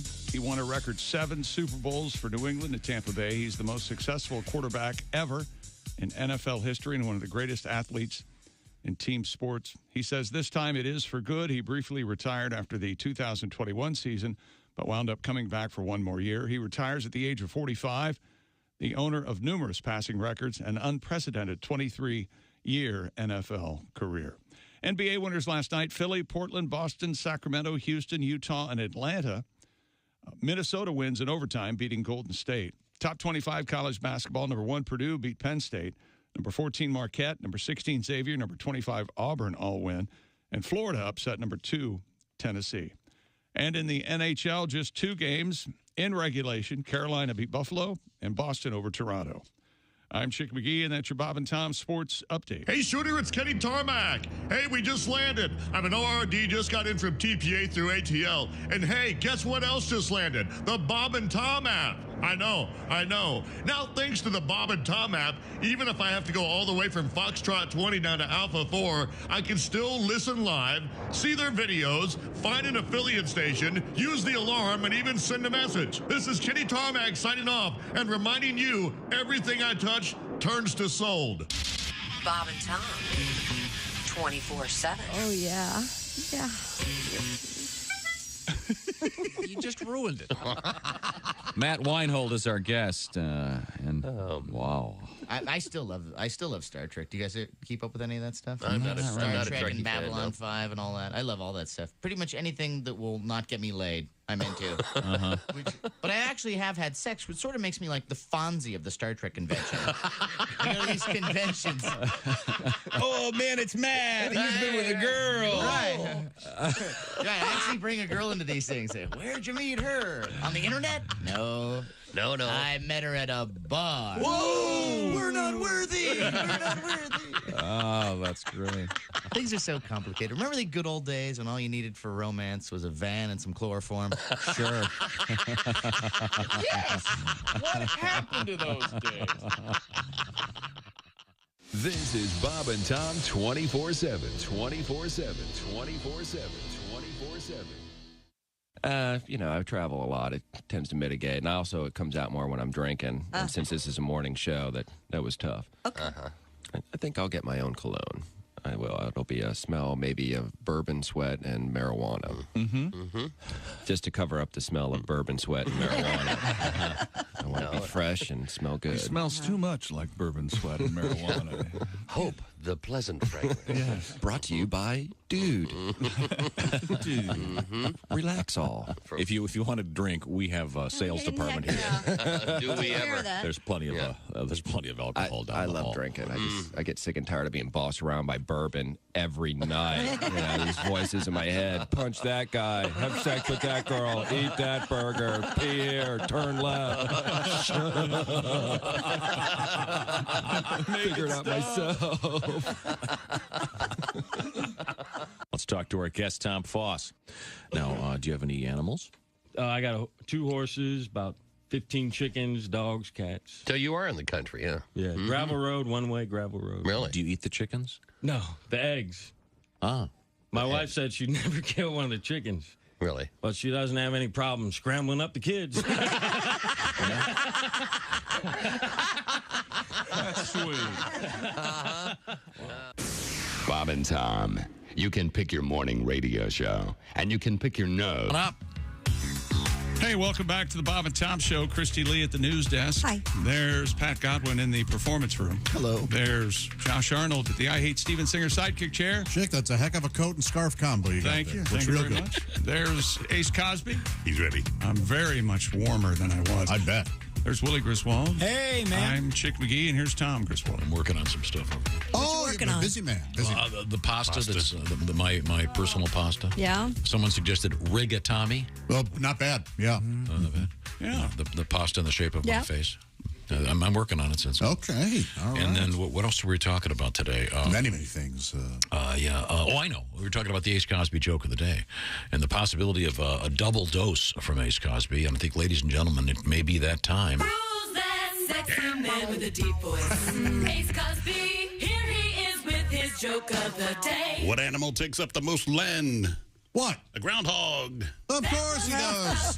Hogging all the ground. What do you call a pig with no legs? What? Groundhog. That was Ace Cosby's joke. Man, oh man. He couldn't decide. Went with both. How do groundhogs smell? Awful. With their nose. You idiot. Okay, just a quick heads up. If you're working with anybody who's going to retell those jokes later, just go ahead and either quit or unfriend him or something. Well, whatever you do, make sure at some point today you check out pajamagram.com. Dun, dun, dun, dun. This Valentine's Day, give her soft, silky, naturally nude pajamas. Available at pajamagram.com. Use code NUDE, that's NUDE, and save 25% off your order of naturally nude pajamas. Thank you very much, Pajamagram. That's pajamagram.com. Time now to review I read it. the history of history. It's time now, as Tom would say, to review the history of history. Historiography. Okay. Here's Tom. Ooh, well, February 2, Groundhog Day through the ages. We had the news story about the zookeeper that was actually serving some of the animals from the zoo to They were pygmy goats that he took out of his zoo, yes. Nothing goes to waste. I think it's good. Upcycling, if you will. Served him at the Christmas party. I've heard of farm to table, but not zoo to table. No. That's a little weird, a little too close. The reason I bring it up, the first member of the famed Donner Party died on this date in 1847. That's Nice. right. Okay. I don't know the person's name. I just know his nickname. What? Lunch. What? Oh, they didn't mess around. I thought it might have been Stu or something. Yeah, sure. I was thinking something. That would have been an actual Just joke. went right to lunch. Stew. Okay. Johnny Cake. The first Groundhog Day was celebrated in 1887. Well, that's ridiculous. Yeah, really. They didn't have groundhogs back then. Yeah. We know better. Back then it was a field mouse. It evolved to the groundhog we know today. Is that something? Wow. In 2020, the Chiefs beat the 49ers to win their first Super Bowl in 50 years. All right. Do you remember who they beat 50 years ago? Who? Pennsylvania. This says it was the Minnesota Vikings. I don't know. That would have been Vikings did. No, Green Bay beat Green the Bay. Chiefs beat. The Chiefs beat the Vikings in Super. And I think that was the two leggings. No, that's Steelers. happy birthdays. We got some happy birthdays. That's the matriculated out on the field, baby. Let's go, Lenny. Hum it in there, baby. That's Hank Stram on the sideline. Super Bowl 4. Yeah. Is that the Sig smoking picture that's really famous? Well, no, that might be the first Super Bowl the Chiefs were in. Actually, that was Super Bowl 4. They won. Happy birthday, 1882, James Joyce, the great Irish writer. Read The Dead. That's what I recommend. The short story. Oh, okay. All Don't start with Ulysses. He also That's picked. a tough one, Ulysses. He also picked football games. Choices. Oh, I do remember that. I remember that. Yeah. Picking Dublin to win. That's right. They weren't even playing. It was weird. I liked Ulysses, though. Yeah. Give me Coventry. And You made it through Ulysses? I had to. It was a literature. You know, it's available as a comic book. That's got to be the only way What? to get through it. Yeah, I'm serious. Online, absolutely. What do they don't call them comic books. They call them graphic novels. That's right. It's very helpful. Just see what's going on. I've never heard how do you pronounce AYN? Ayn Rand. Ayn Rand? Ayn Rand. Yeah, the workers. It's pronounced hero. Her books have ruined many a Thanksgiving or Christmas. That book I've never gotten through. Atlas Shrugged. Have I've you? never read any. I haven't read it. No. I just know the song. But you have a niece named Atlas, don't you? Yeah. Mm-hmm. The song is all I know. Which one? Atlas Shrugged. No. And Ayn Rand. Oh, God. Ayn Rand so far away. I couldn't read the book. Who's enjoying this? Boy. Oh, sorry. Check out the fountain. Wasn't Ayn Rand a fan dancer? So you're saying she was? Ayn Rand, the fan dancer? Happy birthday to the great Tommy Smothers. Do you know what his nickname is, Christy? Yo-Yo Man. Very good. Yo-Yo Man. The Yo-Yo Man. He's an expert with the yo-yo. I've seen him. Good for him. Oh, I've seen him. Yo-Yo Man was the cello player. $80. That's Yo-Yo Ma, but you're close. Oh. Yeah. $80 a ticket to watch And a grown lastly, man happy play with birthday a to yo-yo. Brett Spiner. Do you know who that is, Christy? Data, yeah. From Star Trek. No. Data. He's an Out to Sea. Did you ever see that with Matthau and Lemon on the cruise ship? I did not. He's also Why an you live a life? My God. How about this? Happy birthday to Dwayne Chapman. You know who he is? Invented chapstick. Dwayne Chapman? Dog the Bounty Hunter. Dog the Bounty Hunter. Yeah. Oh. He's the first guy to catch criminals by peacocking. Look at me. They'd see him coming with the weird hair. And He was peacocking. That was Man, that was something right there. fancy arm work there. That was a lot of choreography. it's time for things we learned on today's show. If you say so. Time now for things we learned on the Bob and Tom Show. Let's see. Tom loves Groundhog Day, the movie. Yeah, it's great. He's very excited about it. Josh also loves Groundhog Day, the movie, but does not care for the festivities that are Groundhog Day. Well, the festivities are fine. The listening to his, are there going to be 6 more weeks of winter? Yes, there are. It's February 2nd. For Pete's sake. No, it's for Phil's sake. For Phil's sake. Well, thank you very much. This is the Bob and Tom Show. Got something to say? Send us an email, bobandtom@bobandtom.com. This is the Bob and Tom Show.